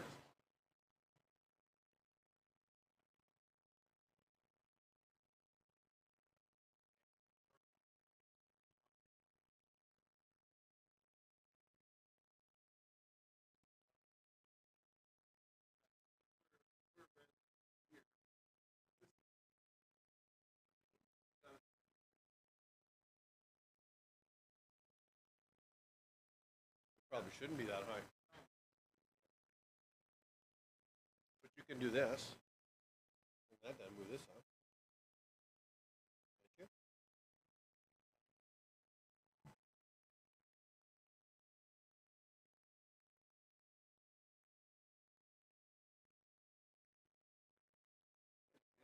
Without sounding competitive. Remember, this thing was the best it's ever been a part of. So it has that ability.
is the first of two women's races in the mass start.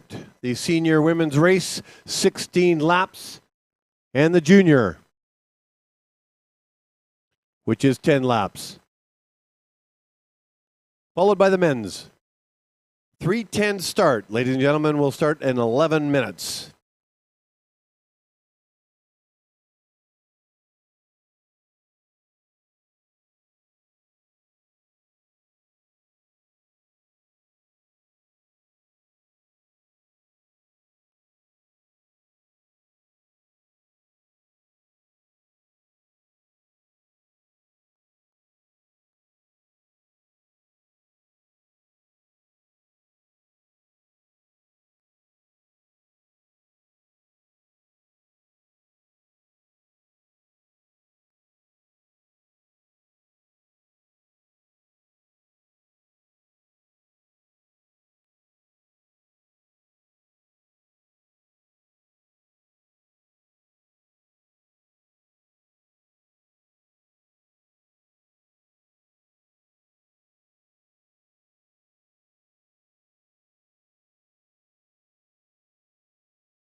I'll introduce the skaters as they get sorted out towards the start line.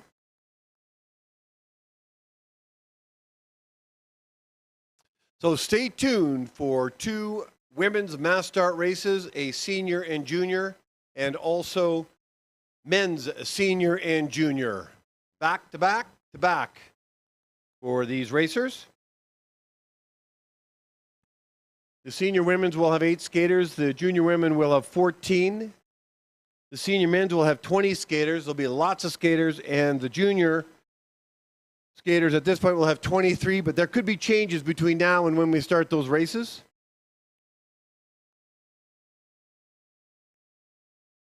I can see at the start area the referee is spending time with the skaters, getting them ready, giving them instructions for the races, making sure they have the proper equipment. They'll be wearing transponders. They'll be wearing special cut-resistant racing suits and knee and shin guards and gloves. All about safety. They'll have ankle and neck protection, a helmet that conforms to their head. So these are the safety measures that are ensured before a mass start race begins. And then the 8 skaters will start off, and I'll explain the race as we get closer to the start time, which is any moment now.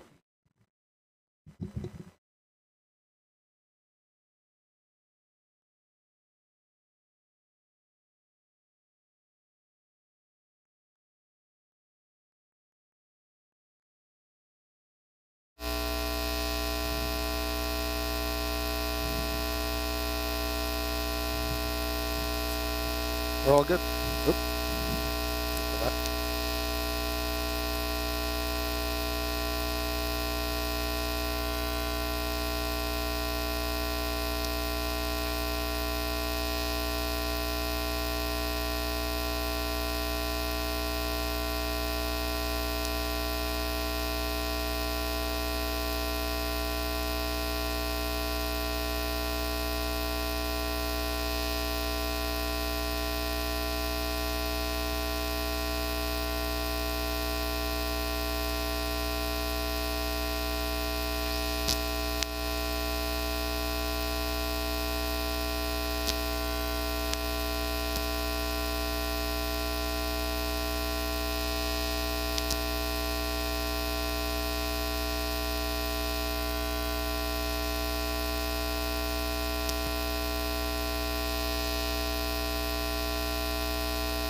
Okay, ladies and gentlemen, in webcast land and hit live at the Oval, I'm seeing movement at the start line. Referee Baron Toner probably has spent some time with the racers. So here's what's going to happen. Let me introduce these skaters. Allison Desmarais from BC, wearing helmet cover number 1. Number 2, helmet cover number 2, Laura Hall from Alberta. Emily Greenfield from Quebec. Helmet cover number 3, Gabrielle Jelinek. Helmet cover number 4 from Quebec. Emmanuel Cote, helmet cover number 5 from Quebec. Claire Mallard from Ontario, helmet cover number 6. From Ontario, from Sweden, helmet cover number 7, Anne-Marie Lindquist. And helmet cover number 8 from Alberta, Heidi Beck. Good luck, ladies. Okay, everybody in the Oval, I think, has a good idea on how the mass start works. Let me explain it to you out in mass start land. Okay, it's been a long afternoon. In webcast land, this is a 16-lap race. The first lap is a formation lap. They've established, I believe, Allison Desmarais to be the leader of the lap. The gun will go off. They will skate around at a snail's pace, or whatever pace Allison Desmarais sets. All they'll do is just follow a train for 1 lap, a formation lap. After that, the gun will go off again. Now we're into race mode. and they can go as fast as slow as possible. But there are 3 sprint laps and a bell lap in 16-lap race. So you can coast for 3 laps each time, but you can't when there's a sprint lap. Welcome to the mass start, senior mass start. It's 3:12 live at the Calgary Oval. We are now in the formation lap, led by Allison Desmarais with helmet cover number 1. In the formation lap, these skaters cannot pass Allison. They'll just settle in, go as fast as a snail pace. They'll use the inside lane is what they'll use probably for the entire lap. That's the shortest way around a 400-meter track. There's 13 meters of width they can use, but they choose to use the 5 meters on the inside. Okay, that completes the formation lap. Now we are into the first official lap. The gun has gone off. Now the skaters can do what they want. There's 8 of them. They'll jockey for position. You see all 8 skaters on the screen in the middle of the oval, in the northwest corner, and of course on the webcast you can see it on whatever device. And each of the skaters are wearing transponders that allows us to track them and call the race. Allison Desmarais in the first position, Laura Hall second, and Marie Lindquist third. Really means nothing at this point. It's a 16-lap race. So the skill set, look at, they're standing up right now, probably talking about what they're gonna get for each other's birthdays at this point in time. But this is a skill set required. It's long track skill, short track skill, and skating IQ. And it'll be interesting to see who starts to take the lead, who stays in the packs. In talking to Emily Greenfield at one point about she loves the mass start. She loves, Chloe Beauchesne, I should say, who used to be a mass start. That was one of her favorite starts. She loved to stay in the middle of the pack and collect the draft and not exert too much energy. But every racer has a strategy. Now that's a bell lap, a sprint lap. That means they actually have to turn up the heat. Emmanuel Cote, Allison Desmarais, and Gabrielle Jelinek are in the top 3 positions right now. So this is a sprint lap. They actually have to skate. It doesn't look like they're skating that fast to me, because when they cross the line, they get points for positions 1, 2, and 3. They aren't a lot of points, but that does help them put them up the post. Oh, here we go. Now we're doing a sprint lap. Lindquist is setting the pace here. But also, it looks like Emmanuel Greenfield will take the first 3 points of this sprint lap. Lindquist will take 2 points, and Desmarais will take 1 point. It means something in the end if they get these points. It helps them move them up the rank in terms of placing, but crossing the line at the end of the race, I'm not exactly sure what the total points are. I think there's 60 points for the first, 40 for the second, 30, 20 for the third place, and then 10 for fourth, 6 and 3 for fifth and sixth.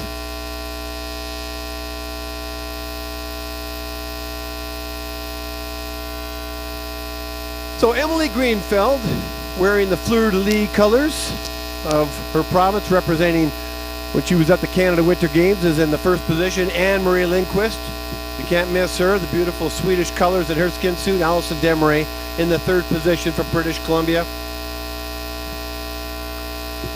They're just coasting around now, conserving energy. They're virtually standing right up. And that's not exerting a lot of energy. They're looking at each other, wondering who's going to make the first move. Greenfield's talking to the group, or talking to the oval, or talking to both. They're staying in a train. Well, we got some movement. We've got some movement. That might be Laura Hall making a pass on the inside, just to say, hey, who wants to come with me? But the pack of 8 is just that, a pack of 8.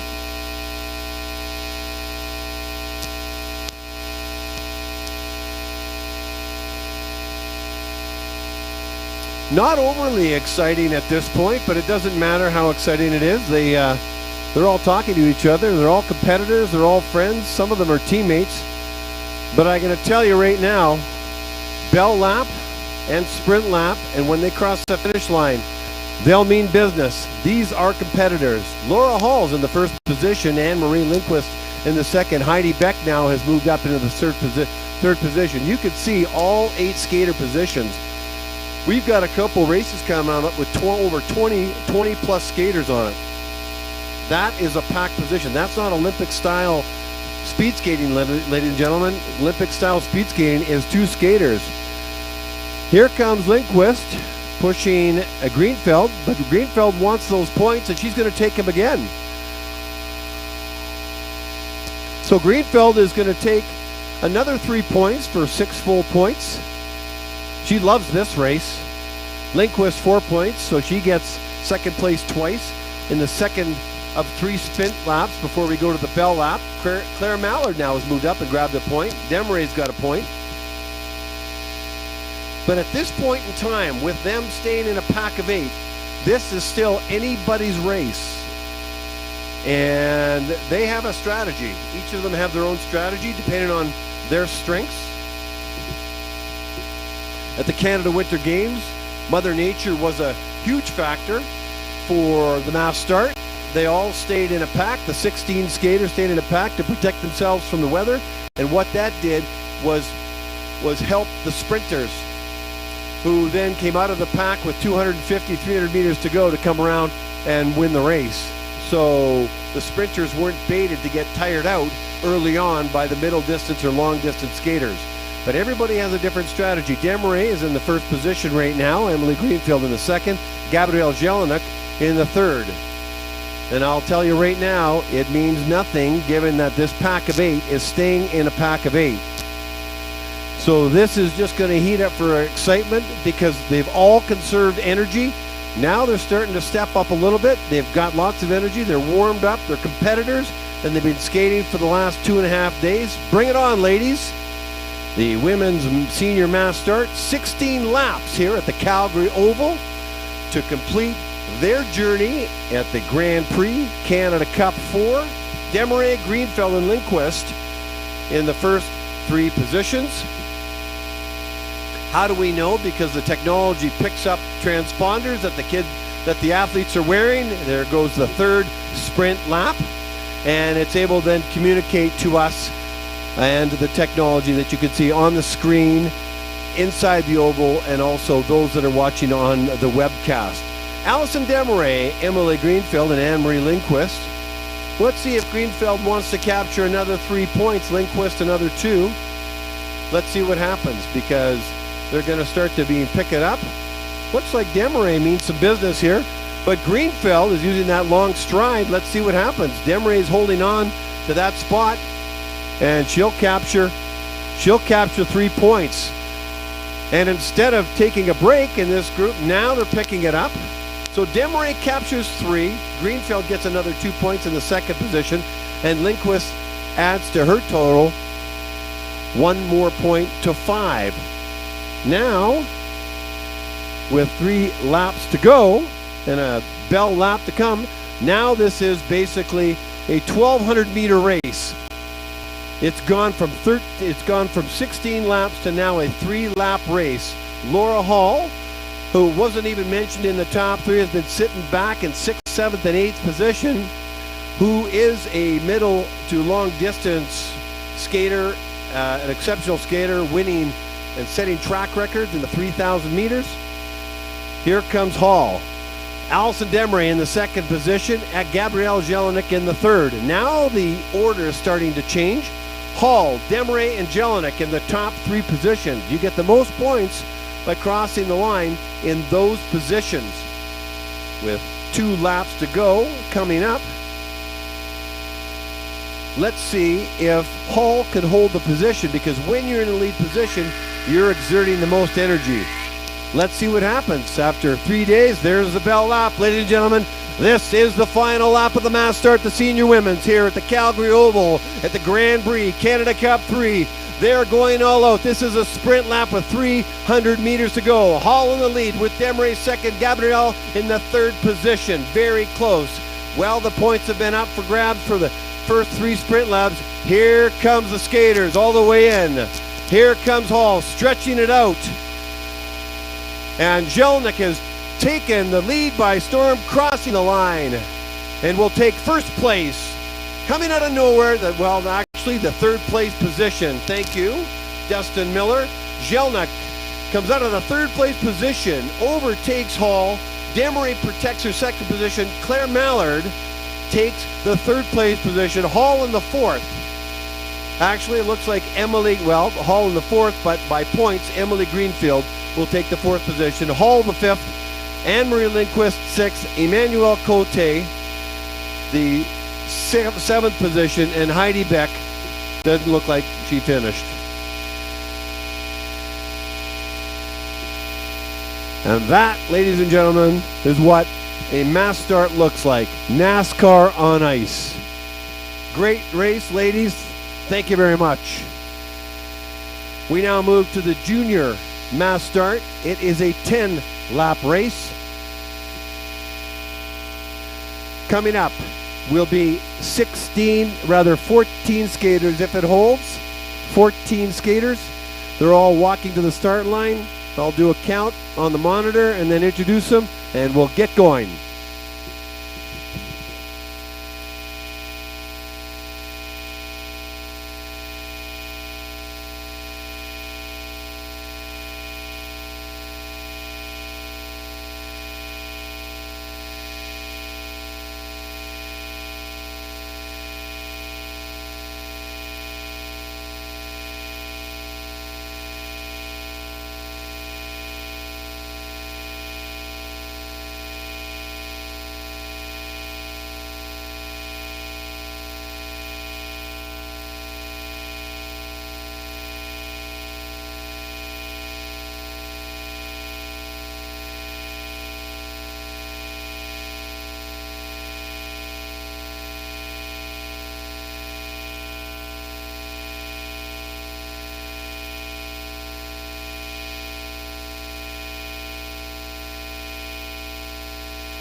Check.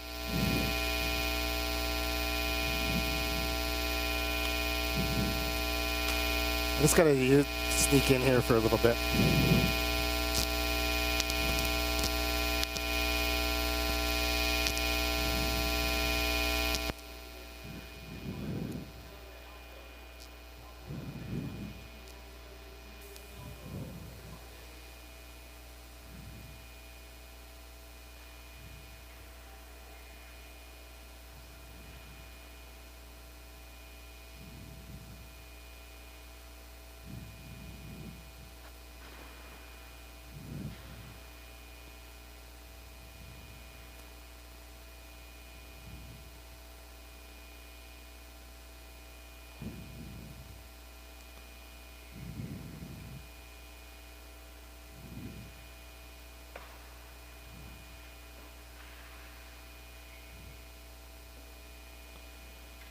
Ready.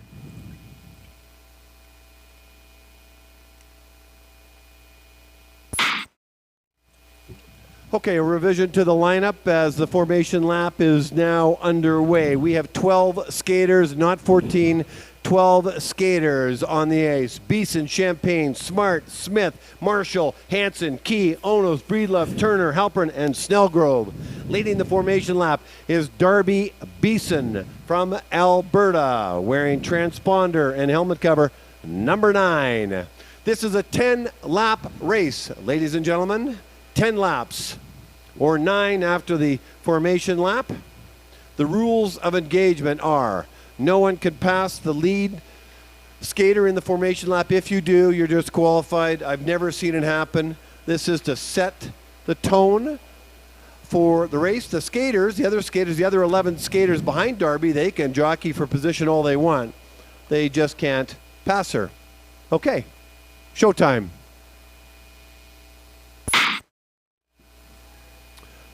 The second starting gun has gone off, and now we are in race mode. Officially, on paper anyway, not in reality, as these 10 skaters will look to exercise their own strategy in a 10-lap race. They can't. It is wise for a 10-lap race. It's not as long as a 16-lap race. They'll look to conserve energy, but they'll also look to move when necessary. You keep an eye on Beeson and Champagne. Those are the first two leading. But now we've got some movement.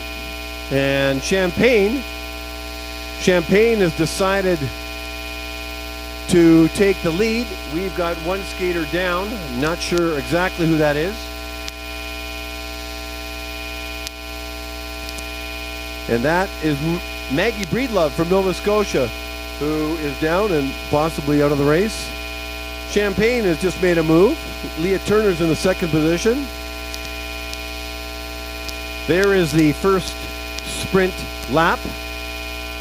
Champagne in the first position. Lindsay Smart in the second. Darby Beeson in the third.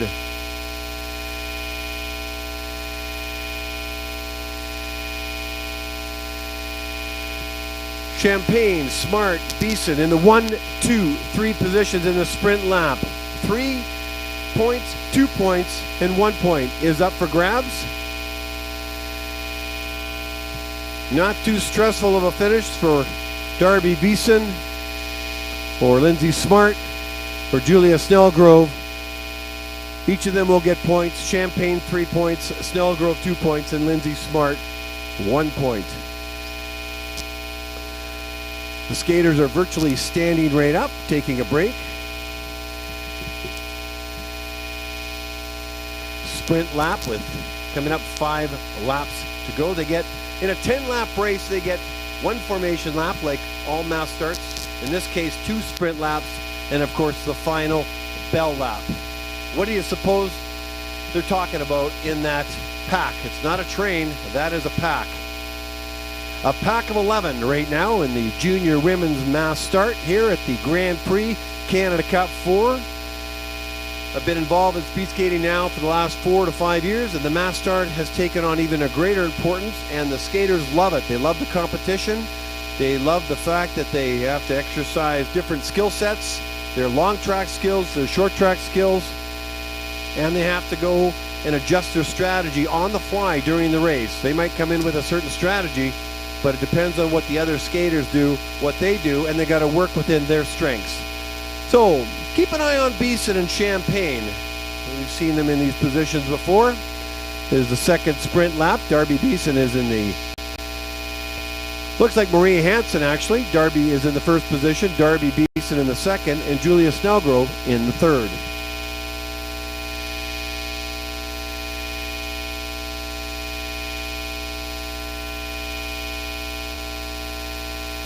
So Hansen, as they crossed in front of us in the timing deck, was in the first position.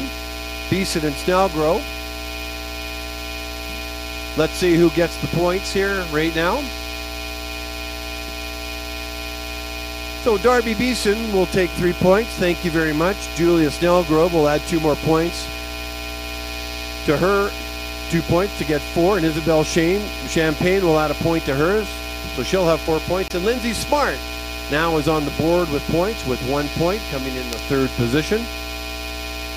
Coming up to 2 laps, so there's 2 laps to go. At some point in time, they're going to make a move because they're going to run out of, here we go, and they're going to run out of ice. Basically, an 800-meter race is on right now. Beeson, Smart, and Snellgrove. Here we go.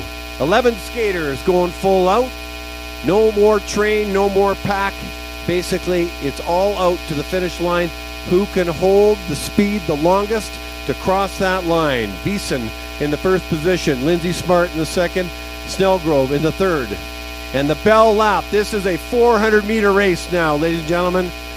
Beeson holds the first position. There is Champagne now, no surprise, in the second position. And Snellgrove has now locked in for the third position as they head down. So this is going to be a race for 1-2.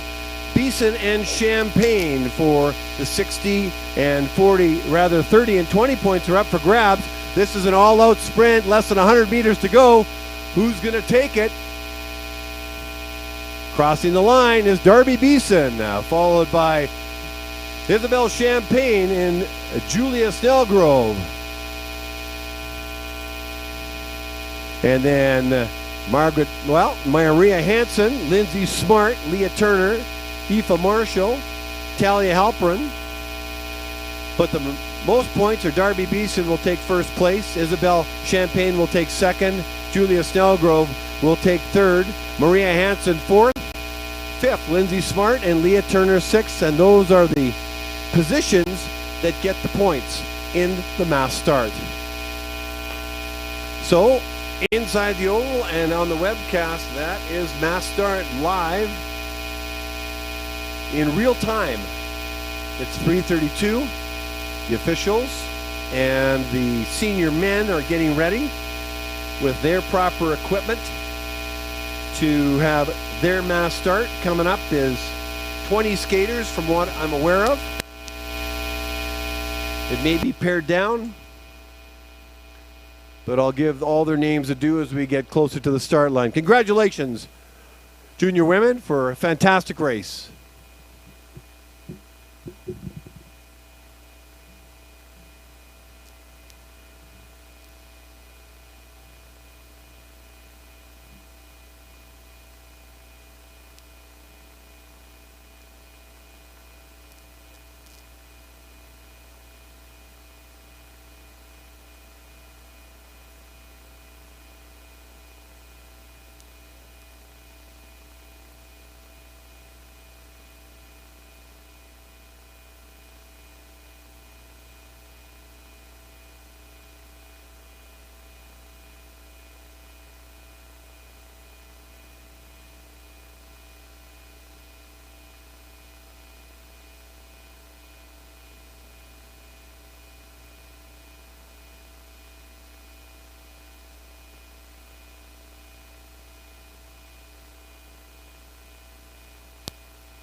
Ready.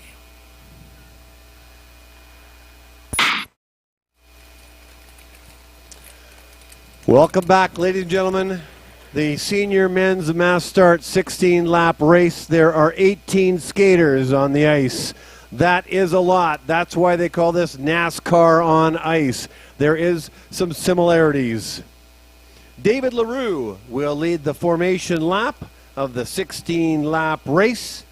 That means that they'll follow his pace, stay in line and behave themselves until the pistol goes off again to actually start the race and make it more official. And that gun has gone off with 15 laps to go now.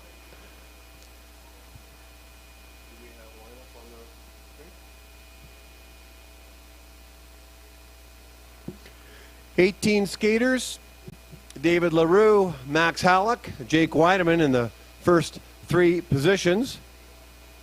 Eric Orlowski, Hubert Marcotte, Caleb Mueller, Joel Simpson, and Jimmy Jouet in the early going take up the 7 positions.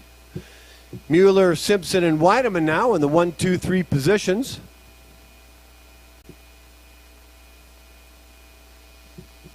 Everybody's staying in the pack, but from my vantage point, this looks like a very, very quick race early on.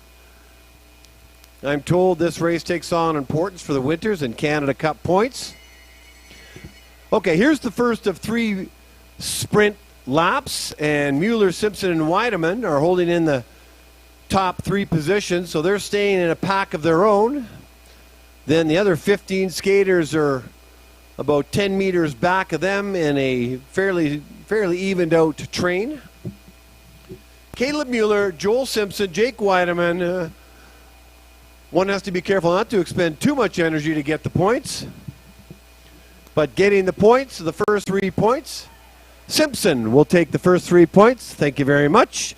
Jake Weideman, not to be outdone, will take 2 points, and Caleb Mueller the first point.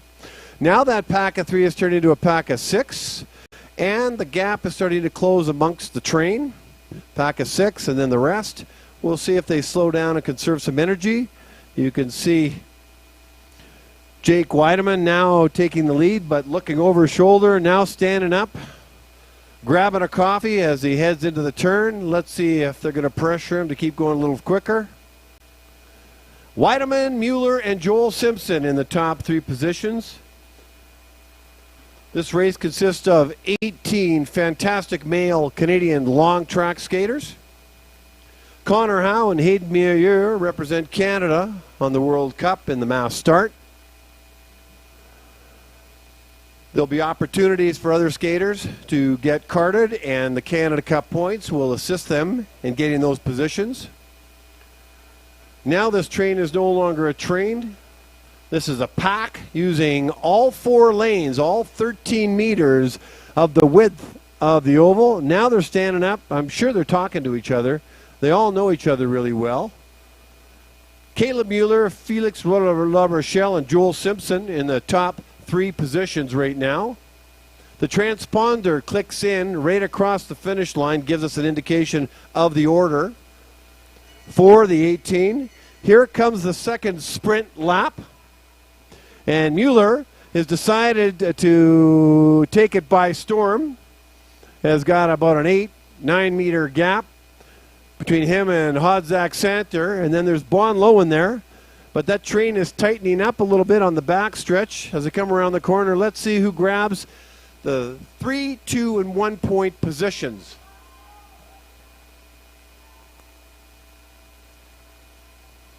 Hodzak Santer almost snuck around Mueller to get the 3 points, but Mueller takes those 3 points. I've seen skaters go real hard to get these sprint lap points only to leave it all in the sprint laps and have nothing for the end, the final sprint. Mueller in the top position right now with 4 points. Emil Hodzak Santer is second. Bon Low got a point out of that. Simpson takes the fourth position with 3 points. Halleck's in there, Veman, Weideman, and Orlowski. These skaters must really like each other because they're staying in a pack. Daniel Hall now is exerting himself. now has put himself in the top position. Daniel Hall's a formidable 3,000 meter middle distance skater, won the silver medal at the Junior World Championships in Innsbruck, Germany. Competing in the last 50 meter sprint with Lucas Steckley, who is here at this meet. Daniel Hall, Caleb Mueller, Max Halleck. Still anybody's race right now. So Jake Weideman is holding on to the top position. Hubert Marcotte and Eric Orlowski are a couple new names in the top 3 positions. Halleck is hovering, so is Hall. But these positions are very close. Now we've got one of the skaters deciding to take a sprint position and separate from the train. Not exactly sure who that is. I'll find out in a moment.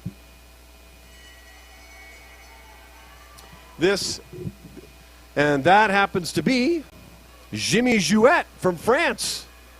So he's taking a bold move, not conserving any energy, but using all his energy to hold on to that position. Daniel Hall wants to keep him in his sights and holding on to the second position. Bon Lo now is in the 3rd position. This is the final sprint lap. And it looks like Hall wants those 3 points and gets them. Jouet, it paid off. He got himself a couple of points. Felix La Rochelle, a point. So Hall, Jouet, and La Rochelle are the winners of that sprint lap.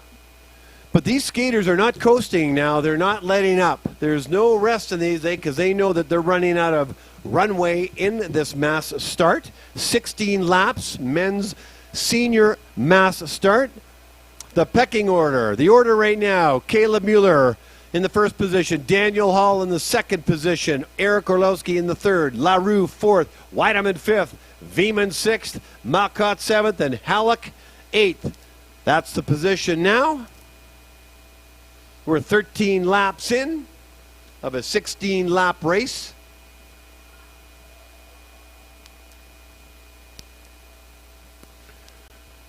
So out in front isn't so much of a surprise for me as I saw it happen at the Canada Winter Games is Luca Veman. Veman is exerting himself now. He was hovering in the middle of the pack. Showed up in the top 8. Now he's holding on to the top position. I thought Luca was a sprint skater. In talking with him, he takes pride that he's an all-round skater. Ladies and gentlemen, here we go. The final lap. Orlowski in the lead with David LaRue and Weideman. An all-out sprint with less than 300 meters to go. How's it going to finish? Orlowski, LaRue, Weideman, Marcotte, Halleck, Mueller, Hall, Antoine Hamel, all in the mix. This is a sprint for all the marbles. Crossing the line first, David LaRue, Hubert Marcotte, and Jake Weideman.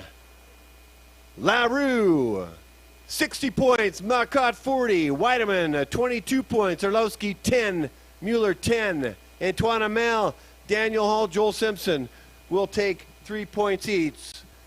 But give your hats off to LaRue, Marcotte, and Weideman unofficially for all the time and the positions, as Baron Tollner has got to sign off on everything.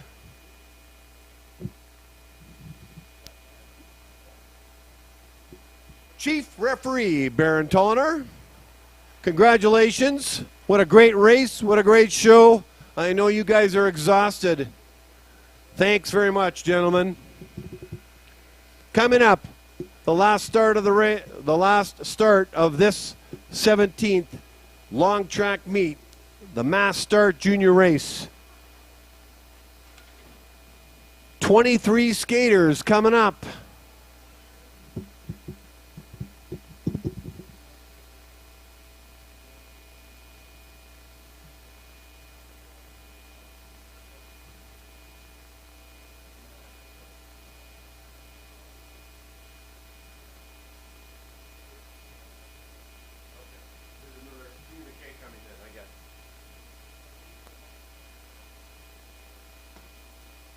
Oh, they do an exchange, I guess, eh?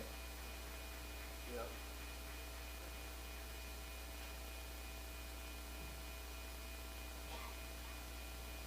Well, I want to take this opportunity as we're transitioning from the senior men's mass start to the junior mass start, which is a 10-lap race. And as far as we know, 23 skaters. We'll find out the exact amount shortly. Those that put the meet on behind the scenes, a shout out to meet coordinator Greg Plenert, who's done this countless times, making this meet run very smoothly. Chief referee Baron Tolliner from Winnipeg, Manitoba. Brent Thompson from Halifax, Nova Scotia, assisting him. Andrea Ann Gagnon flew in from Quebec City, assisting Brent, being an assistant with Brent and Baron Tolliner. Rona Hathaway, Werner Meyer, and Dave Thompson. Thanks very much. Eureka Boyce, referee in training, shadowing the referees and learning the ropes. A shout out to our chief starter, Myron Pearman, and Bruce Kemp assisting him, Brad Bates assisting him, and Andrew Cross and Blair Tomlin putting on a level 2 starter clinic. A number of other volunteers, generally speed skating parents, now setting a path to volunteering and going up the starter route, at least initially. John Little, our IT specialist, thank you. Dustin Miller, our team lead in competition. Donna Brown and Leslie Cassidy, electronic timing and on the bell. Results, Ron Jackson, thank you very much. Photo finish, I'll get this right today. Robert Armstrong, quiet, unassuming, and does this thing. Gene Ewan, who's on video and YouTube streaming, sometimes Sean Ireland, and sometimes Dustin Miller. Avanis Bedoni and Kevin Dobek, our Can West paramedics. We don't want you to do anything all weekend, but we know we're in good hands if we do. They're in the yellow jackets, one positioned at the north end of the oval and one positioned at the south end of the oval. So that's the crew. I think I've got everybody that makes this meet tick. For those that are only participating in the Grand Prix and Canada Cup 4, thank you so much for being here. Good luck and safe travels home or wherever your travels take you. We look forward to seeing you next year. For those that are coming back for the Oval finale and Canada Cup 5, we look forward to hosting 4 more wonderful, glorious speed skating days in a post-pandemic area in one very, very busy speed skating season. And I want to give another shout out to all the coaches, whether at the club level, at the provincial level, or here inside the Oval. You coaches are amazing. You are so influential, upstanding citizens looking after our athletes on and off the ice. You're held in high regard. Thank you for making a positive and long-lasting impact for our children. And to the parents and grandparents and brothers and sisters, thank you for supporting these athletes. These athletes live a life of an imbalanced life to follow their passion. I know firsthand as a speed skating dad, I'm living it out in real time. Thank you for your support. I say this to all in the Oval and with my announcing voice to all those that are listening and watching the final mass start here on the webcast. So, we have fewer than 23 skaters. We have 16 skaters. 16 skaters for the juniors, 10 laps. And while they're all getting sorted out, and I think they've got all their helmet covers and transponders on, I'm going to introduce all their names.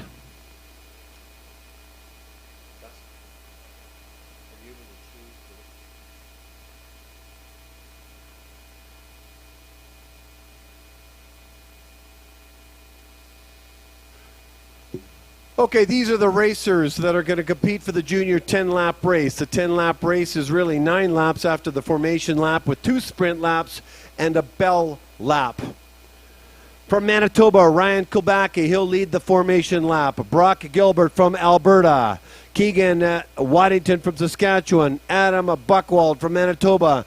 Joshua Sutherland from Ontario. Stephen Lee from Ontario. Alex Wood from Ontario. Liam McKegg from Saskatchewan. Aaron Reel from Manitoba. Liam Robinson from Alberta. Chandra Danda from Ontario. Cameron Mason from Ontario. Matthew Engel from Saskatchewan. Isaac Emblin from Ontario. Leander Ebbett from BC. And Thierry Havelka from BC. If I count all the skaters on the screen, I should get 16 skaters. Good luck, skaters.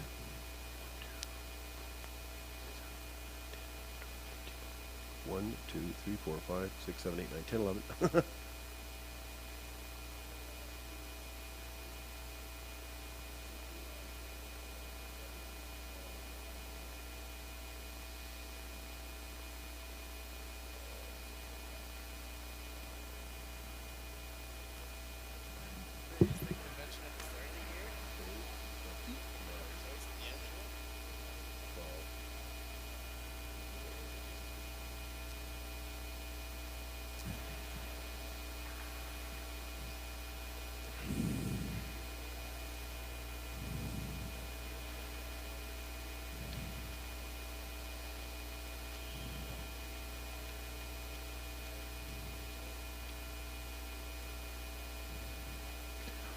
Ready.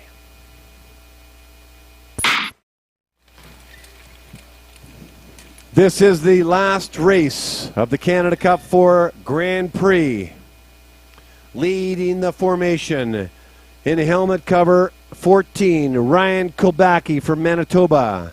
The rules of engagement, if you've just joined us, is no skater can pass Ryan Kulbacki or the lead of the lead formation. I don't know why they would, but if they did, they would be DQ'd, so it would be completely unnecessary, but those are the rules in mass start.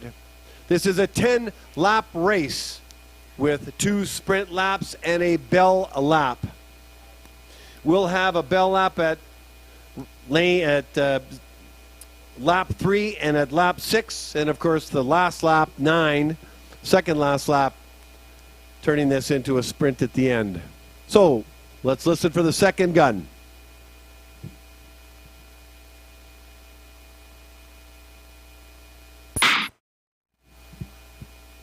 And we're off.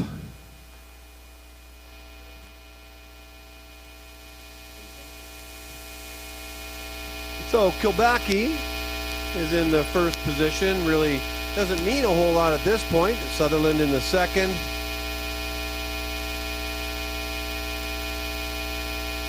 Just trying to read.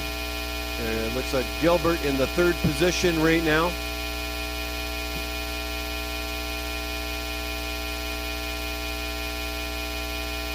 So there's a move made early, which is a bit of a surprise, but it is only a 10-lap race.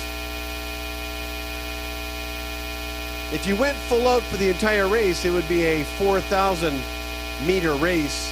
But, you know, that's just not the way it works. So Brock Gilbert is taking over the first position. Adam Buchwald in the second, and Keegan Waddington third. Joshua Sutherland fourth. Kulbacki fifth. McKeag sixth.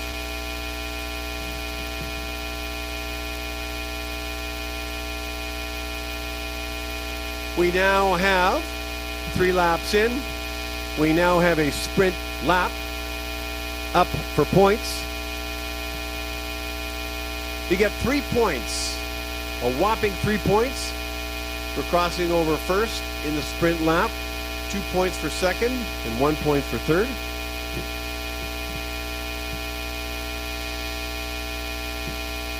Brock Gilbert is holding on into the first position with ease and taking the first 3 points. Thank you very much. Adam Buchwald will take 2 points. Thank you very much. And Keegan Waddington will take that final point. As they all now coast and stand up, they know it's rest time at this point. But a 10-lap race, you run out of ice quicker than a 16-lap race. So you might think a bit different. Some jostling going on in the pack. That's no longer a train. If you talk to the World Cuppers Connor Howe and Hayden Mayer, it gets rough and tumble out there. when the skater is in close proximity. These are competitors as Gilbert holds on to the first position, Kobaki now in the second, and Adam Buchwald now in the third position, just crossing over in front of us.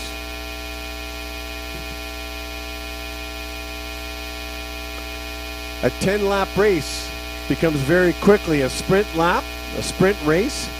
So we are now in the second sprint lap.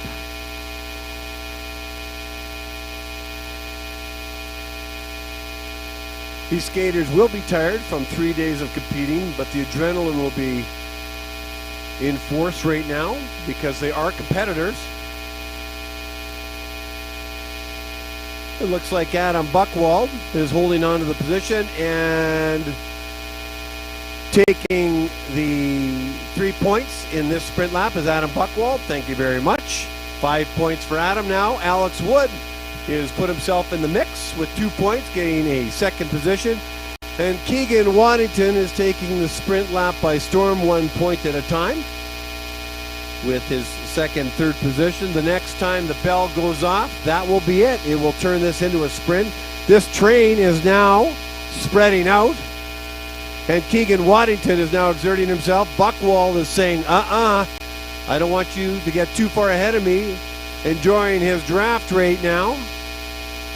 Waddington in first, Buchwald second, Alex Wood in third. This is going to look interesting. And this is a bell lap.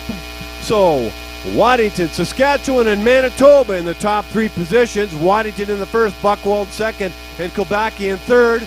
Looks like they're making a move down the backstretch. Buchwald, there goes Kobaki on the outside, ahead of Buchwald and Waddington. Now the pecking order, the positions are changing as they head down the straightaway, ladies and gentlemen. Kobaki holding the first position. Here comes Buchwald, and that's the way it's going to be. Ryan Kobaki, Adam Buchwald, Keegan Waddington, 1, 2, 3. Brock Gilbert grabs some points, taking the 4th position. Liam McKeag the 5th. But Alex Wood in there with 4 points. Liam McKeag with 1. Aaron Reel finished in the 7th position. And Liam Robinson in the 8th position. So, ladies and gentlemen, about as perfect as you can end on time. On behalf of Greg Plennert, and meet coordinator, all the officials and volunteers, congratulations on a fantastic meet. Canada Cup 4 and Grand Prix has officially come to a conclusion. We see you next week at this time for Oval Finale and Canada Cup 5. Mic drop, Sky Guy out. See you next Thursday.